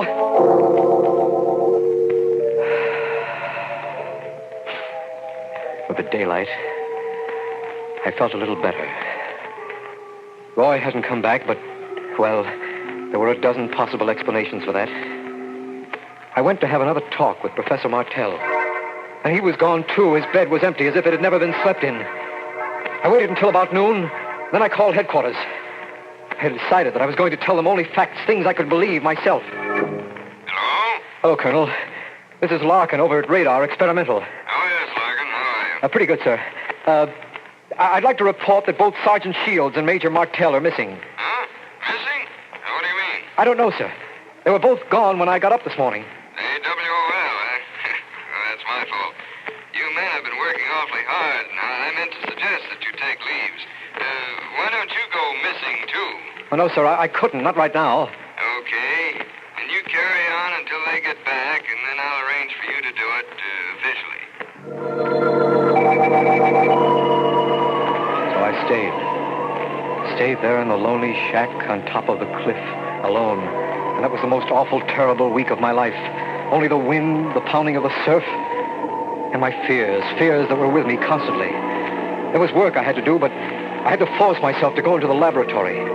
Then, on Friday, they found Roy's body. A phone call took me to town to the local funeral parlor. When I got there, the colonel was waiting. You knew Sergeant Shields pretty well, didn't you, Larkin? Yes, sir. Some fishermen found a body in their nets this morning. I wish you'd look at it. Of course, sir. Right here. Oh, good Lord. Evidently, the fish were pretty hungry. Well, no one could be sure, sir, but I think that is Shields. All right, Larkin. Thank you. Yes, they found Roy's body. And that night, Martell came back. I'd taken something to make me sleep. It was the only way I could sleep. But the sound of the generators woke me again. I lay there listening, unbelieving but terrified because there was no one at the station but me. Then, picking up my gun, I went down the duck walk to the laboratory. I opened the door, and there he was, Professor Martell. His face was thin, haggard. His eyes were dead, lackluster, the way they'd been those other 2 nights. And when he spoke, his voice was hardly human, as if someone was using him, speaking through him. Too bad that you woke up, Larkin. You should not have come in here. What do you mean, Professor? Where have you been? We have been looking over your planet, studying it. Very interesting. And now we are ready to go. Go? Go where? What are you talking about? What You said we. Professor Martell, have they... Just a few preparations to make. And then... The voice, that horrible voice stopped. and Martell swayed as if he were going to fall. I grabbed him, and he opened his eyes. He was himself again. And when he spoke, it was with his own voice. John, for heaven's sake, help me. Help me. How, Professor, how? Look, what I told you, don't you remember? Don't you understand? They've got me. They took me that night, took me all over the country, looking, examining, studying. They picked my brain. They sucked me dry. And now they're going to take me back with them. Back with them? Back to where they came from.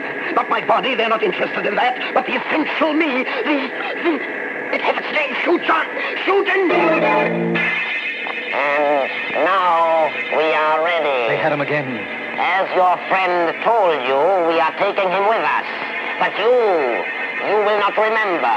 You will remember nothing. Do you understand? Because someday we may come back.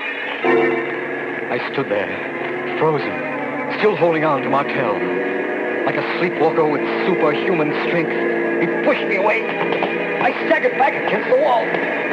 Stiffly and mechanically, he walked to the door, opened it, and went out. The surf was thundering, the wind blowing.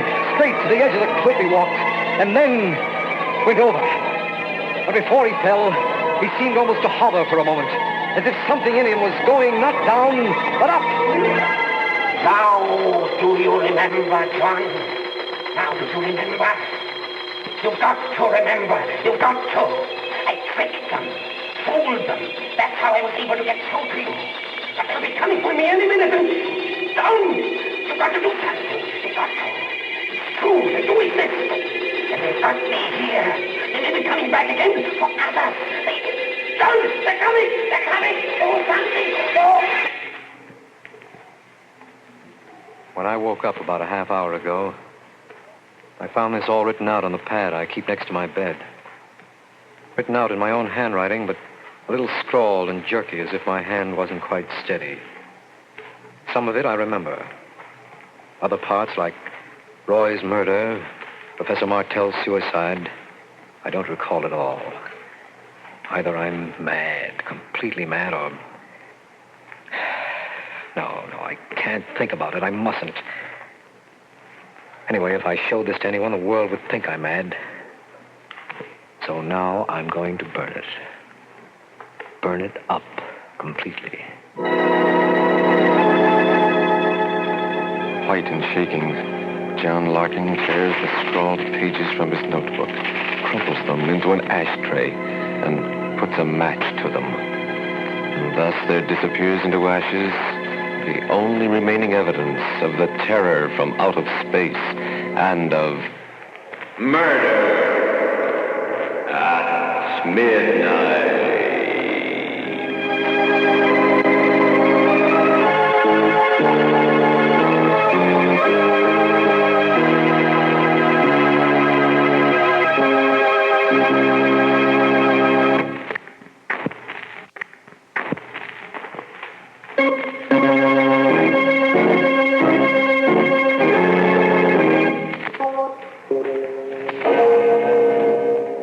Remember to be with us again when death comes in some unknown form. And the clocks strike 12 for murder at midnight.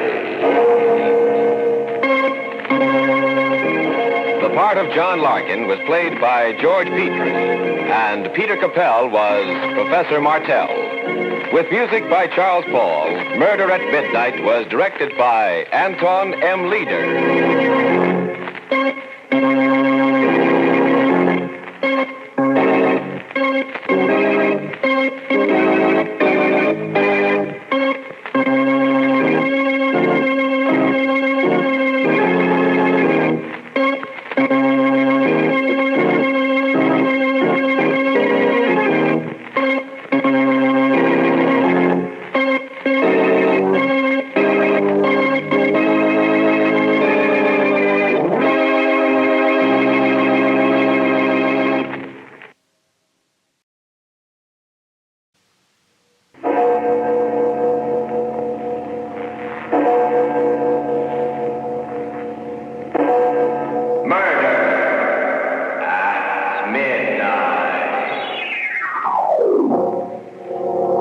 in his eyes, like a madman. He wants to kill me. Someone does. Like the other three, lying on the floor in a pool of blood. Almost 12 o'clock. Midnight.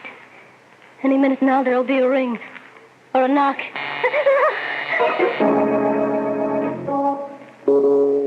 Midnight, the witching hour when the night is darkest. Our fears the strongest, and our strength at its lowest ebb. Midnight, when the graves gape open and death strikes. How? You'll learn the answer in just a minute in The Creeper.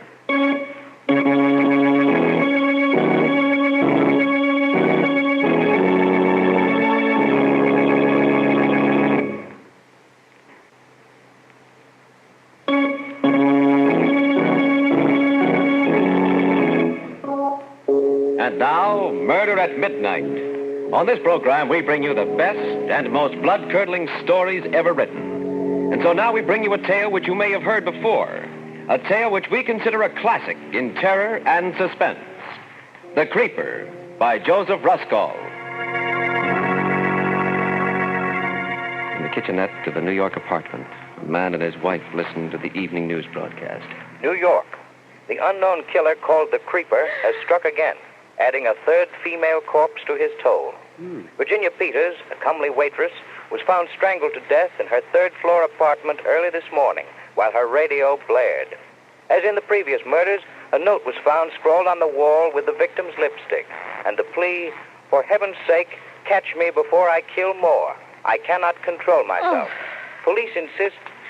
Now, why'd you turn it off? Oh, how awful, how awful. I'm in this very neighborhood. Let's hear the rest. It's very interesting. Oh, you... Don't go turning that radio on again, Steve Grant.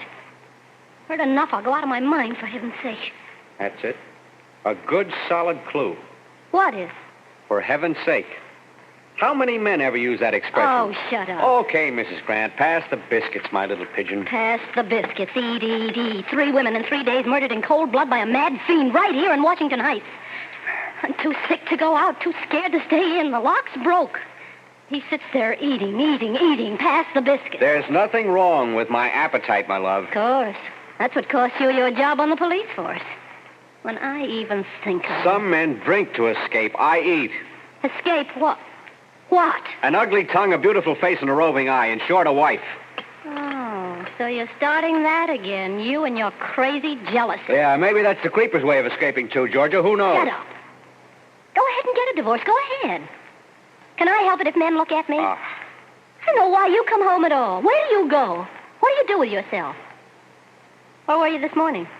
Why'd you come back? To eat. But someday I'll lose my appetite for that, too. Yeah, and when I do, my dear, there'll be no escape. And now I'm off again. Kiss?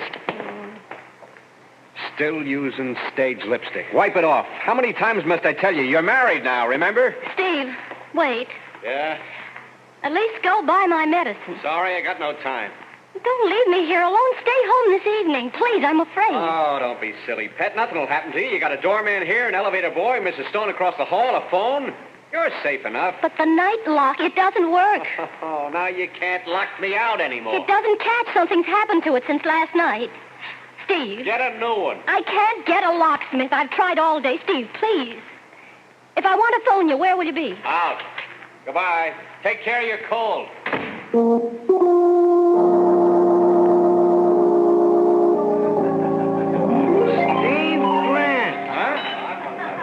If it isn't old Pearly Chase, how are you? Here you got thrown off the force, Steve. Yeah, I hear you got thrown off the news, Pearly. You heard wrong. I wasn't fired. I was just warned. I wasn't fired either, just suspended for 3 days, eating a lamb chop at Casey's when I should have been ringing in from the box at 162nd with all that trouble up there. On my way to headquarters now for reinstatement. I eat too much, my trouble is. I drink too much. Hey, you're living up at the Heights, Steve. Yeah. That's funny, me too. Yeah? Hey, you're married now to a beautiful and lovely young... With admiration. Say it again. I think I knew her. Wasn't her stage name Georgia Dixon? Yeah, that's her. I love that wench, but... women. How does a guy handle them? You know, maybe the creeper has the right method. Thank you for taking the words out of my mouth. Who's the creeper, Steve? Any angles? You tell me, and I'll split the reward with you. Say, what do you think of Inspector Bradley's inside job theory? Nuts. Every janitor's a creeper? And as for that doorman, Jim Ellis, just because he worked at 2 of the 3 murder apartments? Pure coincidence. Anyway, they've released him. One thing, though, and I don't think even Bradley's put it together yet. Yeah? In all 3 cases, just before the creeper struck, the door locks had already been tampered with. You don't say. You got a theory? Well, sure. I mean, you take that note on the wall. For heaven's sake, in every case, for heaven's sake, catch me before I kill more. I cannot control myself. Right. Oh. Now, what man uses an expression like that? You want the lowdown? It's just this. The creeper is a woman. A gimmick, huh? Yeah. Like the height of the message from the floor is a trick, 6 feet. And yet I'll lay odds the creeper's no more than a guy your height, say, or mine. 5'9", just like us, you or me. Only crazy. Yeah? How do you figure that? How do I figure lots of things? How do I know where the creeper's gonna strike next? You do? Certainly. The creeper's not so smart, he's just crazy. You play along crazy and you're 1 jump ahead of him. That's the trouble with Inspector Bradley. Why, he's up a tree. You expect logical clues from a madman? You play along crazy, make out you're the creeper. And what do you get? Well, go ahead, let's see. All right, the victims are all redheads, every one. You've noticed that, of course. 3 in 3 days? Yeah, now that you mention They it. all lived in the Heights, right? Agnes Martin, Jane Krutsky, Virginia Peters? Right. What was the number of the apartment in each case? Agnes lived in 1A, Jane 2B, Virginia 3C. Don't ask me the why or wherefore. Don't ask me the logic. Just play along crazy. You see what I mean? Where's he going to strike next? Huh? I don't get you. The next victim of the creeper also lives in the Heights. She's a redhead. Her night lock's been tampered with. She's going to get hers today, and her apartment number's 4D. Well, why are you looking at me? Don't you like my arithmetic? Pearlie, my wife's a redhead. We live in the Heights, and our apartment number is... You're just a boozy reporter.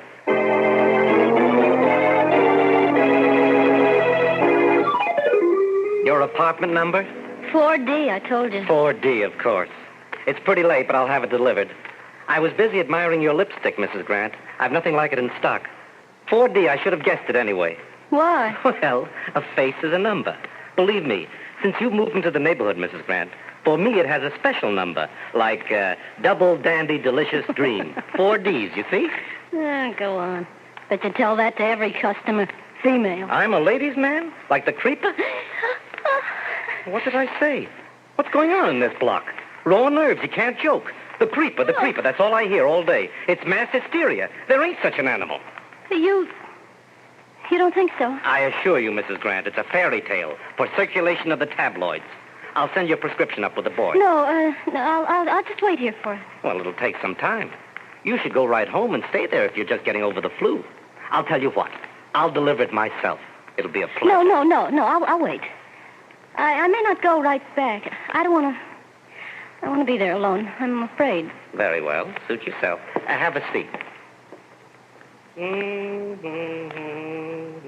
For heaven's sake, stop me before I kill more. What? I cannot control myself. Wait! I was only joking, Mrs. Grant. Wait, Mrs. Grant, your prescription.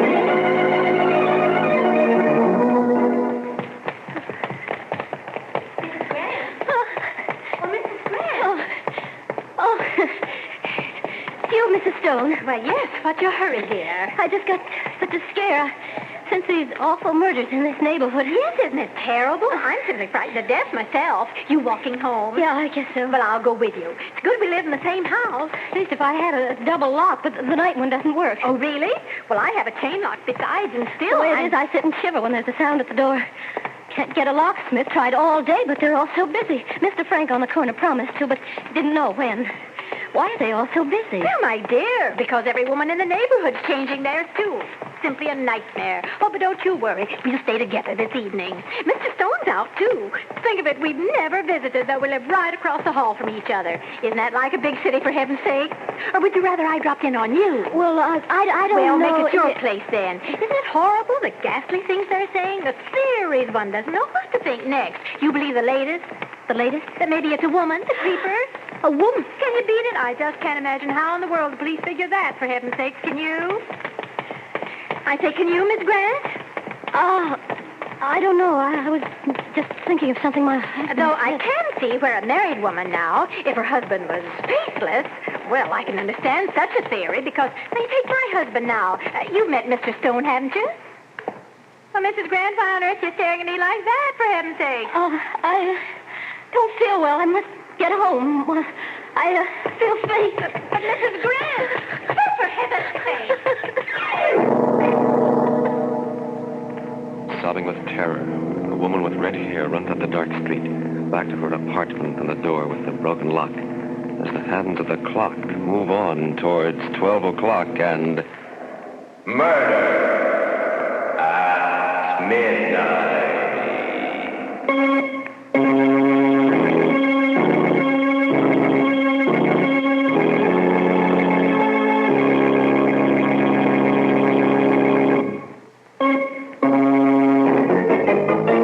And now, back to Murder at Midnight and The Creeper. Back to Georgia Grant, hurrying hysterically through the dark streets towards the apartment with the broken lock on the door.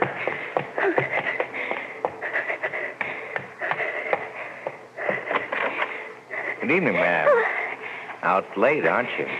Oh, yeah, you're the new doorman? Just relieving Charlie. Nice night. Yeah, it's very nice. Here, let me ring the elevator for you. No, you don't have to trouble. No trouble, ma'am. There. Apartment 4D, huh? Yeah. How did you know? Doesn't take long. When will this elevator come? Coming now. Terrible things, ma'am. The happenings. What? The creeper. It's sort of... Going up? Yeah. Up and down, up and down. The ups and downs of life, that's me. I'm a living milkshake, Mrs. Grant. Uh-oh. What's wrong, Jimmy? Stuck. Imagine getting stuck between the third and fourth with a production like you. Get going, Sonny. You want me to report you? Okay. Can't you take a joke? Maybe I misconstrued that smile you always give me. Maybe you shouldn't ought to smile that way. Fourth floor. Let me out. If I drop in later, will you be more receptive? Oh, home. Oh, thank goodness. I must be going out of my mind. Key. Where's my key? Darn this lock. Darn the lock.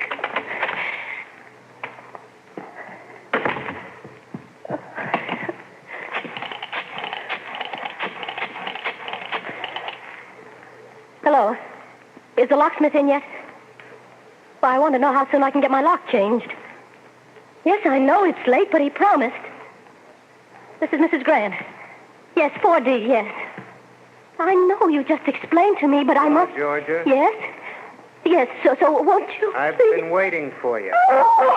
Don't you little fool. It's me. Do you want the whole house to... That's better.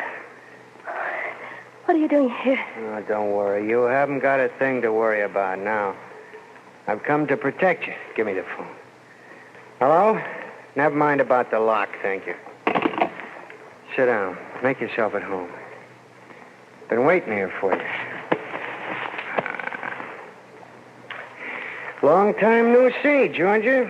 What do you want, Pearlie? Me? A headline. Your husband wants, too. He wants I should keep an eye on you. What's that? Sure. You didn't think Steve and I were acquainted, did you? Oh, yes, from way back. Just met him at a bar. I don't believe you. What do you mean, keep an eye on me? Oh, just in case the creep... Oh, You heard of the character? you're mad. You've always been mad, Pearly Chase. Where is Steve? Why should he send you here? Why should he think the creeper will come here? What are you doing here? Told you. Playing along crazy. Got a drink? You're drunk now. And you're getting right out of here. You're nothing but a no-good rummy. And you're nothing but a no-good... You finish it. When I took the drink, it was to drown you out, and you know it. I'm still a rum pot, Angel, which means I haven't got rid of you yet. Get out. You little two-timing redhead. You're all the same, you redheads. Even a wedding ring can't change you. dirty Oh, red- don't play the innocent. My business is snooping. I make a living at it between drinks. So your new motto's love thy neighbor, huh? Mr. Stone across the hall? Poor dumb Steve. I'm warning you. Get out or I'll call the police. Stay where you are. Oh, Pearly, what are you doing with that gun? I wouldn't pick up that phone if I were you. You see, there's a big reward for the creeper and a heck of an exclusive, and I don't want to share it. I'm riding a hunch. Now, sit down, darling. Just play along with me while I play along crazy. Sit down. Oh. That's it. Like we're expecting company. Let's have some music. Don't just sit. Let's have some music. I said turn on the radio. That's it. That's the good girl. Dance music. Let's dance. Give me your arm. Let's dance. Like old times. Around and around like my brain. Why are you trembling? I still love you, you little fool. Ask me why. I love you, you lovely redhead. I could kill you and you deserve it. With the radio on, you could scream and no one would hear. I could put my hand on your throat like this and I could strangle you. Why are you crying? Stop it. I'm here to protect you. Stop crying. Cut it, I said. Cut it out. I can't stand it. I never could. Okay. You want me to leave? All right, I will. It's your funeral. What am I saving you for, anyway? Where's my hat? In a few minutes, there'll be a knock or a ring, or the door will just open. And you'll be lying in a pool of blood like the other three. Goodbye, my worthless. Give my regards to the creeper.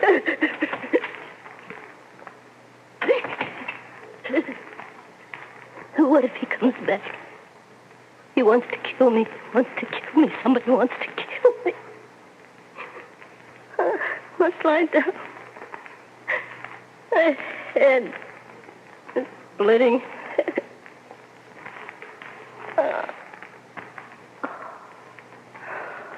Trying to frighten me.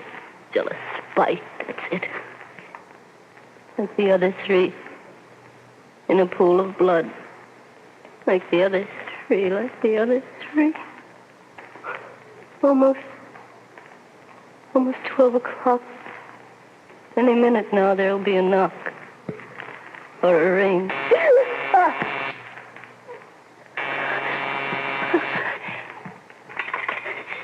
Yes? This is the doorman, Mrs. Grant. Yes? The druggist is here with the medicine. Shall I let him up? The medicine? Yes, let it... No. Don't let that man up. Want me to bring it up? No. I'm perfectly all right. I don't need any... I don't need it, you hear? Don't you dare come up. Don't dare...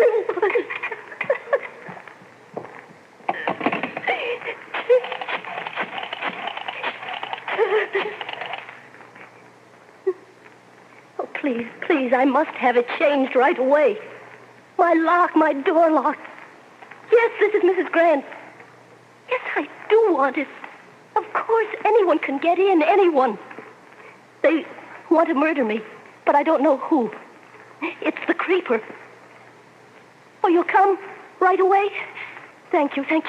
Thank you so much, but hurry. Please hurry or I'll go out of my mind. Oh, thank the Lord. Thank the Lord. Like the other three in a pool of blood. Any minute now. A knock or a ring.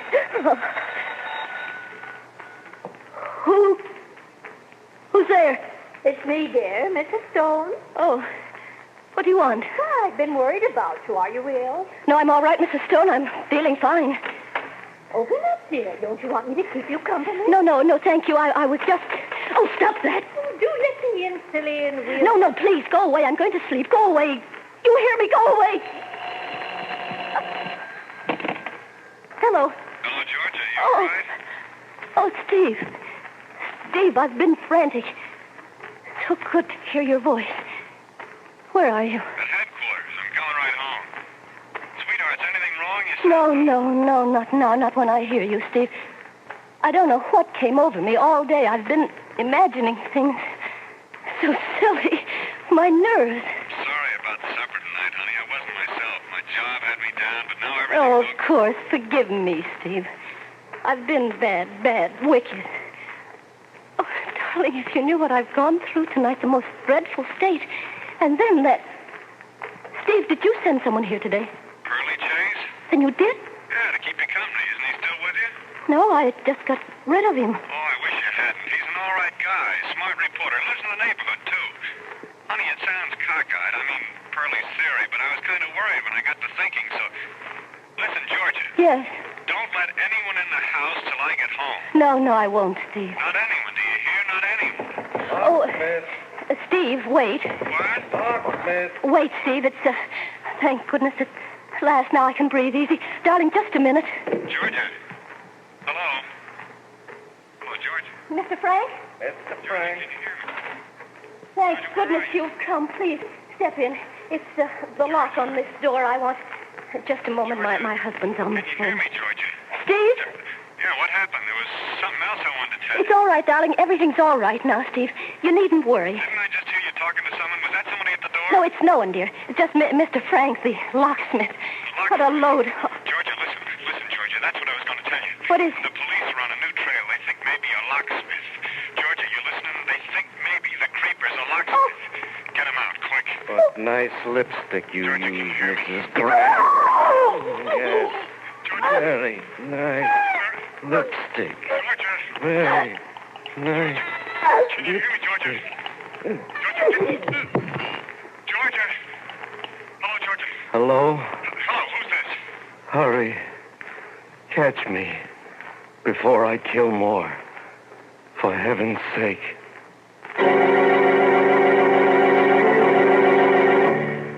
Soft footsteps hurrying down the corridor, away from the door with the broken lock, now standing ajar, the body of a red-headed woman. And still, should she not have known that her only visitor would be death? And the clocks struck 12 for... Murder at midnight.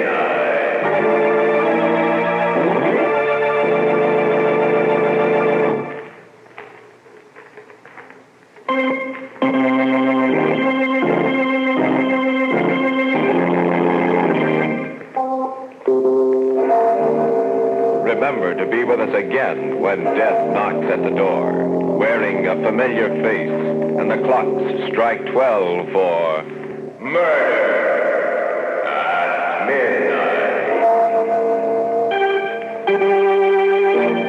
The part of Georgia was played by Anne Shepard. With music by Charles Paul, Murder at Midnight was directed by Anton M. Leader.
For the last time, Walt, please let me go. Nuts. Then it has to be this way. Hap, no. Drop that gun. I'm sorry, Walt. Very sorry. I've known all along you had to die tonight. But I didn't know. I killed you. Midnight, the witching hour when the night is darkest, our fears the strongest, and our strength at its lowest ebb. Midnight, when the graves gape open and death strikes. How? You'll learn the answer in just a minute in The Man Who Died Yesterday.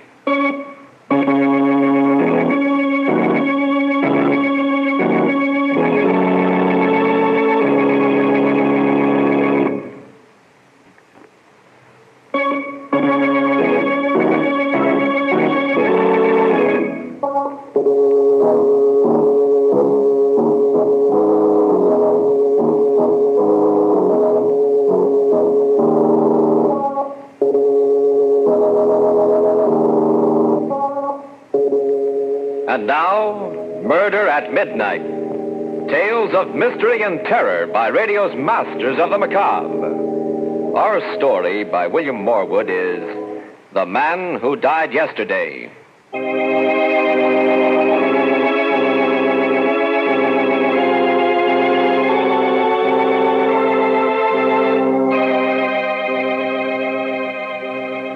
Afternoon on a little-traveled highway. A strange-looking man in threadbare clothes stands hopefully by the roadside. A car comes around a curve. Slows up. Stops. Looking for a lift? Are you headed for New York? That's me. Hop in. Thank you. It's very good of you. I'm in a hurry to reach New York. I haven't much time, you see. Yeah, sure. I picked you right off for a big executive on his way to a board meeting. Nothing like that. It's just that, there's something terribly important I've got to do.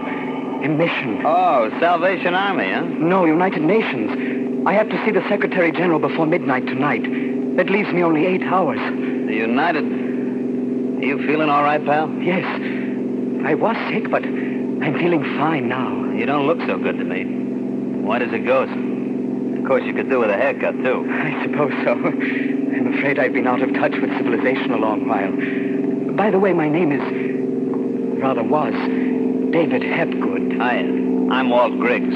Can't you drive any faster, Walt? We've still got a long way to go, and... well, I'm worried about this part of the road. There's going to be a rock slide and... Rock slide? Oh, you mean those signs? Ah, it's nothing to worry about. They put them up on... What the... It's all right. Keep going, Walt. We got through safely. Yeah, but there was a rock slide, just like you said. Of course, but... How did you know? I can see ahead, Walt. See into the future for 24 hours.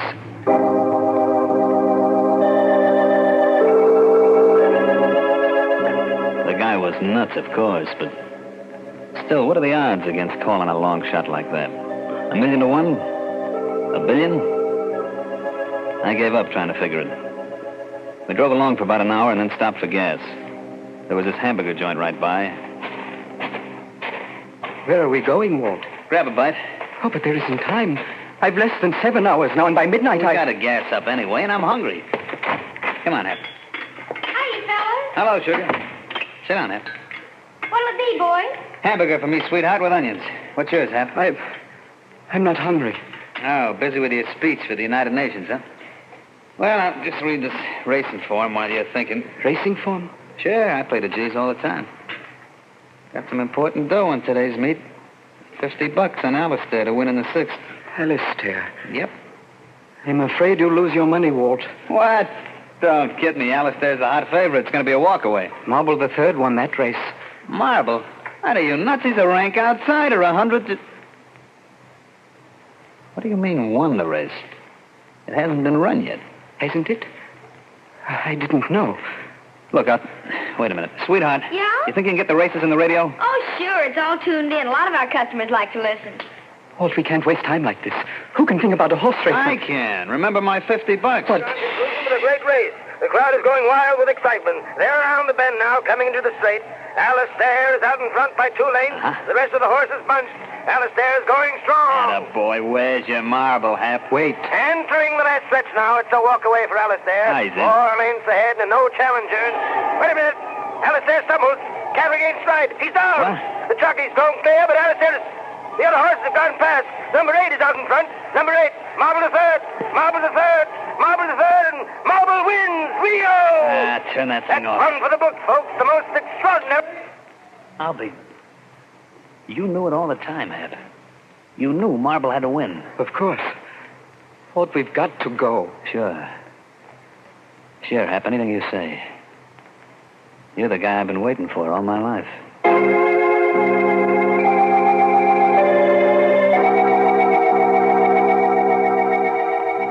I didn't need no more figuring to tell me Hap was a gold mine. And I had him first before anybody else could get their hooks into him. The only thing that worried me was the way he talked. All this about midnight, not having much time. I had to use him while I had him, even if it meant taking chances. So while we drove, I worked on a plan. Walt, we've left the New York Road. The signs are pointing the other way. I know. I'm taking a shortcut through a town called Hasek. Hasek? Yeah. That name mean anything to you, Hap? Hasek? Think hard. Let me see. There's going to be a hold-up there tonight at the factory. 2 men involved. They steal the week's payroll, $10,000. 10 grand, huh? They get away with it? There's a chase, but they shake off the police. Great. Couldn't be better. Why? We're the 2 men, Hap. You and me. What? No, Walt, no, I'm not a criminal. And I've something else to do with what little time I have left. You're coming with me, Hap. Maybe this'll convince you. The gun doesn't frighten me. Stop the car and let me out. I've got to get to New York. All right, look, I'll make a deal with you. You come with me on the stick-up, and I'll drive you straight through to New York without stopping. Are you on? But I can't, Walt. My message concerns the whole world. It's the only way you'll get to deliver it. Well, if it is the only way, all right. Now, there's something more I've got to tell you, Walt. What's that? We leave a dead man behind.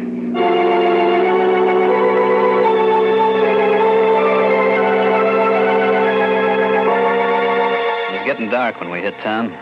I drove down the main street and onto the factory building beyond. It was all dark except for a light in the cashier's office. Hap and I went in. There was a guy sitting at a desk. Who are you? What do you want? The 10 grand in that safe. This is a stick-up, brother. You're crazy. There's no 10... Open up. I'll do the talking. I warn you, men. You'll be caught for this. Shut up and start turning that dial. All right. I guess you win. Come on. Snap into it. I'm doing the best I can. That's it. Now hand out those greenbacks. Come on, get a move on. Watch out, Walt. He's turning in an alarm. Oh, you double-crossing rat. Oh. Hey, Carrie, you. This the guy that had to be killed, Hap? Yes. Okay, then step on it. The cops will be swarming around like flies.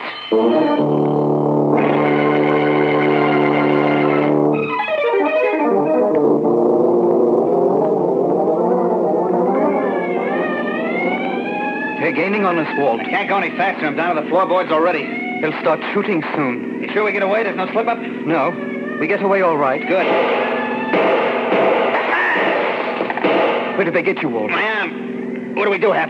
Keep driving till we hit that bend in the road. Yeah? There's a clump of willows around the corner. Pull in there. Okay. Here goes. Start the lights. Off.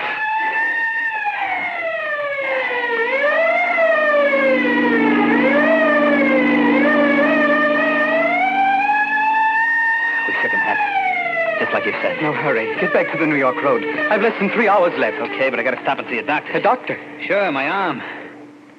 Oh, what's the matter, Hap? I'm afraid of that doctor. Something happens there that I don't understand. What is it?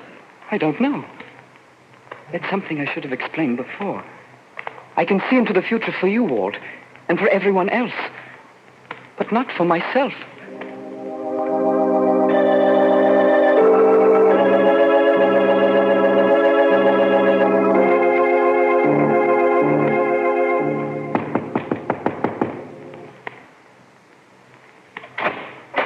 Yes? You the doctor?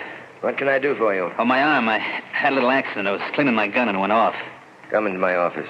Okay. And this man? He's just a friend of mine. Nothing the matter with him. I don't agree.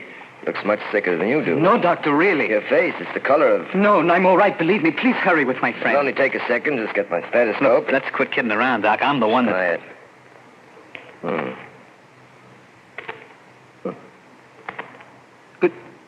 Good Lord. What's the matter, Doc? Why are you looking at him like that? But it's impossible, of course, but there's no heartbeat. No. But that's impossible. If your heart wasn't beating, you'd be... Dead? Yes. I've been dead since yesterday, at midnight.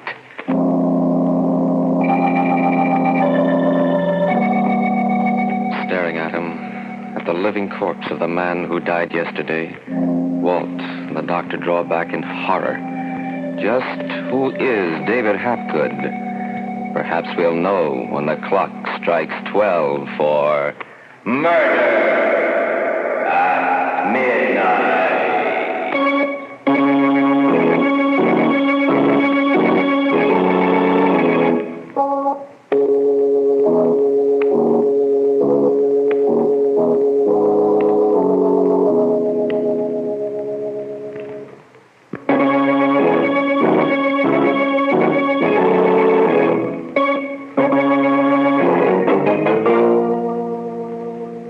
And now, back to Murder at Midnight and The Man Who Died Yesterday.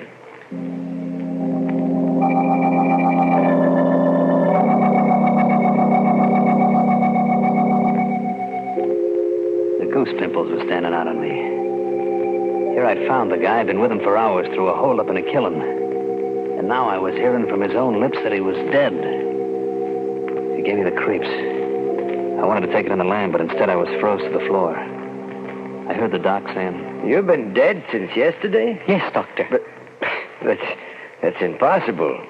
There must be some explanation, some obscure heart condition. There is an explanation, but not that kind. You see, I was cheated out of 24 hours at the time of my birth, and I'm just making up for it now. How do you mean? This will sound fantastic to you, but nevertheless it's true. I was born on a ship crossing the international date line. I started coming into the world during the last moments of a Friday and finished up early on Sunday. So I skipped a whole day of my life. I've always been living 24 hours ahead of myself. But that's shit. Gospel, Doc. He can call the turn on anything like he was reading tomorrow's paper. I told you it would sound fantastic, Doctor. But it is true. When I realized it, I tried not to use it for selfish ends. I wanted to help people, but I never could. People would never listen to me, believe me. Finally, I realized that there was no place for me in the world, that man wasn't meant to know the future. So I went away, up into the woods. How long ago? About 10 years ago. Away from civilization, it was easier. I still knew what was going to happen, of course, but with no way to communicate my knowledge, my conscience was at rest. That is, until last night. Last night? I had caught a cold. It developed into pneumonia. I was deathly sick. I couldn't breathe and lost consciousness. Then suddenly, at midnight, I was well. Quite well. Not a trace of my illness. I knew what had happened, of course. I was dead. But I still had my missing day to live. I knew I must use it for the benefit of mankind. How? There's something I know. Something that involves the fate of millions of people. Unless some action is taken within the next few hours. What action? What is it? I'm sorry, but I can't tell you, Doctor. I can't tell anyone except the Secretary General of the United Nations. And I must reach him before midnight, before I'm really dead. It's getting on to 10 o'clock. Now do you understand why I'm in such a hurry? I'll say, let's get going, Hap. Never mind about my arm. That can wait. No, listen to me, Hap. You can't leave. What? As far as your being able to read the future is concerned, well, it doesn't matter whether I believe that or not, but that heart condition of yours, that's something unique in medical history. Now, you've got to let me take you to a hospital where it can be studied properly. Lay off that stuff, Doc. I'll phone for an ambulance. Stay away from that phone. He's mine. Yours? But do you realize what this can mean to science? Don't give me that talk. You just want to grab him off for yourself. Nonsense! Stop it, both of you. I don't belong to anyone. I'm not a specimen to be examined. I've got a mission to perform for all of civilization. I've got to get to the United Nations before... Now, no matter how you've been deluding yourself, young man, you're terribly sick. I'm going to phone the hospital... Okay, you asked for it. I must get away from here. Hap, come back here. Come back here. Okay, if you're dead, it won't hurt you, and if you're not... Oh! Holy smoke. That bullet went right through you and only knocked you down. Let go of me, Walt. You try to run away, huh? I've got to get to New York. Nothing can stop You're coming with me, Hap. I got plans for us as long as you last. You've got your 10,000. What more do you want? A chance to run it up to 100,000 and we can do it. I know the place and you can call the cards. But there's no time. I'm figuring on only a couple of hours. That's plenty. Listen, Walt. I'm asking you for the last time. Let go. Do a decent thing for once in your life. Nuts. What I'm trying to do, it's for you as much for millions of others. I never gave a cuss about the others, and I'm not starting now. All right, Walt. Then it has to be this way. Hap, drop that gun. Oh! I'm sorry, Walt. Very sorry. I've known all along that you had to die tonight. But I didn't know that I'd kill you.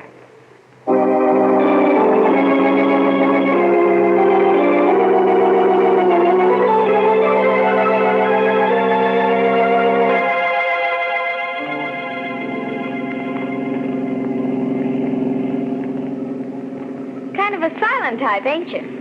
Sorry? Oh, that's all right.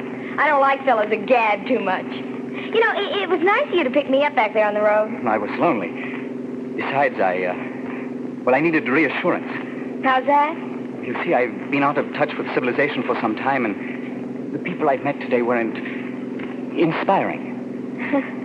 You're a strange guy, do you know it? Am I? Yeah, I mean, the way you talk and look. You don't look quite real. Oh, now don't get me wrong. I like you a lot. Oh, I'm glad. Well, for instance, we've been driving for nearly an hour now, and you haven't even made a pass at me once. I'm afraid that wouldn't do either of us much good. Yeah, but just the same, a girl appreciates a little thing like that. Incidentally, what's your name? You can call me Hap. Hi, Hap. I'm Hazel. How do you do? Well, I guess I ought to tell you something about myself. Well, I know a little already. Huh? You're going to New York to find your fiancé, aren't you? Yeah, a guy called... Say, how'd you know that? You're going to look him up in the phone book and call. Then you're going to find out that he's married. What? Oh, you're kidding me. Jim wouldn't do a thing like that. He'd wait for me forever. He said he would. And, hey, why are we stopping? Almost out of gas. Howdy, folks. Fill her up as quickly as possible. Okay. How far to New York from here? Well, you ought to be at George Washington Bridge in about 10 minutes. Fine. You folks hear about all the excitement on the highway? No, what happened? Well, the cops are looking for a crazy killer. Murdered 3 people. One was a stick-up, and the other 2 was a doctor and his own sidekick. Oh, what's he look like? Well, according to the radio, he's got a chalk white face, a mop of hair that looks like it hasn't been cut in weeks, no hat, and... What's the matter, Bud? What are you staring at? Your friend, I got to get something out of the office. I'll be back in a minute. He's going to phone the police. This is your chance to get out, Hazel. Oh, no, I'm staying with you, Hap. Now, you better get moving and keep moving.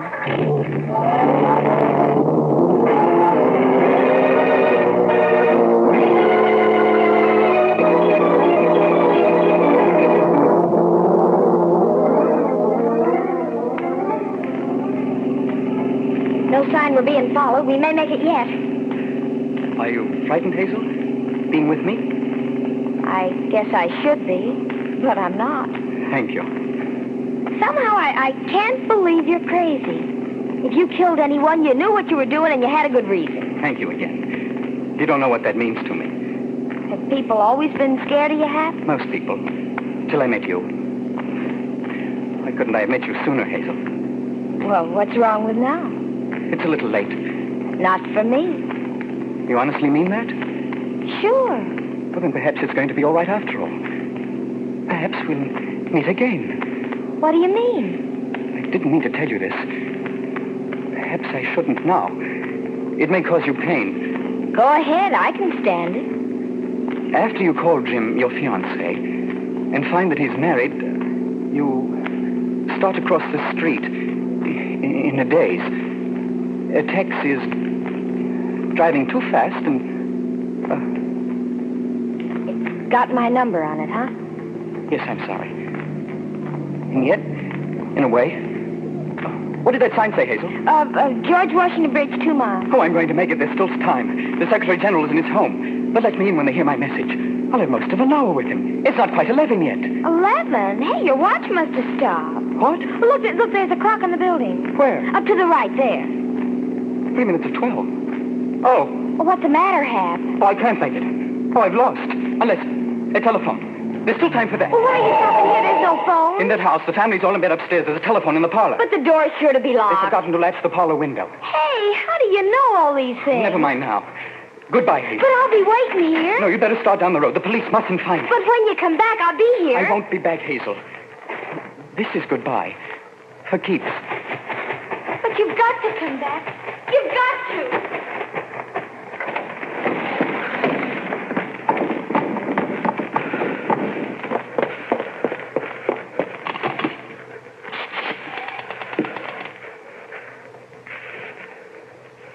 Operator, get me the Secretary General of the United Nations at his home. Hurry, please. It's urgent.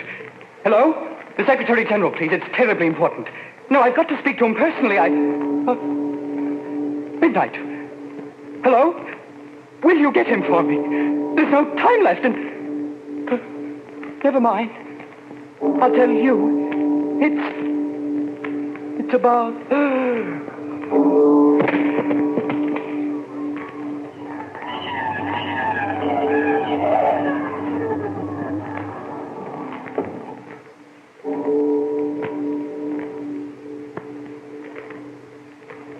That's his car outside, officer. I'll swear to that. He must have climbed in this window. We'd better go in and have a look.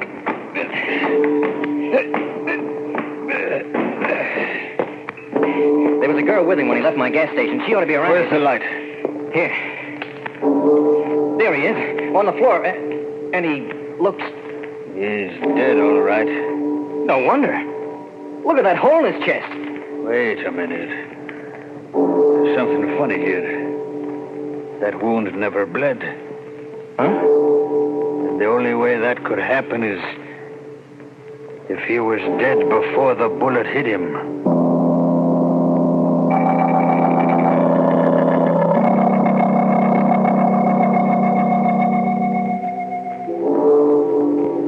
Two men staring at a corpse that is finally still. Still forever. The corpse of the man who died yesterday. While outside, somewhere in the night, a restless spirit keeps a rendezvous that none can avoid. And the distant clocks chime the last notes in epilogue for... Murder at Midnight.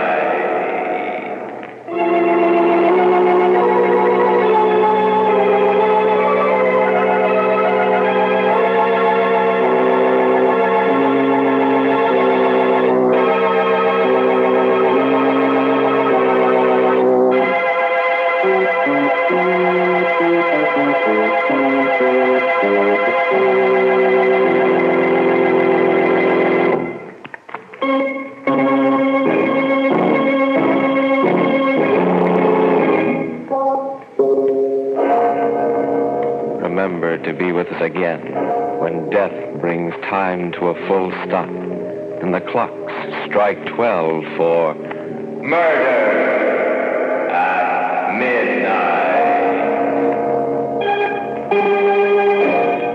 The part of David Hapgood was played by Stuart Brody. Vandell Kramer was Walt. With music by Charles Paul, Murder at Midnight was directed by Anton M. Leader.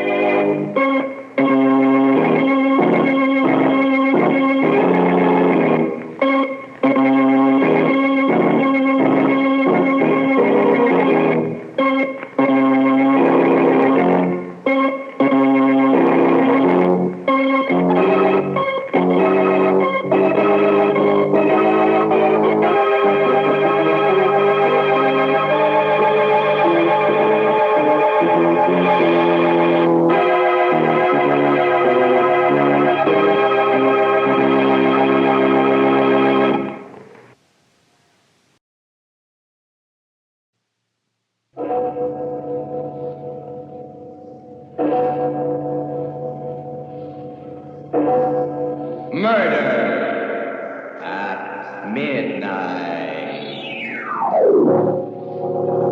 So lovely. Everything about you. Your eyes, your lips, your lovely white throat. I can feel it pulsing under my hands, throbbing. Don't, Frank, you're hurting me. You're choking me.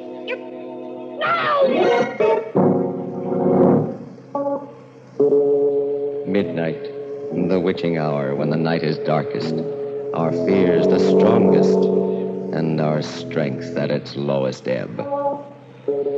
Midnight, when the graves gape open and death strikes. How? You'll learn the answer in just a minute in Till Death Do Us Part.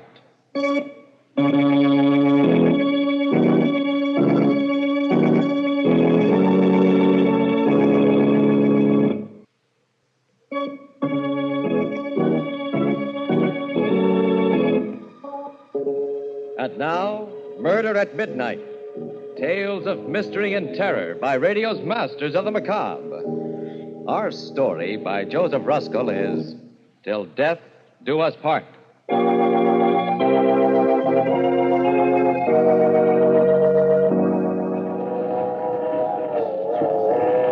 I never saw a man who looked with such a wistful eye upon that little tint of blue which prisoners call the sky. Ruth, I want to tell you something. Put down that book and listen. I love you.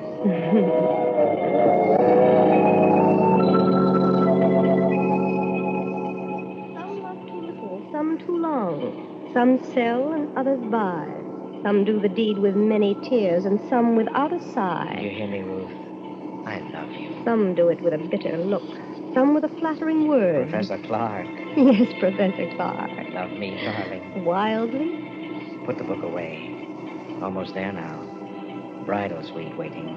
Oh, Frank. Promise you'll always love me. Till death do us part.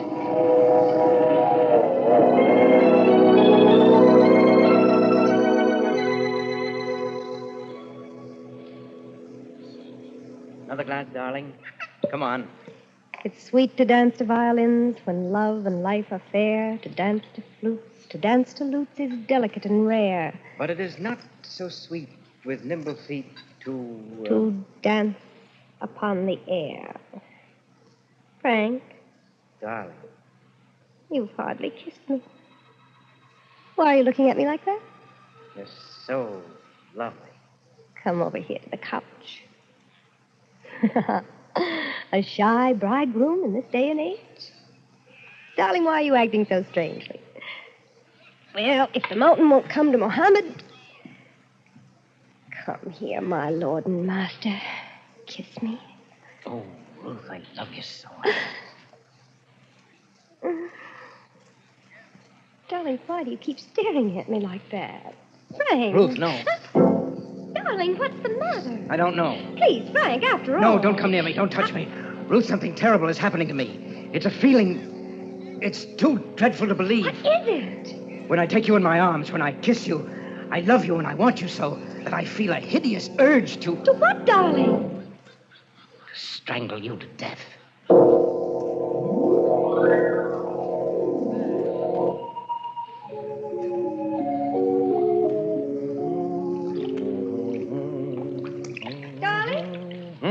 Hurry, dear. The waiter just brought in breakfast.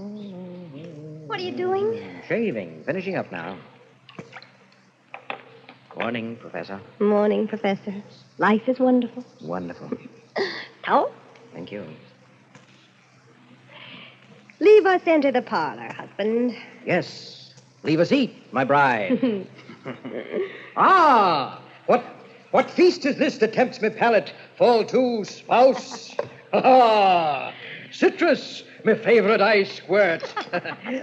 I'm so happy I feel like dancing. It's sweet to dance to violins Yes, that's right. How's it go? It's sweet to dance to violin. when love and life are fair. Eat, dear. What's wrong? I guess I'm not very hungry. Frank, you're thinking of that incident last night again. You are, aren't you? How could I have said that to you? I can't understand it. What got into me? Now, darling, you're to forget it. Don't talk about it anymore. Don't even think of it. It was just your little joke. Some joke. Wonder I didn't frighten you to death. Well. The funny thing is, the next minute I was laughing at myself, and so were you. But when I said it, Ruth, I can't explain it. I can't eat now. Frank. It was like an obsession. Yes, that's it. It was an obsession. Ruth, you're a psychologist. What does it mean? To have felt that horrible urge to do that to you. To you, I must have been mad. Now, darling, don't say that. Don't spoil our honeymoon with this nonsense. You'll be talking things into yourself. I don't know what it is. Your nerves are on edge from your accident, that terrible crash just 3 months ago. Please, Ruth, please. I don't want to think about it. I can still see it, that horrible, twisted wreckage. Well, you're lucky you're alive. Be thankful I am. She was hitting 80, showing off. I couldn't stop her, that daffy little sister of yours. Darling. I'm sorry, dear. I'm sorry. I dare say I felt as awful about it as you did. Brilliant student, could have been one of my best if she'd ever opened a book. The poor kid, what a way to die. Maybe if I hadn't accepted a lift to town, who knows, she might still Now, be... please, darling, let's forget it. It's not good for you. You haven't been at all yourself ever since then. No, I haven't. Have I? Well, everything has its compensation, dear. After all, that's what brought us together. Closely, I mean. Yes, that's right. In the hospital. Well, you were an angel. Oh. Well, you were just an angel from heaven, the way you helped to nurse me through all that time. When I was only half conscious. Nursed me and read to me. Read to me? Yes. The way you read to me. Why do you say it like that, Frank? Well, I don't know. There's something you read to me over and over when I was barely conscious. I've heard it ever since, deep down. I can't seem to recall it, but I feel that it had something to do with my crazy behavior last night. A line. It's still with me. It never seems to leave me. It seems to make me want to do something horrible. Now, Frank, stop talking. You're ill again. You're pale as a ghost. What is that line? I've got to know. Please, darling, please, stop shouting. I'm with you. Your love is with you. Now kiss me, dear. Hold me tight. Oh, so lovely. Everything about you. Your eyes, your lips, your lovely white throat. I feel it pulsing. I can feel your throat pulsing, darling, in my hands. Pulsing. No, Frank, you're hurting me. Oh, you're choking me. No!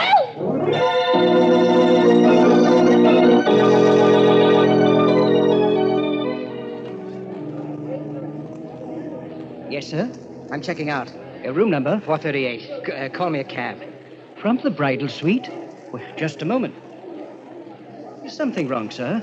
You and your wife just checked in last night. Any complaint? No complaint. Just call me a cab. Oh, an emergency. What business is it of yours? Where's another hotel? Why, you'll find it very difficult in New York without a reservation. And if you and your wife... I'm checking out. Who said anything about my wife? She's better off without me, do you hear? Well, what are you gawking at? She's very lovely, remember? Would she make a nice corpse in a bridal suite? Oh, go to the devil.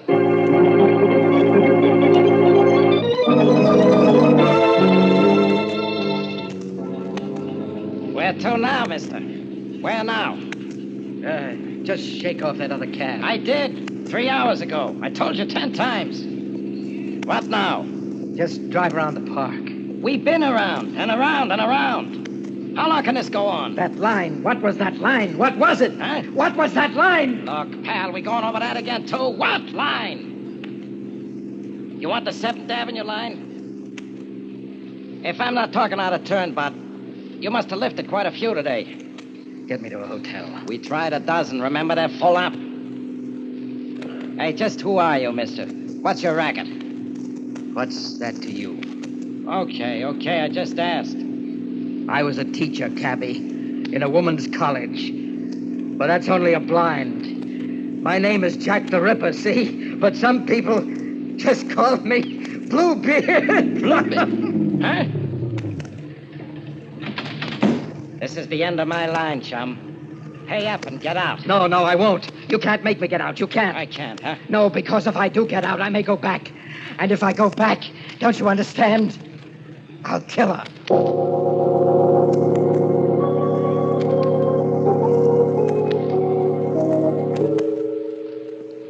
For richer, for poorer, in sickness and in health, till death do us part.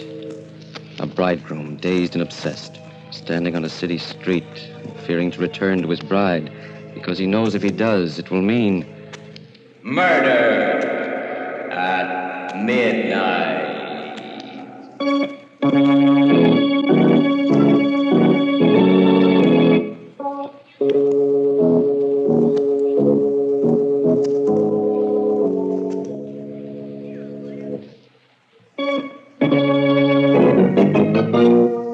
now, back to Murder at Midnight and Till Death Do Us Part.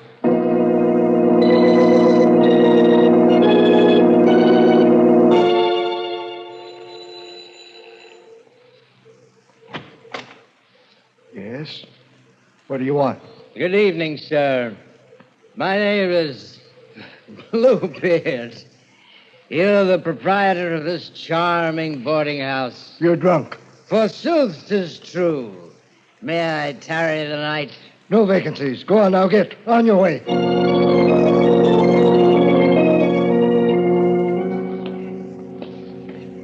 Where's his room? Top floor, rear, Mrs. Clark. He came in about an hour ago, drunk as you please, and he asked for a single. I'm not one to rent to drunks, mind you, but I can see he's real educated. And a gentleman, though a queer one, if you ask me, with his eyes all bloodshot. Well, here it is. Did he say when he'll be back? He said he was going for his bags. I'll just wait in his room if you don't mind. It's all right. I'm his wife, I tell you. Well, I don't know. Something mighty fishy about all this. Well, excuse me, there's the hall phone. If it's not one thing, it's another. All right, all right. Hello? Yes. Who? Who? Oh, just a minute. It's him, ma'am. He wants to talk to the lady who just came in. Let me speak to him. Hello, Frank. I saw you go in. What are you doing in my house? Darling, it's so good to hear your voice again. I was so worried. Answer me. What are you doing there? How did you know where to find me? I've been following you everywhere. I don't want you to leave me, darling. I love you. Get out of there. Stop haunting me. I'm no good for you. Haven't you had enough? Go away. I won't. You need me. I'm your wife. Come back to me, Frank. Come back. How can you still want me? What are you inviting? Why don't you take a train home? Do you want to die? You know I'll kill you the next time we're alone. You know I've gone mad. Now, don't say that. You're just ill, and I'll nurse you back to health. Oh, Frank, this is your wife talking. What sort of spineless thing do you suppose you've married? What would you have me do? Run to the police and ask them to protect me from my husband? Run to the police and cry that the man I love wants to kill me? Run to the police and tell them... That's right. Of course. Why didn't I think of that before? No, Frank! Frank! Frank, what are you going to do?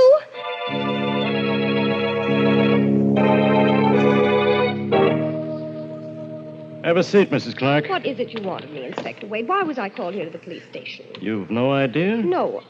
Oh. Is he here, my husband? He told you? But I thought he was just drunk. Oh, I told him not to come here. I told him not to. Then it's all true? This beats anything I've ever heard. Man loves wife so much he wants to strangle her. Kisses her, gets an irresistible yen to choke her to death, and on their honeymoon. You want to prefer charges? Prefer charges? What for? Well, attempted homicide ought to cover it. I won't. He's my husband. I love him. I'll stick by him no matter what. But he ought to at least be sent to Bellevue for a mental... Oh, no, you won't. There's nothing mentally wrong with Frank. Nothing at all. It's simply nerves, the result of an accident he had recently. This really takes the cake. Mrs. Clark, another thing that puzzles me. Yes? He kept raving about a line when he staggered in here, as if it were life or death. A line of poetry he couldn't remember. Wanted me to tell him what it was. Confidentially, I've only read one poem in my life. Now, what's that all about? I haven't the vaguest notion, Inspector. Just part of his neurotic state, I suppose. When we get back to our hotel room... What? You want him back after what happened? Yes. Don't you see, I must cure him of that awful obsession. Who else can do it but me? I'd like to see him now, Inspector. Please release him to me. I'll take the consequences. He's not here. Not here? No. We held him overnight just to let him sober up like we would any other drunk. Thought it was just all boozy eyewash. Well, this morning he seemed a new man and laughed it all off. So we released him. Just a few minutes ago. Oh, wonderful. But then I had a hunch I ought to warn you anyway. Just a hunch. Warn me? Yeah. He said he was going to call on you tonight at the hotel for a little reunion. Oh, how marvelous. Maybe he's all cured. I don't know. I didn't like the way he smiled when he said it. Mrs. Clark, after what you just told me, I think I ought to have him picked up again. You'll do no such thing. It's taking your life in your hands. I think he's got wheels in his head. I don't care. I love him. You die just as dead when you're in love. I'm not afraid. I'll never leave him. Certainly not now when he needs me more than ever. Is that all, Inspector? Okay, lady. You're 14 carat. He sure doesn't deserve a wife like you. And don't say I didn't warn you. It's your funeral. Thank you, Inspector. Goodbye. Oh, Mrs. Clark, there's one more thing perhaps I ought to tell you. Yes. When I released him just a while ago, he said something else that puzzled me. That being in jail had suddenly given him revelation. He smiled very queerly when he said it. Oh? I think maybe he found that line of poetry, Mrs. Clark.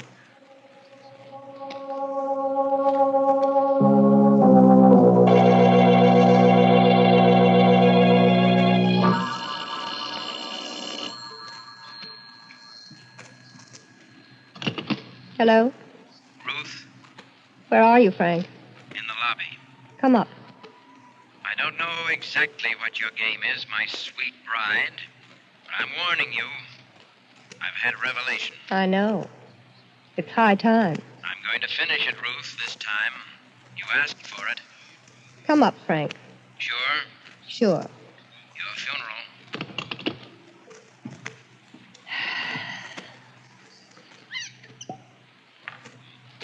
The coward does it with a kiss.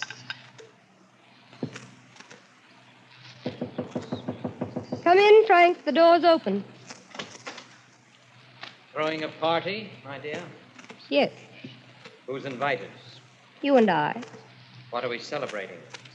An uninvited guest at our honeymoon.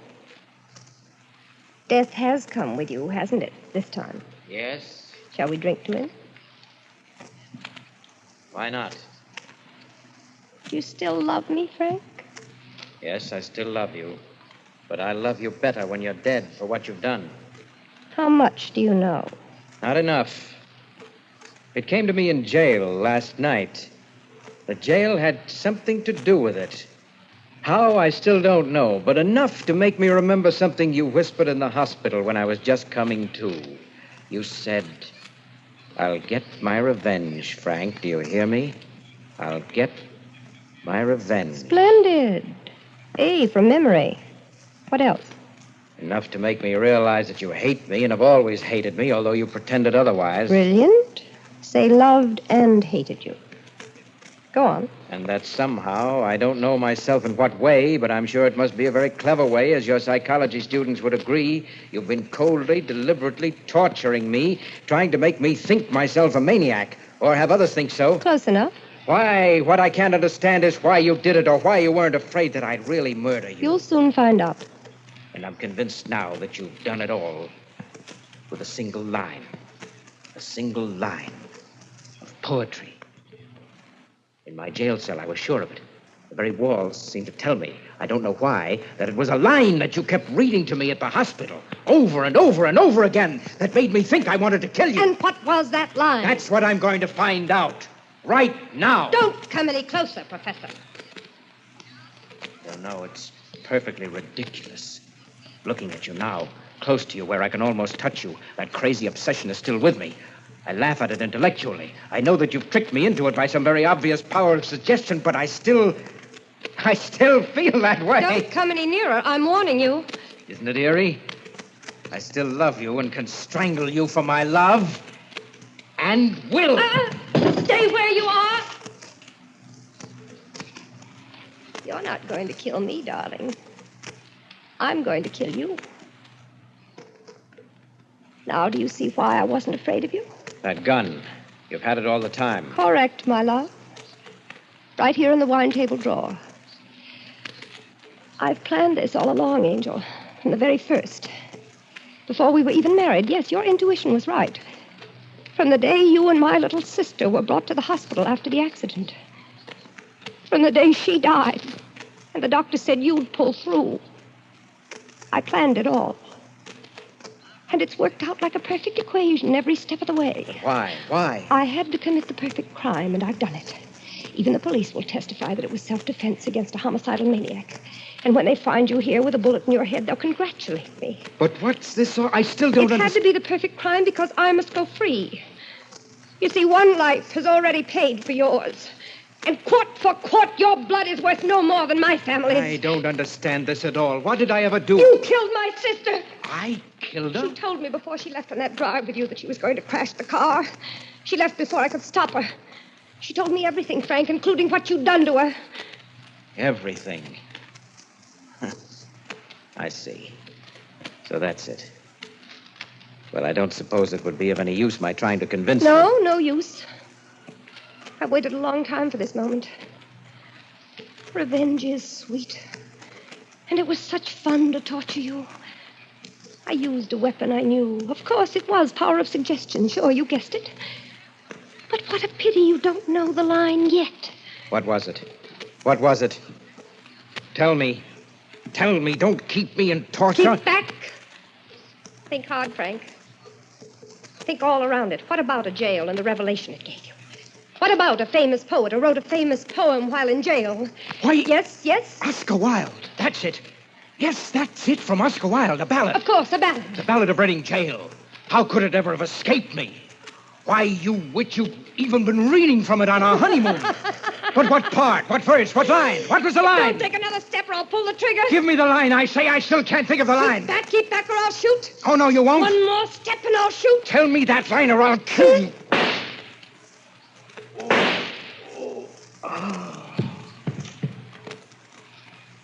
All men kill the thing they love. Remember, Frank? How's the next line go, Mrs. Clark? By all, let this be heard? So I heard. Too bad I was a little late. Inspector Wade. You know, ma'am, like I said, I only read one poem in my whole life. But ain't it the darndest thing? It happened to be the Ballad of Reading Jail.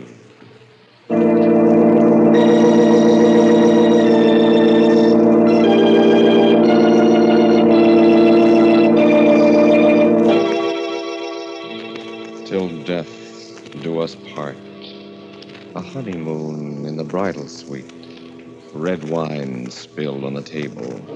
And red blood on the floor as the clock strikes 12 for murder at midnight.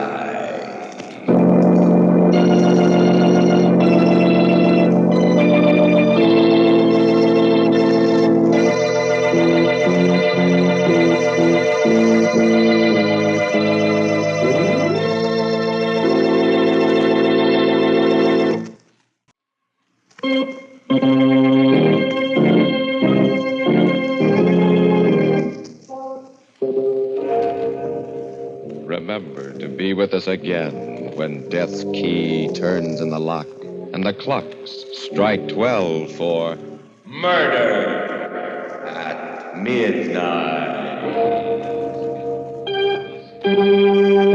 The part of Professor Ruth Clark was played by Elspeth Eric. Professor Frank Clark by Eric Dressler. With music by Charles Paul, Murder at Midnight was directed by Anton M. Leader.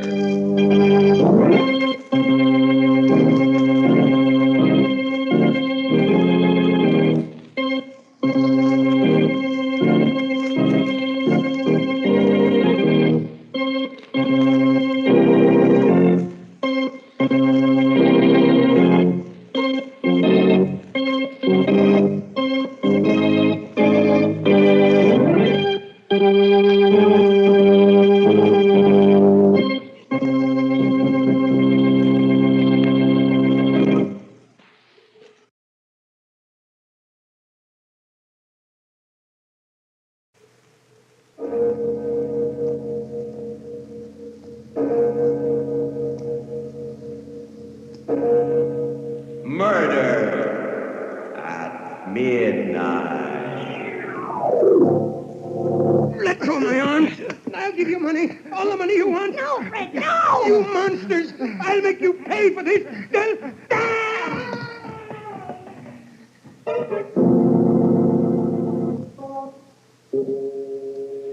Midnight, the witching hour when the night is darkest, our fears the strongest, and our strength at its lowest ebb.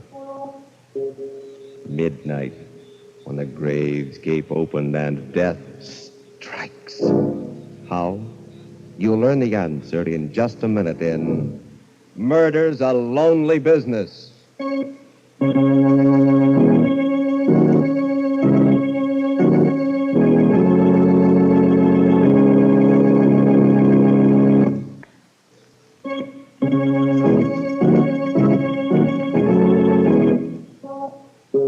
And now, Murder at Midnight.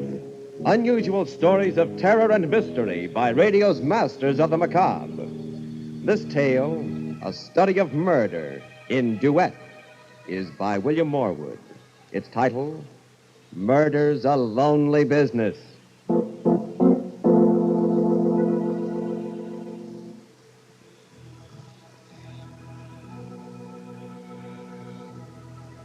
At a cemetery, a burial is taking place. For as much as it hath pleased Almighty God of his great mercy to take unto himself the soul of our brother, The two chief mourners, therefore Fred and commit Grace his body to the Tilson, ground, stand beside the open grave. earth to earth, And as he looks at his ashes wife, to ashes, bitter thoughts dust course to through dust. Fred's mind. sure and certain Look hope at her. of the resurrection. Look at her standing there, dabbing her eyes with a handkerchief. Tears. Real tears after what she did. After what she made me do. She doesn't know what sincerity is, or love, or pity either. She's hard. Hard all the way through. And I never knew. Never even suspected to. Till we killed him. And now, that's the way she acted. I'll never forget it. Never. A nightmare always. How can I go on living with her? How can I ever trust her again? What am I to do? Oh, Lord, I'd give anything for a drink. To think I ever married that sniveling creature. I believe he's really crying. Really sorry.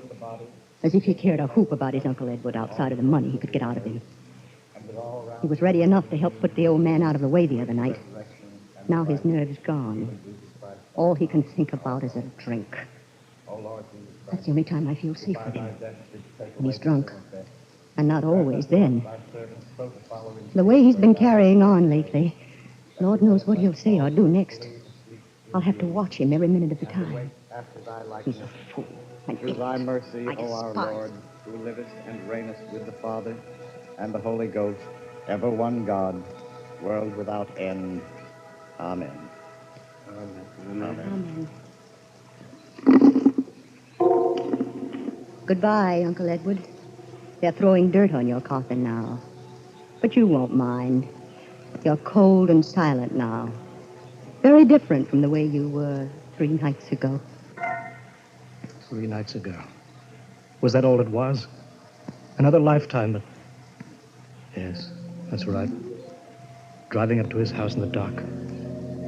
Letting ourselves in. Uncle Edward. He must be up in his study. I guess so. Servant's night out. Uncle Edward? The door above opened, and Uncle Edward started down the marble staircase. In my mind's eye, instead of Uncle Edward, I could see my friends, a whole crowd filling the room, and myself in a gorgeous gown descending to greet them. A much more fitting picture than the stodgy form of Uncle Edward as he came down toward us. Well, this is a surprise. I thought we'd drop in, Uncle Edward. It's been a long time. 6 weeks to be exact, Fred. How are you, Grace? Wonderful, thanks, Uncle Edward. Well, I'm glad to hear it. You look a little off your feed. Come on into the library. You'll be more comfortable here. Oh, a drink, Fred? Why, Don't be polite. From what I hear, you're rarely seen without one these days. You sound as if you'd had spies watching us, Uncle Edward. It's entirely possible.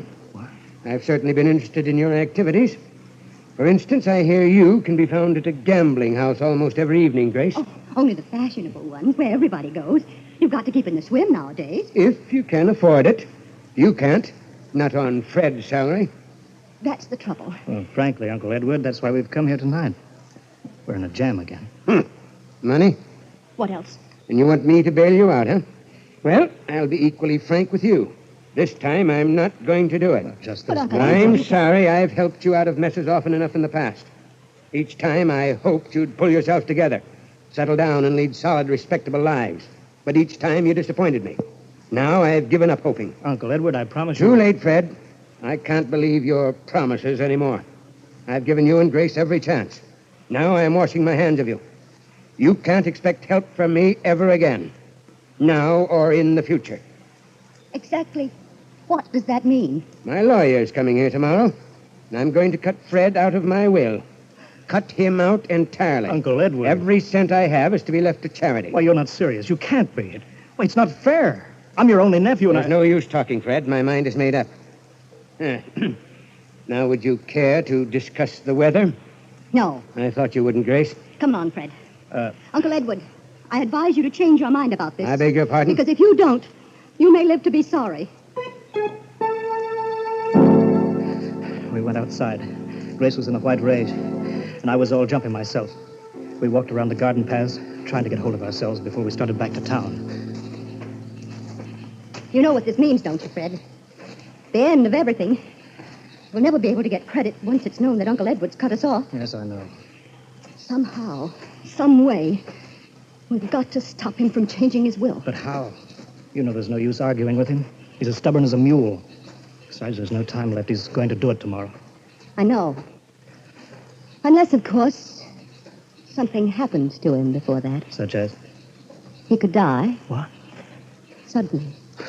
Some chance he's as healthy. Grace, what are you thinking of? You know. You're mad. If you want to spend the rest of your life struggling with debts, not able to do anything, I don't. But everything's perfect for it. The old man's alone in the house. No one knows we called this evening. No one will. Stop it. I won't listen to you. Be a man for once in your life. Everything you want. Money, luxury. For 5 minutes' work. Yes, but how? The gun. The gun he keeps in the desk in his study. You've seen it. Yes, but... We'll take the money, valuables, to make it look like a robbery. Well, what are you afraid of? The sight of a little blood? Grace, I don't know you when you talk like this. I know what I'm after for both of us. It's our only chance of a future. Together. Are you coming? Yes. All right. Then let's go in. The servants will be coming back. We haven't any time to waste. We went back into the house, climbed the long staircase to Uncle Edward's study. My mouth was dry, my knees were shaking. We reached the landing. Knock on the door. Grace, suppose... It's too late to suppose anything. Knock. Yes? Come in. I was expecting you back. You were? Certainly. I didn't think you let the money go that easily. Not after Grace's threat. What do you mean? You should have been a man, Grace. You've a completely ruthless streak in you. You'll stop at nothing to get what you're after.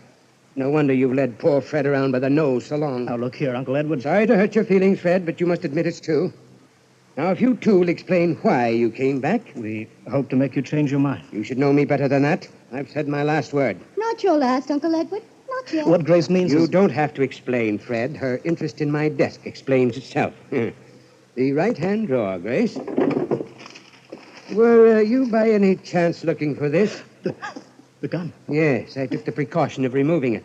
As I said, I was expecting you back. I don't know what you're talking about, Uncle Edward. I was only looking for your checkbook. I thought the least that you could do was to help us out of our present difficulties. It's a good story, Grace, but not quite good enough. Now, as it's almost 12, perhaps you'd both be good enough to leave my house permanently. Well, you win, Uncle Edward. I suppose we were foolish to think that we could find a soft spot in that stone heart of yours. You were foolish, all right. This way.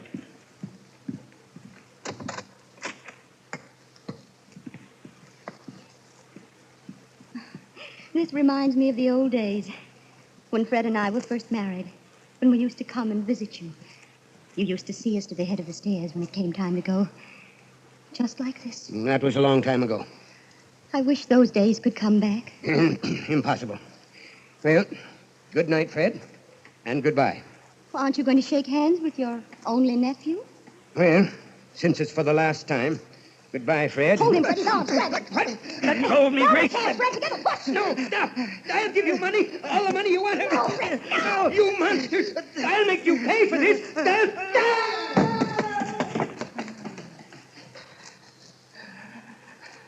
Grace, what did we do? What did you make me... Get down there, quick.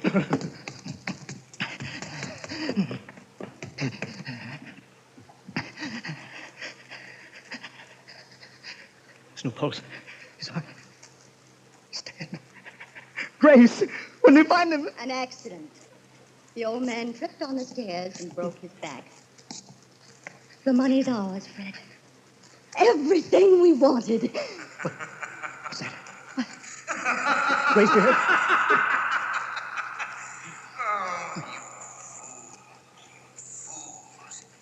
So you think it's yours, do you? Nothing is yours but death. Because you're going to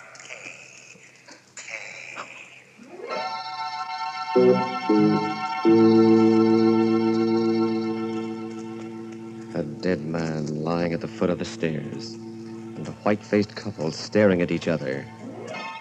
Did they hear a voice from beyond?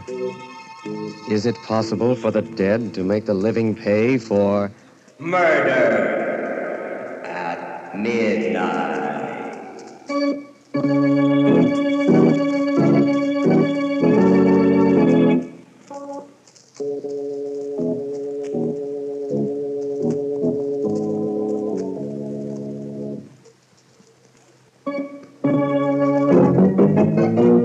And now, here is Grace Tilton to continue our story.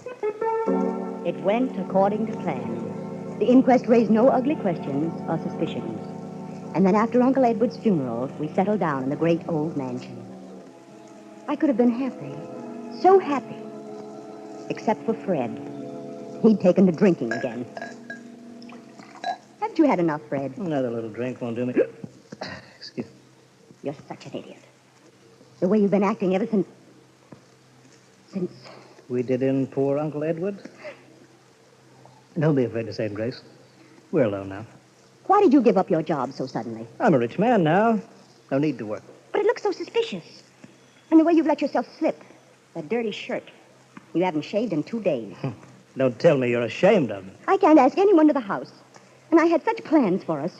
Entertaining, parties, making a name for ourselves. Sorry, that's not my idea of a career. In heaven's name, what is? Drinks. More drinks.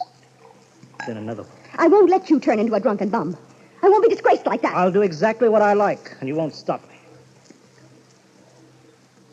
Don't forget, my love. We share a little secret together. I'm not forgetting. No matter what happens, you're tied to me for the rest of your life. I wouldn't be too sure of that, Fred. If I get a chance at what I want, you won't stand in my way. Nothing will. What did she mean by that? I thought about it, brooded over it, couldn't forget it. Then one evening as we sat together in a nightclub, things became clearer. Did you hear me, Fred? What? I said I wanted a cigarette. Oh, certainly, my love. Here you are. Match? If you can hold it steady enough. Why do you have to get soused every time we go out? A tribute to your intoxicating charm. Oh, don't be so... Oh, well, there's Ronnie. Good old Ronnie. Dowager's delight. Now, if you'll only look over this way. With that dress you're wearing? You will. Ronnie! Oh, Ronnie! The change that came over her. Smile. Sparkling eyes as he came over to our table. Well, hello there. This is a pleasant surprise, bumping into you again, Tilton. Getting to be a regular routine. The theater, the races, everywhere I go with Grace. Yes, we seem to share a lot in common, Fred. Sit down, Ronnie. What do you have to drink? Oh, nothing, thanks. I've had my quota for the evening. Well, I'm glad someone knows when to stop. Maybe Ronnie's got other vices. I have, Fred.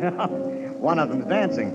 You mind if I take Grace out on the floor for a turn? Why ask me? I'm sure Grace will agree to anything you say. Fred, now what kind of a nasty... Oh, come on, Grace. Fred didn't mean anything. Well, see you later, old boy. They danced well together. As I watched them, I remembered the things I'd heard about Ronnie. Of his rich wife who died so conveniently. And the fortune he'd run through. I saw Grace look into his eyes. Their lips moved. The suspicion grew on me till it became a certainty. They were plotting my death. The veins stood out in my forehead. My hands grew cold. But I knew exactly what I had to do. I had to strike first. I had to kill them before they killed me. If only I knew what they were plotting. If only I could hear they were whispering to each other. Oh, Grace, darling, you're so silent. It's Fred. How dare he act that way? Oh, he's a very unpleasant person. Of course, he's under the weather. But that's no excuse. Just means he doesn't give a rap for you. Never has. Well, don't let's talk about him. Right. Music's lovely. Yes. So are you. Ronnie. You dance like an angel. I could hold you in my arms forever. Oh, we're just made for each other. You know that, Grace, don't you? I'd rather not think about it. But you must. Have you considered what we talked about the other day? It's impossible. Why? I love you more than anything in the world. We have the same tastes and ambitions. We could be a wonderful success together. But... You love me too, don't you? Oh, yes, yes. Well, then what's stopping us? What's so precious about the life of a drunken bum? Fred's my husband. Husband? You love him? Even respect him? No. I did feel sorry for him, but not anymore. Not after tonight. I hate him. That's more like it. Well, then there's nothing to interfere. Except... The danger? Leave that in my hands. You have just one job to do, Grace. And that? Get Fred up to my place in the mountains for a vacation. I guarantee he'll never come back.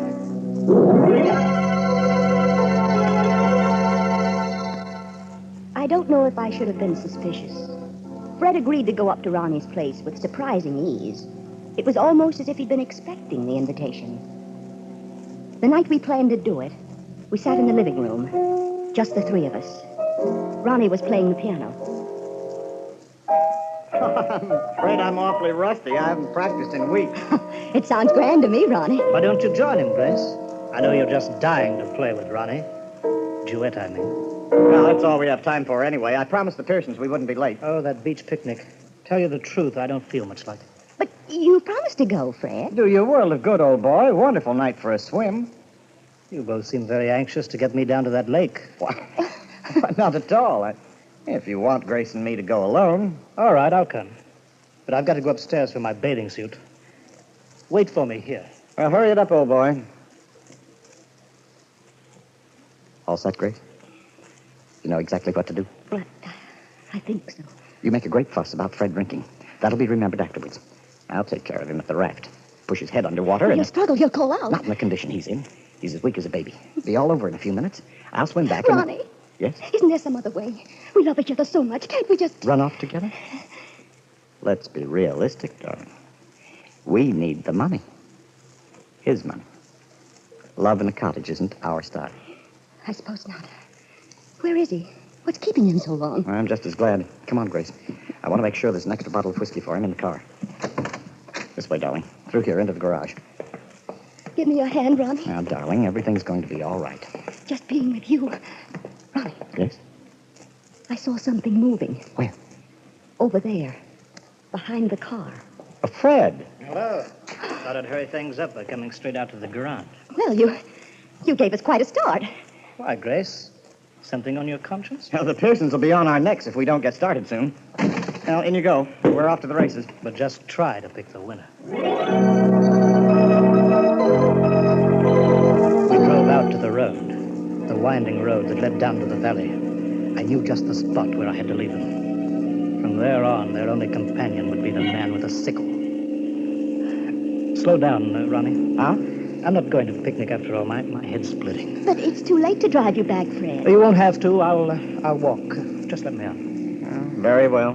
But, Ronnie... It's all right, Grace. We don't want Fred to have a miserable time at the picnic when we can settle things so much better this way. Oh, thanks. I hate to run out on you, but I've got my health to think of. Oh, sure.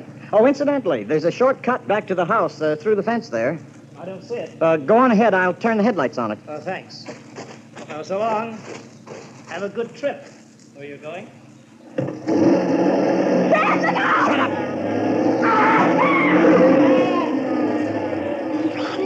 Ronnie, you ran him down. You killed him. That's what we wanted, isn't it? Not here.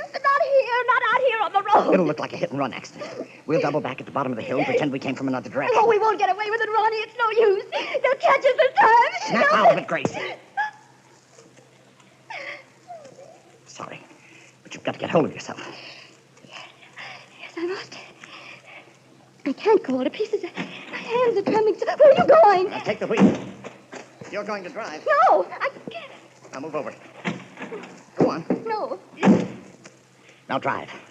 Your life depends on it. Both our lives.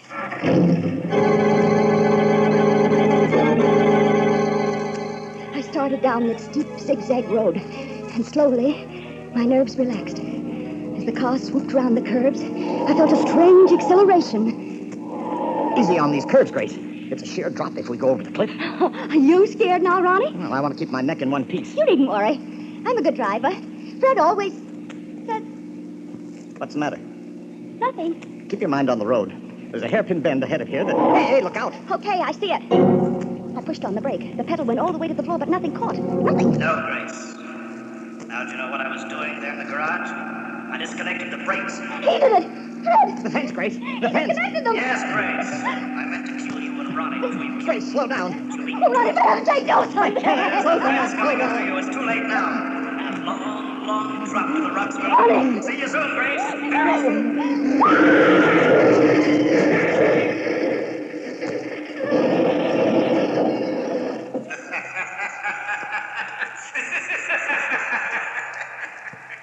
You see how it works out, Fred.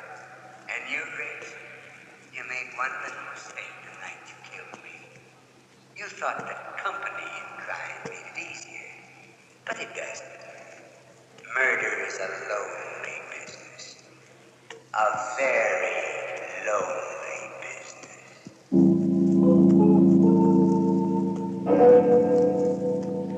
One body lying crumpled in the middle of the road, and two more in the shattered wreckage of the car at the foot of the cliff. 3 people, lonely no longer, as the clock strikes 12 for murder at midnight.